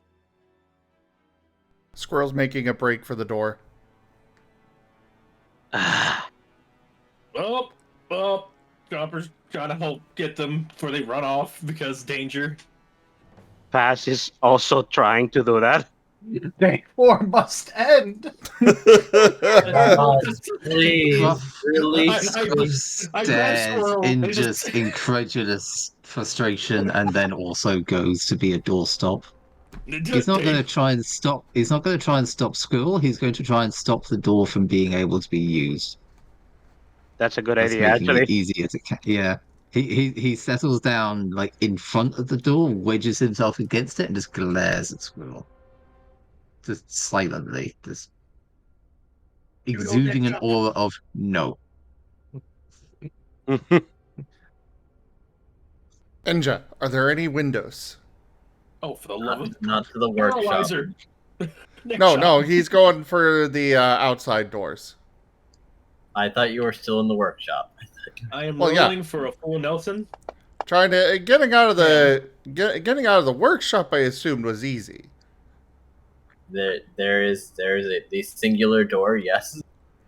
Especially considering Paz was refusing to go in there, so Squirrel would have had to be at the door to get the pamphlet. Yeah, that's true. Cat, you hear? Cat. So Hello. We need sleep juice. Stat. Points at Squirrel. Squirrel is going for a window.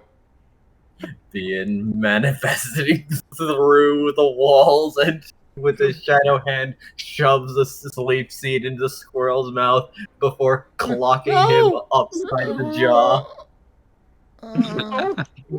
Oh my god. So bad. Before will end. Boss music is playing as Bien has had enough. This is actually very fitting. We're kicking and screaming. We're ending day 4. Squirrel, you may make a body check to resist swallowing the seed forcefully. Just body? Well, yes.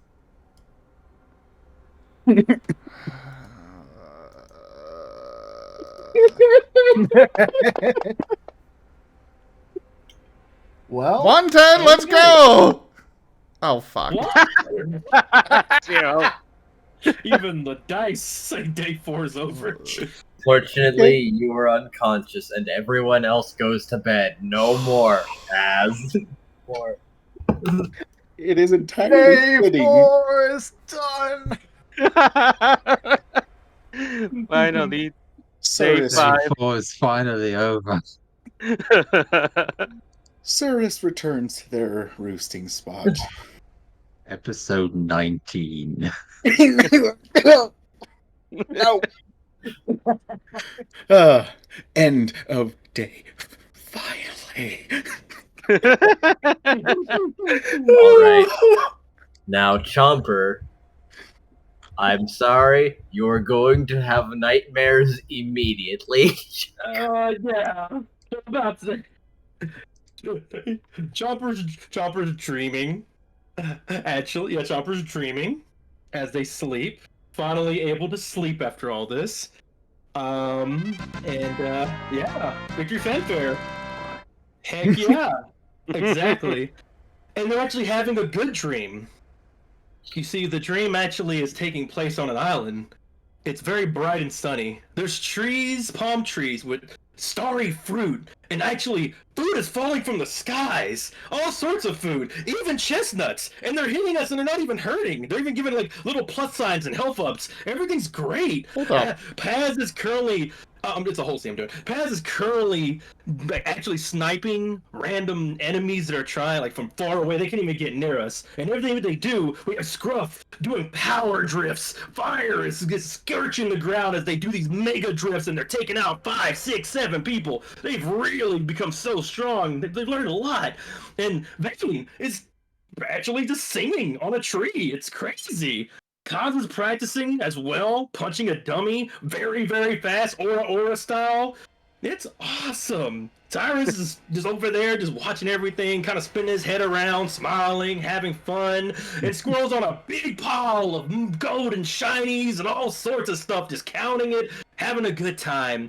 Vane even goes up to Chomper and says, "Hey, okay, I had the voice down. Hey, good job. You're doing great. I'm proud of you." If you want me to, I can say that. He would never say. And Chomper's happy. It's great. If you want me to, I can say it. It would be very weird to hear. Do it, please. Hey, Chomper, you're doing a great job, and I'm so proud of you. It doesn't even sound natural. The sun is shining even Sounds brighter. sincere. The sun is shining even. You need to do that emote, the card. The sun is shining even brighter. But yeah, it's great. And Squirrel sliding down his money pile, and some of the gold's is moving away from everything, so he's gonna pick it back up.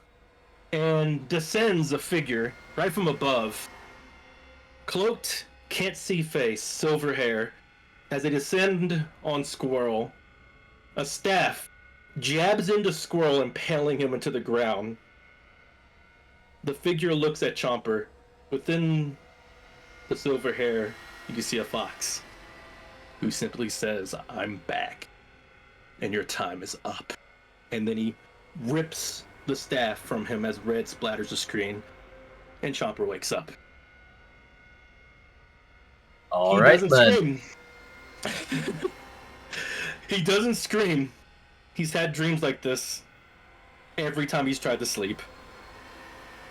There are claw marks all over the bed. He is panting. Can't do this anymore. After about 10, 20, 30 minutes, Chomper quietly leaves the library. Quietly makes his way out and head towards Sigmund's house as he arrives. The middle of the night. Middle of the I night. think this is a great moment for a cliffhanger, though. Absolutely not. Not! He knocks on the door. He's It is the title of the video. This is finishing. See, I apologize, but I do have to throw in one little idle thing. Proceed. Go ahead. Rubikin has been keeping watch. Congratulations. Before you have left the library. Chomper, what are you up to? I am sorry, by the way. No, that's fine. Chomper, what are you up to? I need to walk. Get my head straight. Great. I can't sleep. I'm gonna do something. Are you gonna do something bad? Chomper just shakes his head. Well, okay then. Guess I'll believe you. He's already getting ready to obviously follow after him. oh, okay, I believe you. He doesn't believe him, but he is interested in the chaos that this will obviously bring. Of course. I have to chime in. When you were saying that a thing was descending from the sky, the only thing that came to my mind was the Ultimate Battle of Ultimate Destiny or whatever it's called.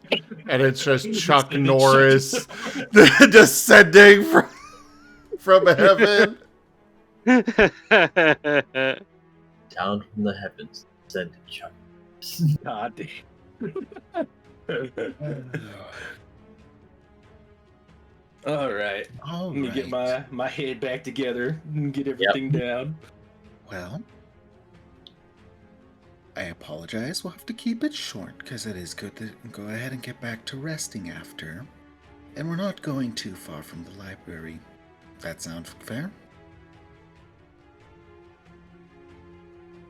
Oh, Cyrus is here too? Oh, dang. I thought it Oh, was yeah, just... no. Rubikin and Cyrus are quite the observant duo, and, well, yeah, Rubikin has been keeping an eye out, and Cyrus is promptly awakened. Oh, dang. He can feel when Rubikin's about to do something. Something stupid. And they are absolutely the the grass ghosts they are. They are very much startling in their own right of quiet. Until spoken up. So,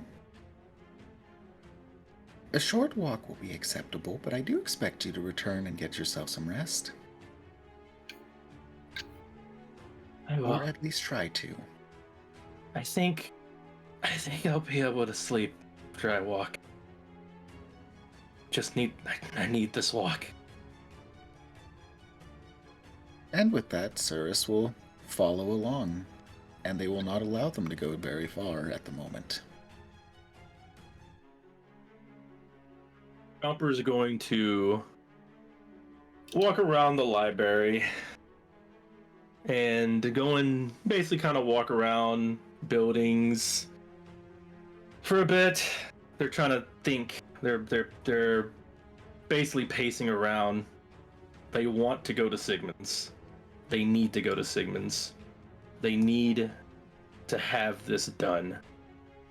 And they need to have a conversation. So, I'm going to try to roll in order to subterfuge, or basically, escape them using what I know, which would be that fog I can make.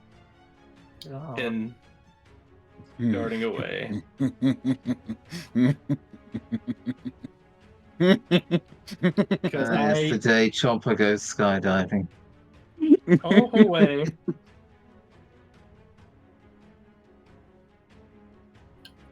So, while walking in between multiple buildings, I am going to try to casually begin to have that fog come up and start rising enough to where I can actually get away and not just have it be a bombastic running slashing. I'm just going to try to make it discreet and try to basically escape my followers right now. Because I know they're not going to let me go to Sigmund. Cyrus quirks an eye. Chomper trying to be discreet. This is cute. Chomper's very determined to get to Sigmund's house right now. Fair enough. Is something on your mind, Chomper? You're giving off some fog. What? No, I'm just trying to walk. I clear my head. We don't have to report, right? Like, maybe a little bit. Okay. If they try to run, I'll be sure to let them know tomorrow.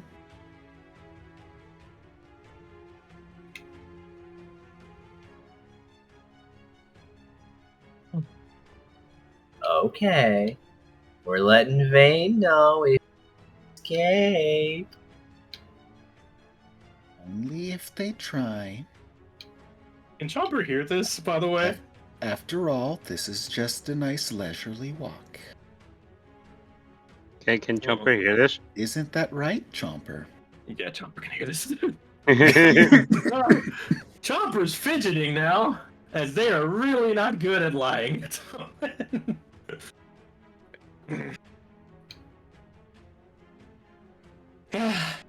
Yeah, sure. Just walking. Just walking. He's persisting. Let's let him go.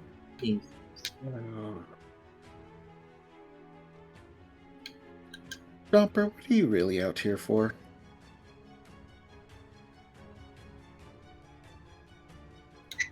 I keep having these dreams. I've having them even before I saw what happened with when I touched Cat.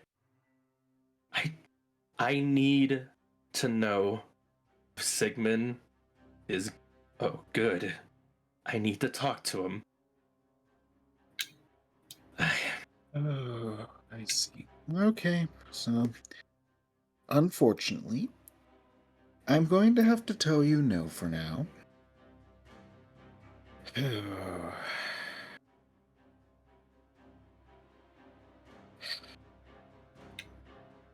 I suppose we'll have to see about some rest for later, but we'll figure out something. Let's go ahead and head on back to the library for now, alright? Man, if only Element was here, this could be solved so easily. Oh? Pat, no, we're not sleeping powder or sleep breathing this fellow. We have sleep seed at home. The sleep seeds at home. I will simply leave it with this, Chomper, that we will be speaking with them tomorrow. We will be working on whatever it is tomorrow. We are going to go for a bit of rest. Or at the very least, try. So, you can cease the fog for a moment. Chopper stops trying to make the fog. He knows he's found out. I will also let you know now, for your own sake and fairness, you've already noticed before my hearing is good. You'll have to try a little harder than fog on that. Nice idea, though. Let's get back to your room, though. We need to talk to him. There's no time. I can't have anyone hurt. So, for now, everyone is safe. And we will get this straightened out tomorrow. Right now, you all need rest. Whether that is just simply holding and attempting to sleep, and I can check with Bien about that sleep seed if that might help. Or even the honey milk, as that also seemed to help as well. But you need to rest. You know what, Chomper really needs right now is a Pokemon that knows Dream Eater, so that he doesn't have to deal with the nightmares. Quite Dream so. Eater? Yeah, he's like eat the bad dreams.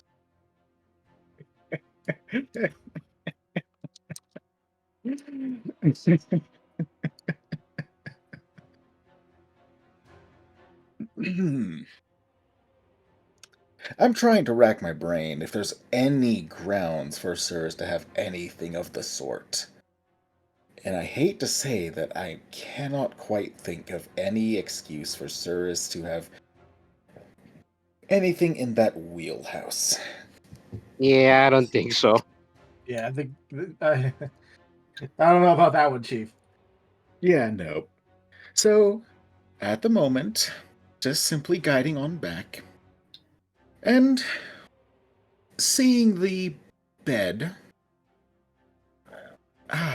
Okay, well, that explains the restlessness.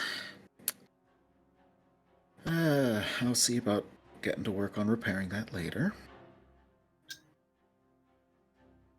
Whew.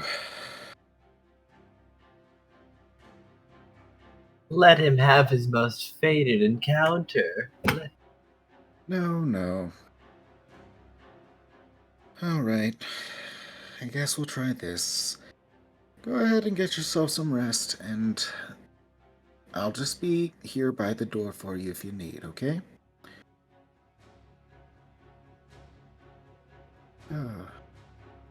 Now Sirius is the doorstopper.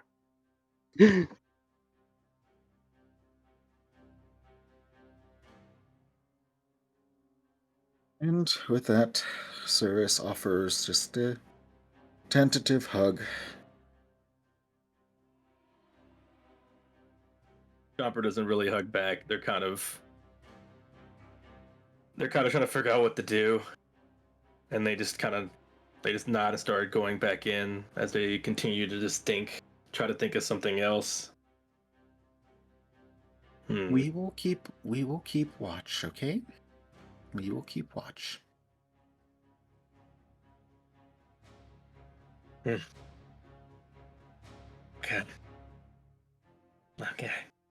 And it goes back into the library. And immediately is looking for back windows to jump out of. This boy is determined. Chomper. Are there any back windows I can jump out of in the library? That may be a back area as I'm looking. I suppose technically yes. Technically, okay. Well, Chomper is looking for that so they can sneak out still. Chomper. Ruvikin is delighted by this potential chaos. He's like, "Oh, we could let him." No, Ruvikin, we're not. We are ending this day as it is. And Okay. no, All right. night does not count as next day. Okay. I'm sorry, Chomper, but it must be at least daytime before you go. As he threateningly holds a sleep seed. How'd they find me? I walked back into the library. Oh, they were there in the library. Following. Oh, they just follow me. Oh, Yeah. yeah, no. You are unfortunately under watch now. Rat. Pat. You are under watch, but you are also assured. And with the owl just kind of standing sentinel. Well, dang! I actually have no. I'm honestly trying to think of a plan to go because Chomper, very much after seeing that dream, is restless and is in dire need to talk to Sigmund. Like they don't think there's like another option at this point. Like they're getting too near their wits end on this. So desperate. Okay, so Chomper. Have a heart. Chomper. Yeah. As was arranged. Just try to rest. After all, that was one of the conditions of you coming along to join us to talk with them later, okay? Okay.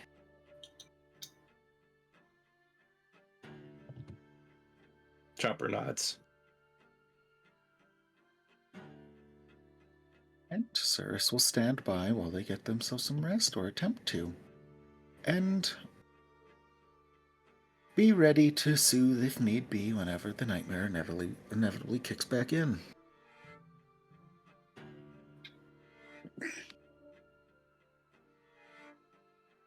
Oh, poor Vane, wake up tomorrow morning, see the disheveled owl, and barely rested Chomper.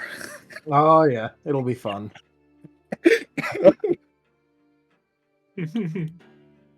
Meanwhile, the other three are probably resting relatively peacefully. Maybe not Squirrel. Grumble, grumble. Oh yeah, no, Grumble. That's what. I'm sorry. I'm getting really tired. I'll still be listening, but I don't think I can engage. Go ahead. Don't worry. The good news is... ttrpg. Yep. I'm The not good leaving news the is- call. I'm just going to be muting. Okay. Okay. The good news is the next bit should be Vane, myself, and Chomper. So, shall we roll over the night, please? Yes. Please, day 5, give it to me. It is in the early hours of the morning before Rubikin sneaks into Chomper's room. Hey kid, you want to make a Rubikin? What? You know, go away.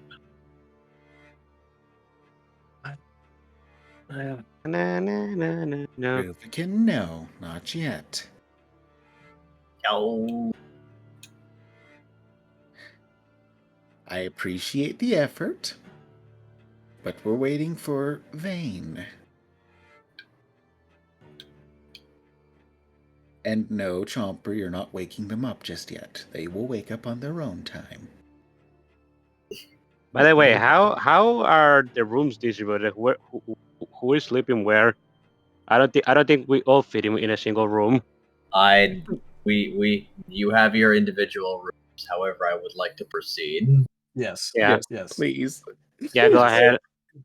And probably only a little bit later, because Vane doesn't exactly sleep the most either. Probably only a little bit later would end up waking up. After all, I can't guarantee I'll be back on time next week. Yes. Yeah, go ahead. All right. So Vane would be up now. Apparently, you are being informed that Chomper has to see Sigmund. There is no option. He must see Sigmund. Right, I guess we're seeing Sigmund in the morning straight away then. Let's just Sir, go. We yeah. can get breakfast at the guild hall. Sounds good. And congratulations, we're now en route. Woo! Away! They are Yay. allowing you to take point, Chomper. Go.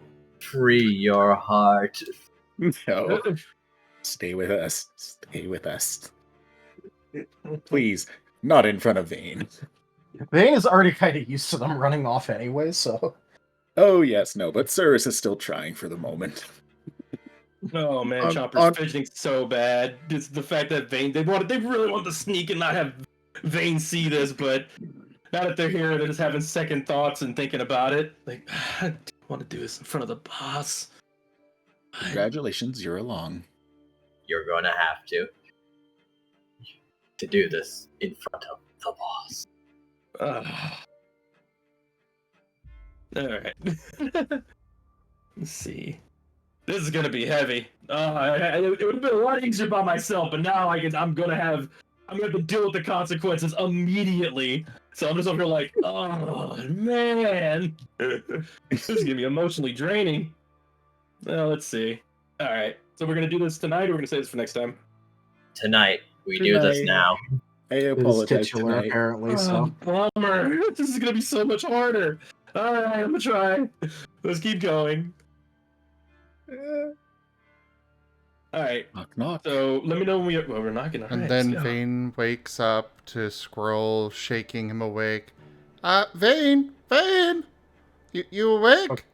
I'm gonna be making my weapon today. Day 4, start again. again. What the heck? The loop is real. Yeah, alright. Come on, let's go. Knock, knock. The door slowly opens as an unhappy face greets the duo. Unsurprisingly, It's technically a trio, but yeah. the right trio. What? What is this?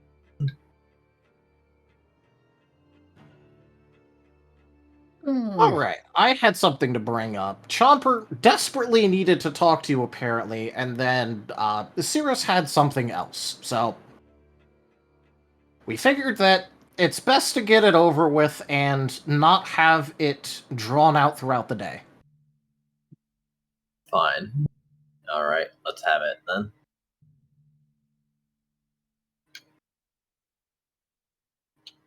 Chomper's very much fidgeting, but they're still very much just completely done with everything and wanting this to be over. And they've thought about exactly what they would do, but didn't consider people being here. So they're second guessing the main part of what they're going to do to try to settle this if things can't get settled with words. Well, Sigmund, I wanna trust you, okay? I wanna drink the medicines you give me. I wanna be able to leave you and my friends and trust they'll be okay. I wanna believe when you talk about that 9 tails. It was comforting. The idea that you can still find yourself, even if all this stupid different world shit's happening. For Paz's sake, for mine, I want to trust you so damn bad and think you're gonna be good. You help Paz.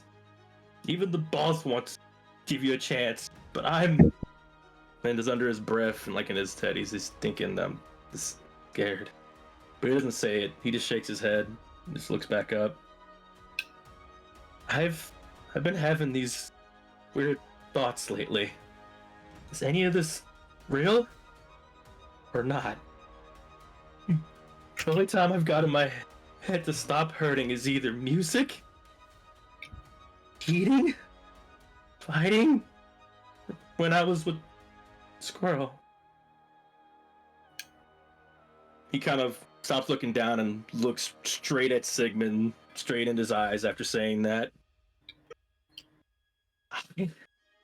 I saw you. I saw you standing in a vision, and you looked so evil. I don't know if that was the future, if that was my head. I don't know. I just want to know. I need something. I just need to know that you're not gonna do that. Or that was just bullshit or something. I just need answers. Just want my team to be safe.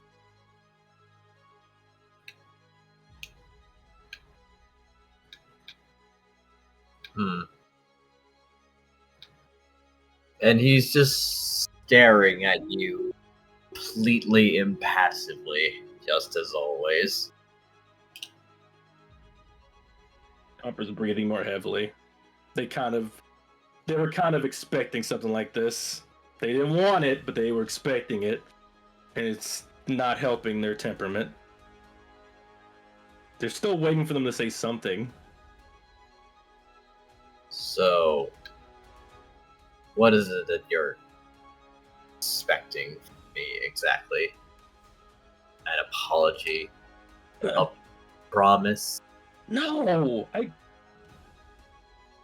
just want something. I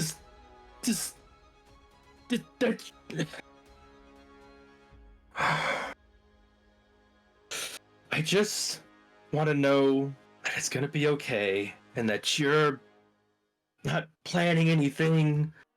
Just any signs. You don't give anything. And all I have is just that. Just give me something. I don't owe you anything. Fine. I'm doing fine. Just fight me. Settle this outside. Once and for all. It's like Pokemon. All right, hold on. Fight me. Okay, Just- No. Chomper. Chomper, let me ask my Duel. question first, because this might get you something that you want. I just want a duel, boss. He will easily beat you every single time, especially if what I think is true, which is what I'm going to ask him. Doesn't matter. Chomper, just trust me, boss. Just let me fight him. You're All right. receiving an embrace from Surus. Not yet. let me ask him my question first. Just the one? Just the one. It has multiple options, but it's just the one question. As I don't particularly care for the details and the sordid past and all of that. I just want answers to one question.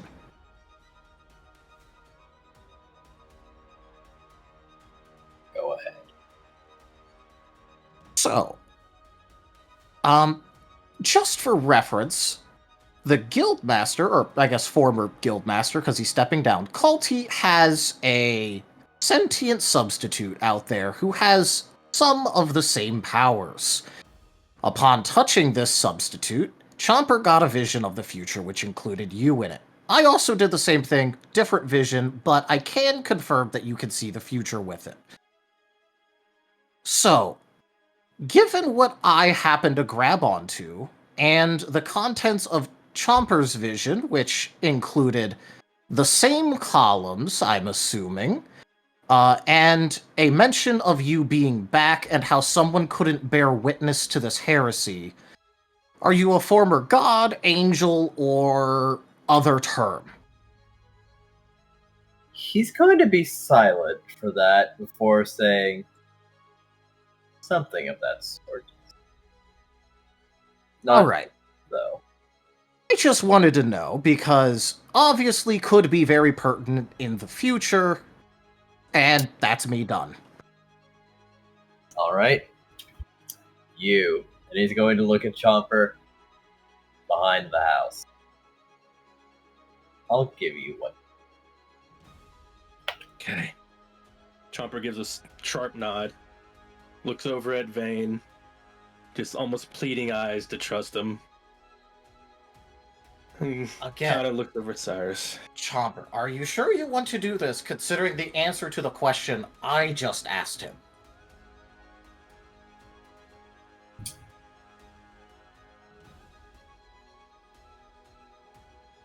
Need to know.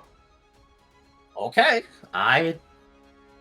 You know what? Sure, go for it. At least when he torches you, he can also put you back together. Hopefully.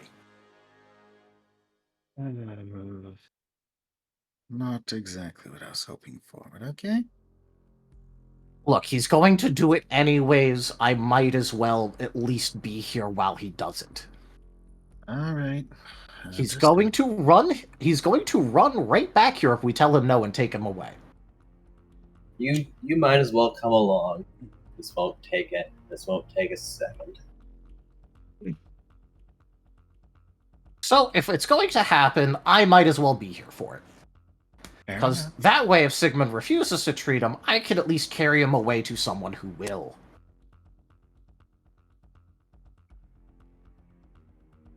Chomper is heading out. His breathing is uneven before this, but as he gets outside, as he's getting more in his element, he begins to be more calmer with his breathing. He's still completely, very much just done, on edge, and no sleep. Didn't even really sleep when you got him. He's zoning in. He's getting ready for a fight. He's been planning it out all night. Mock battles again and again and again. What he would do.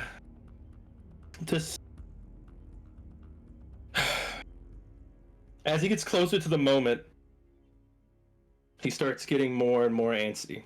Idle thoughts.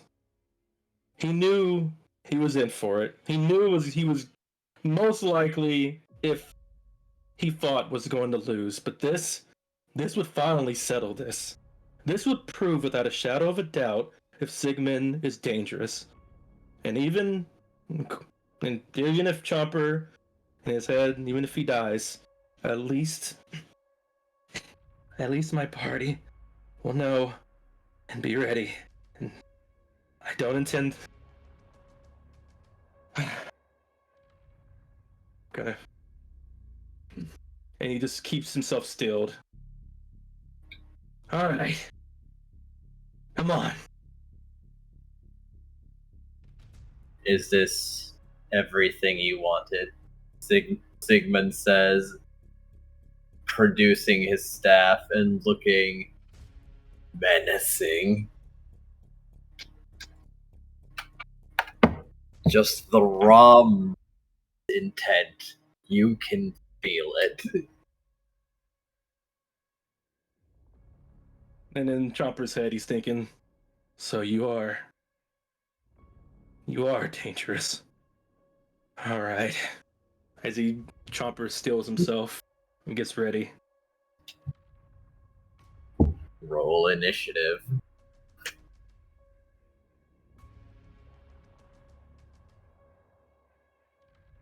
Alright, so am I switching to the Primal Arceus song for music, or...? You'll see, but yes. Oh my god. Alright, initiative. It's been a bit. Alright, let's... Never mind, you're not being faster than Sigmund. Oh, did you get a bunch of 10s? Oh no. He's got 5 dice to roll, Chomper. You're done. My initiative's 1, so I just have like 2. I don't know why I'm grabbing those dice. It's just 2 because initial's 1, so we. And 2 Oh. Ooh. By the way, you rolled d8s. Oh wait, did I? Yeah, Yeah. grab the d10s, you goober. Grab the d10s. Better, but still not faster than Sigmund.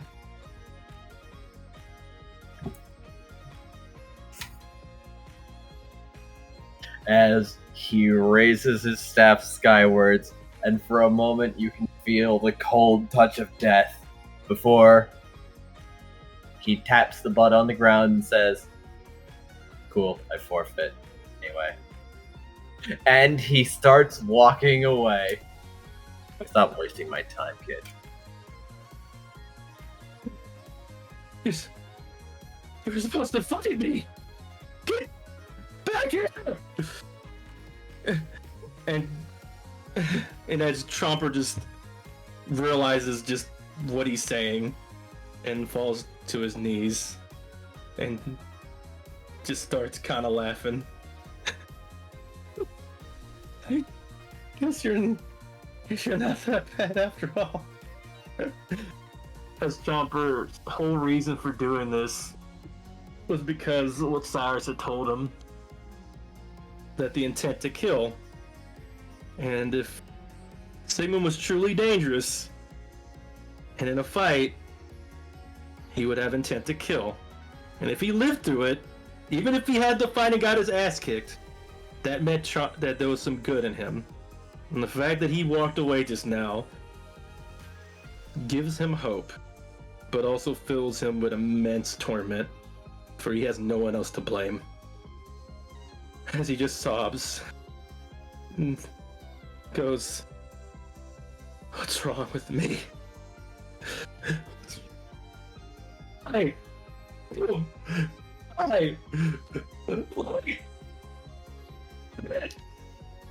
as he crunches a talon, goes into a ball, and just sniffles. Sigmund +5. Chomper self-love -6. I'm just going to like awkwardly come over, like unsure what to do, and kind of like give the Chomper ball like a couple of wing pats and kind of like sit there awkwardly. Well, that Sigmund didn't do anything. Perhaps the worst thing he could have done to Chomper. Yeah. Oh, I'm glad we got to still play that out. Cyrus steps over to offer a pat and a half hug, having to get quite low to do so, but pulled off all the same. Well, I hope you've got your answer for now. And as for your remark, you've been here for 4 days. That's not a very long amount of time. If your question about whether or not people can change was yourself, I'll tell you now. You have plenty of time to work with. Chomper looks up, eyes completely just glazed, and breaks down just a bit more, but at least he's acknowledging Cyrus and Vane there. And he's leaning into both of them. Vane is going to give more very awkward wing pats, unsure of what he should be doing. That's about right. They're so comforting. And Chomper feels very much a pain on his hand that he just punched into the ground. He looks over at the door, doctor's door, just looks back down away. Not because he's scared or he's worried about Sigmund, but more he's ashamed of himself.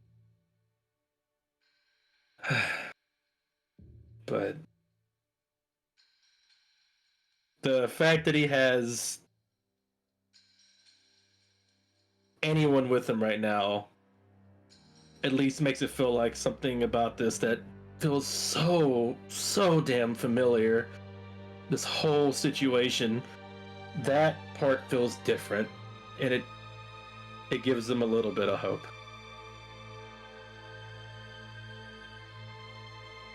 Oh, he's still very much crying though. He's still sobbing, all that jazz, but he at least had that. All right. Do forgive me, both of you, but I believe it's my turn to go check with Sigmund as well now. Yeah, I got my thing answered, at least technically, so I'll just stay here with Chomper and pat him a bit. Cyrus follows Sigmund in now, with a stopping at the door to knock.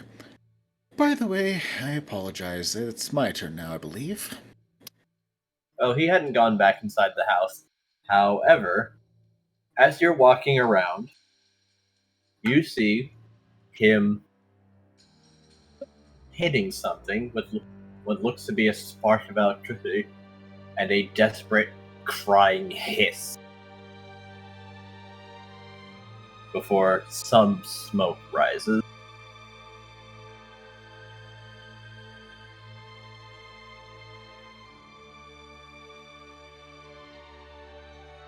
Oh, you. Right. Go ahead with your thing then. So, first off, the substitute that was mentioned earlier. I was the first one to figure out that they still had some power. Namely, by getting the last 4 days suddenly thrown at me. And I just have one remark. But may I touch the staff? Tree, if I may. He's going to frown, but say, like, I guess she was right then. Alright. Hello, Sirius! Hello! Hey, Tree. Good to see you can still talk in that form.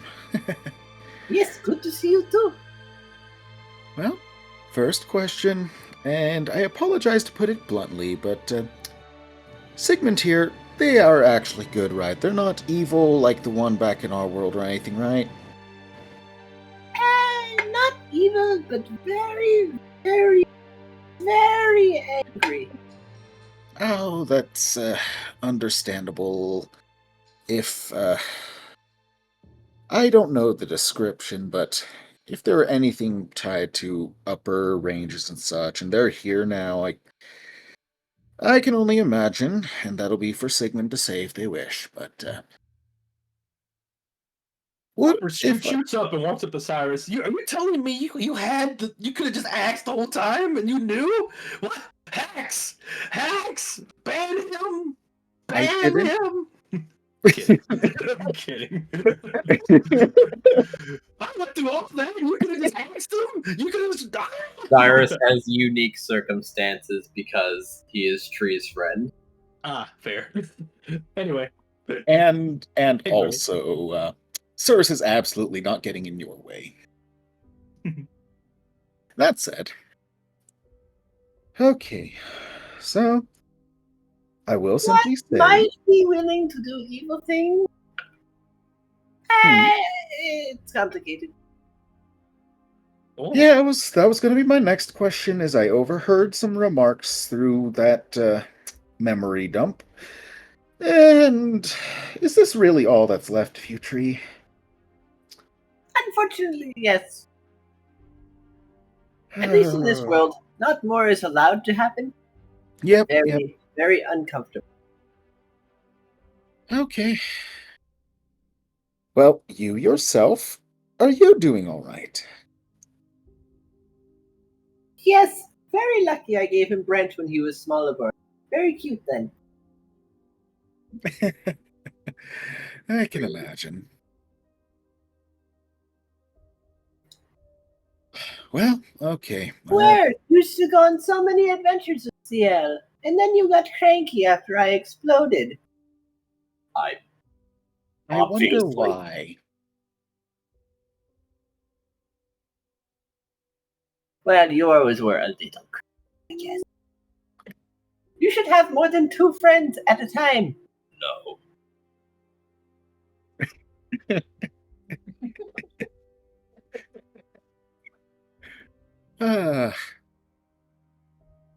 Well, that settles that for me at the very least. So, I, I do apologize. There's a small chance I might still check in from time to time. If that is fine with you, Sigmund. Do what you want. She doesn't get a lot of visitors, I guess. Oh no, that's entirely fair. Okay. And thank you as well for the clarification on the healing. I was able to heal myself, so there's that. Any precautions I should... Really wrathful lately? Hmm? You. Oh, yeah, just a bit. I kind of got to see the 4 days that this group has been through, and... You should be careful about that. Oh, Types yes. are not dark types, but they are susceptible to becoming very obsessive to the point where they can sacrifice their own lives to harm someone. Yep, I am getting a glimpse of that, I think.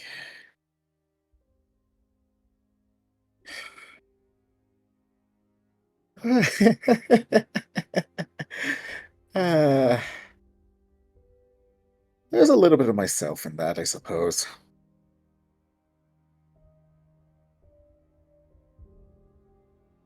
Well, I suppose I shouldn't burden you with anything, but if you are feeling vengeful, we might be able to talk about some matters.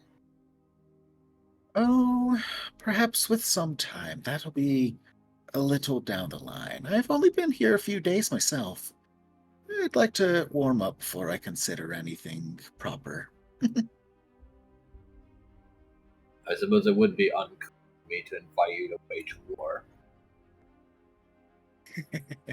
Oh, depending on circumstance, there might be the possibility.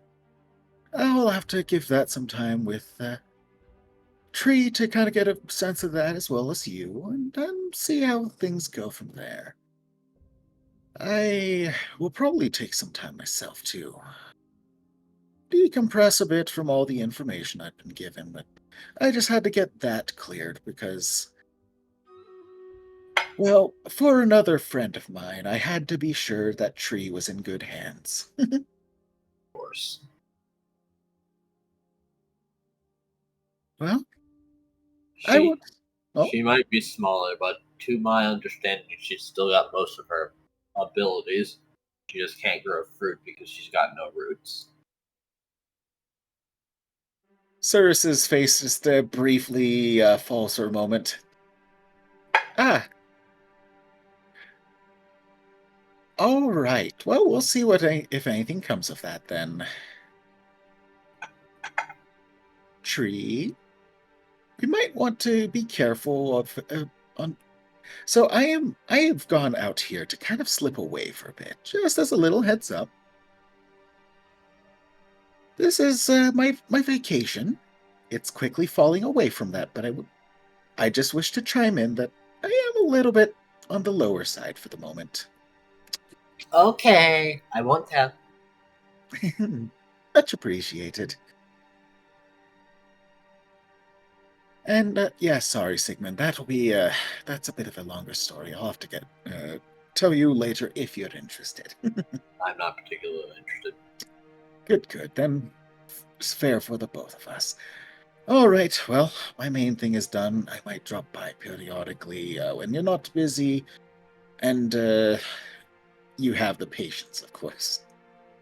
Ooh, I love having my life read by forces that I didn't even know existed. Oh, don't worry. This entire world and whatnot has been quite entertaining to see, and also very confusing, baffling, and don't know if I'm getting myself in over my head, but hey, It's part of adventure, isn't it? Okay, don't go to heaven. Very dangerous here, especially. Shush. Oh, we'll see. I guess I'll ask one question. How do they match up with the beings from from my own world? Oh, well, hard to say. Strong but lazy? Okay, well, depending on circumstances, perhaps you have some assistance from me then, Sigmund. We'll have to give it some time later. You have a good day, and unless they have anything further to say, Cyrus is on the way out now. He is not going to say anything, but he is going to be slightly confused. As Sigmund might have also attacked Chomper's void parasite a bit. Woo! Oh shit! Oh no! Let's go.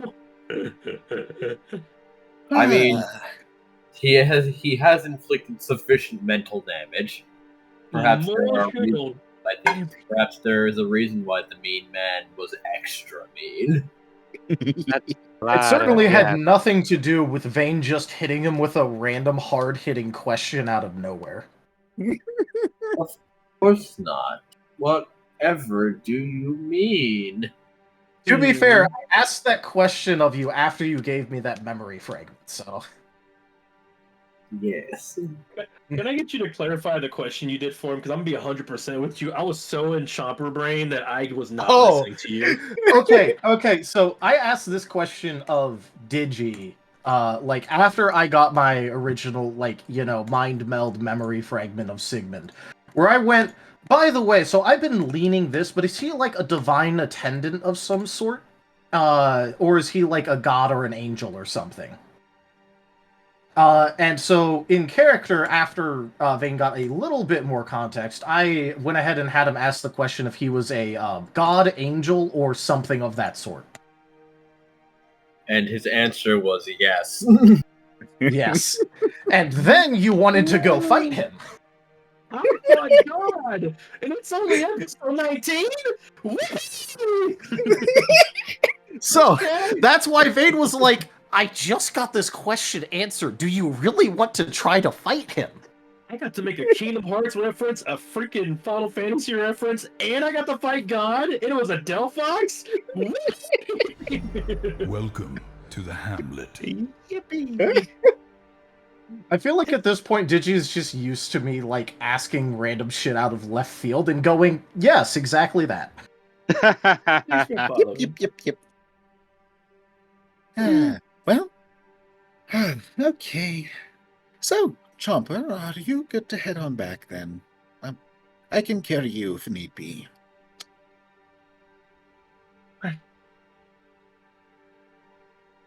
Thanks. Chomper's not that responsive, but they're at least trying to give you gratitude. Alright. By the way, is Sigmund still outside? He is. Vane's just gonna go, alright, I guess we'll take him back now. See you later, Sigmund. See ya.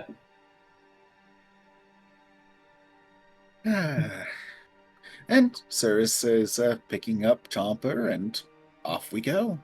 Yep, Vane is just going right the hell back. Rubikid is glaring at Sigmund, so like, you cheated me.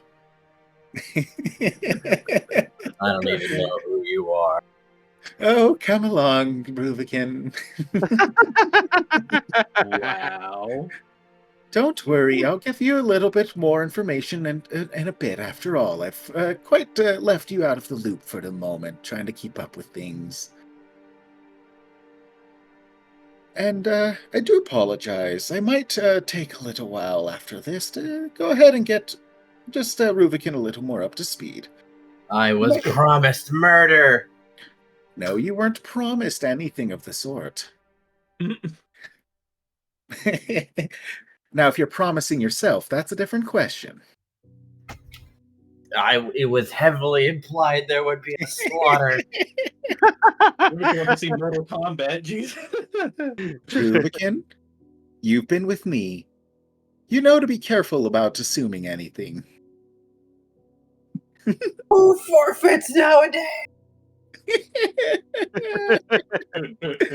So, I'm just gonna say this to hopefully make him a little bit more angry. Why is the doctor so mad? No.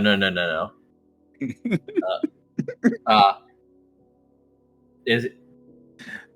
Vane is intentionally poking Rubicon because he kept calling Rubicon a doctor, and he's like, "I'm not a doctor." I'll kill you. Cyrus is just having a chuckle. Chopper's just idly just saying sorry over and over again. Saying, I'm sorry, boss. I'm sorry. You're getting pats as we go. Oh. This is a lot. But I mean, hey, I got my question answered. Yeah. I'm gonna give you all one bit of hope for Chopper. Here you go. I'm sorry. Did we already have breakfast? No, Chomper, we haven't yet. Okay. We'll get you some breakfast. You get a thump on your back, or wherever you're carrying me. You just have a thump on your side. Whoever's carrying. It's Cirrus that's carrying you. Cirrus is getting tail thumps on their side. No response, no verbal, just tail thumps. Rubicon is going to leap over. Tell me things. Why did he have a vision of him being with you, going to confront her, going to do heresy? What are your plans, and why aren't I involved? Pat Rubicon, we'll see whether we're involved or not. I thought I was a fanboy for these shows. Let's go. Jeez. Of course, the Look, demon I wants can't to tell do you anything. heresy. I didn't have the vision. I have emotional damage. I can't talk right now. I need breakfast. Look, all I know is that something divine something is going to commit heresy in the future. Does that help you, like, tide you over?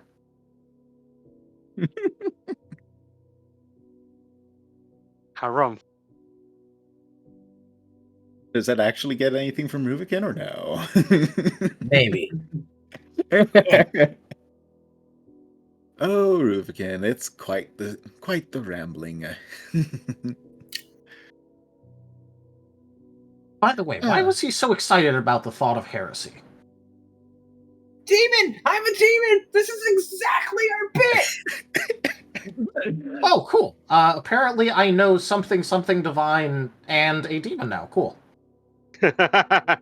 Cool. You're still a doctor. I'm not! Look, I don't care if you have demon magic. You used it to heal.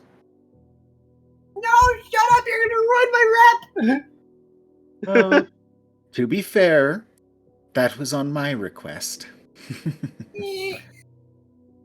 And you know how that goes.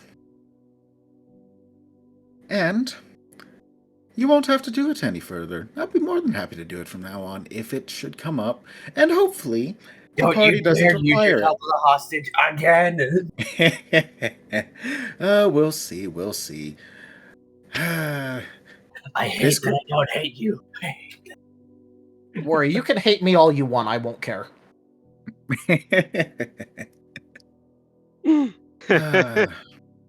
Well, It is really fun to see Rubik serious. Not gonna lie. I need to look up more stuff about them. Pat. That said, unless there's anything further planned, I will simply declare the actions that Cyrus would be more than happy to bring over to breakfast, allow the duo to consume their meals, and bring back to the library, I would imagine, unless there's anything further between. I mean, Vane's pretty content. He got his shit answered. The rest of the morning is looking filled with stuff he has to do, but not as much as yesterday, so. Yep.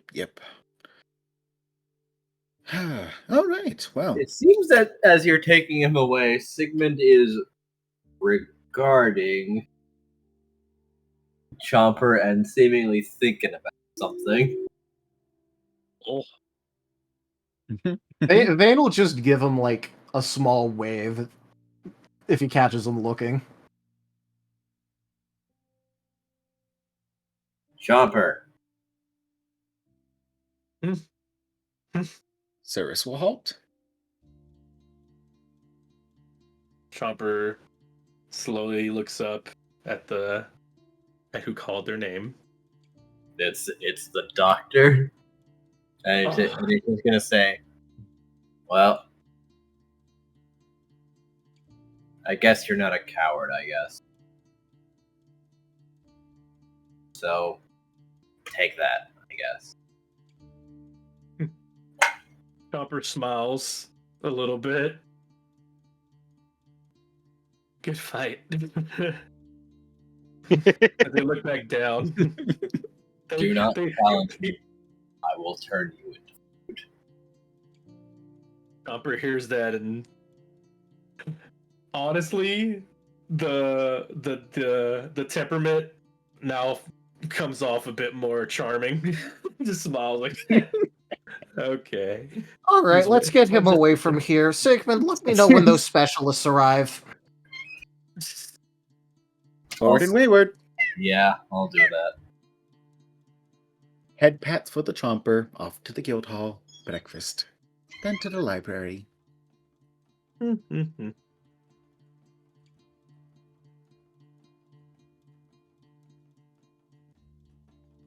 Alright, shall we go ahead and wrap this up for the evening? Yeah, sure. yeah. Alright. Thank you everybody for joining us today for Lost in Chaos Scar. Check out our website, zgfgaming.com. We've got links for our Discord, Telegram, Mastodon, Blue Sky, Patreon, and more. They're on the website as well as down in the description below through our link tree. Thank you to my patrons, tippers, and subscribers. It is your support that keeps this channel alive and going. I cannot do this without your guys' help and support, so thank you. Consider becoming a patron over at patreon.com/zgfgaming. It's one of the best ways to support the channel, though you could also do so by sharing the stream around, as well as picking up some packs of cards to stream loots, or using our Humble Bundle partner link. But for now, thank you so much for joining everyone, and I bid you the most fondest adieu. Bye-bye. Later, everyone. Have a red one. Bye-bye, have a good night, morning, or what have you. Eat some food.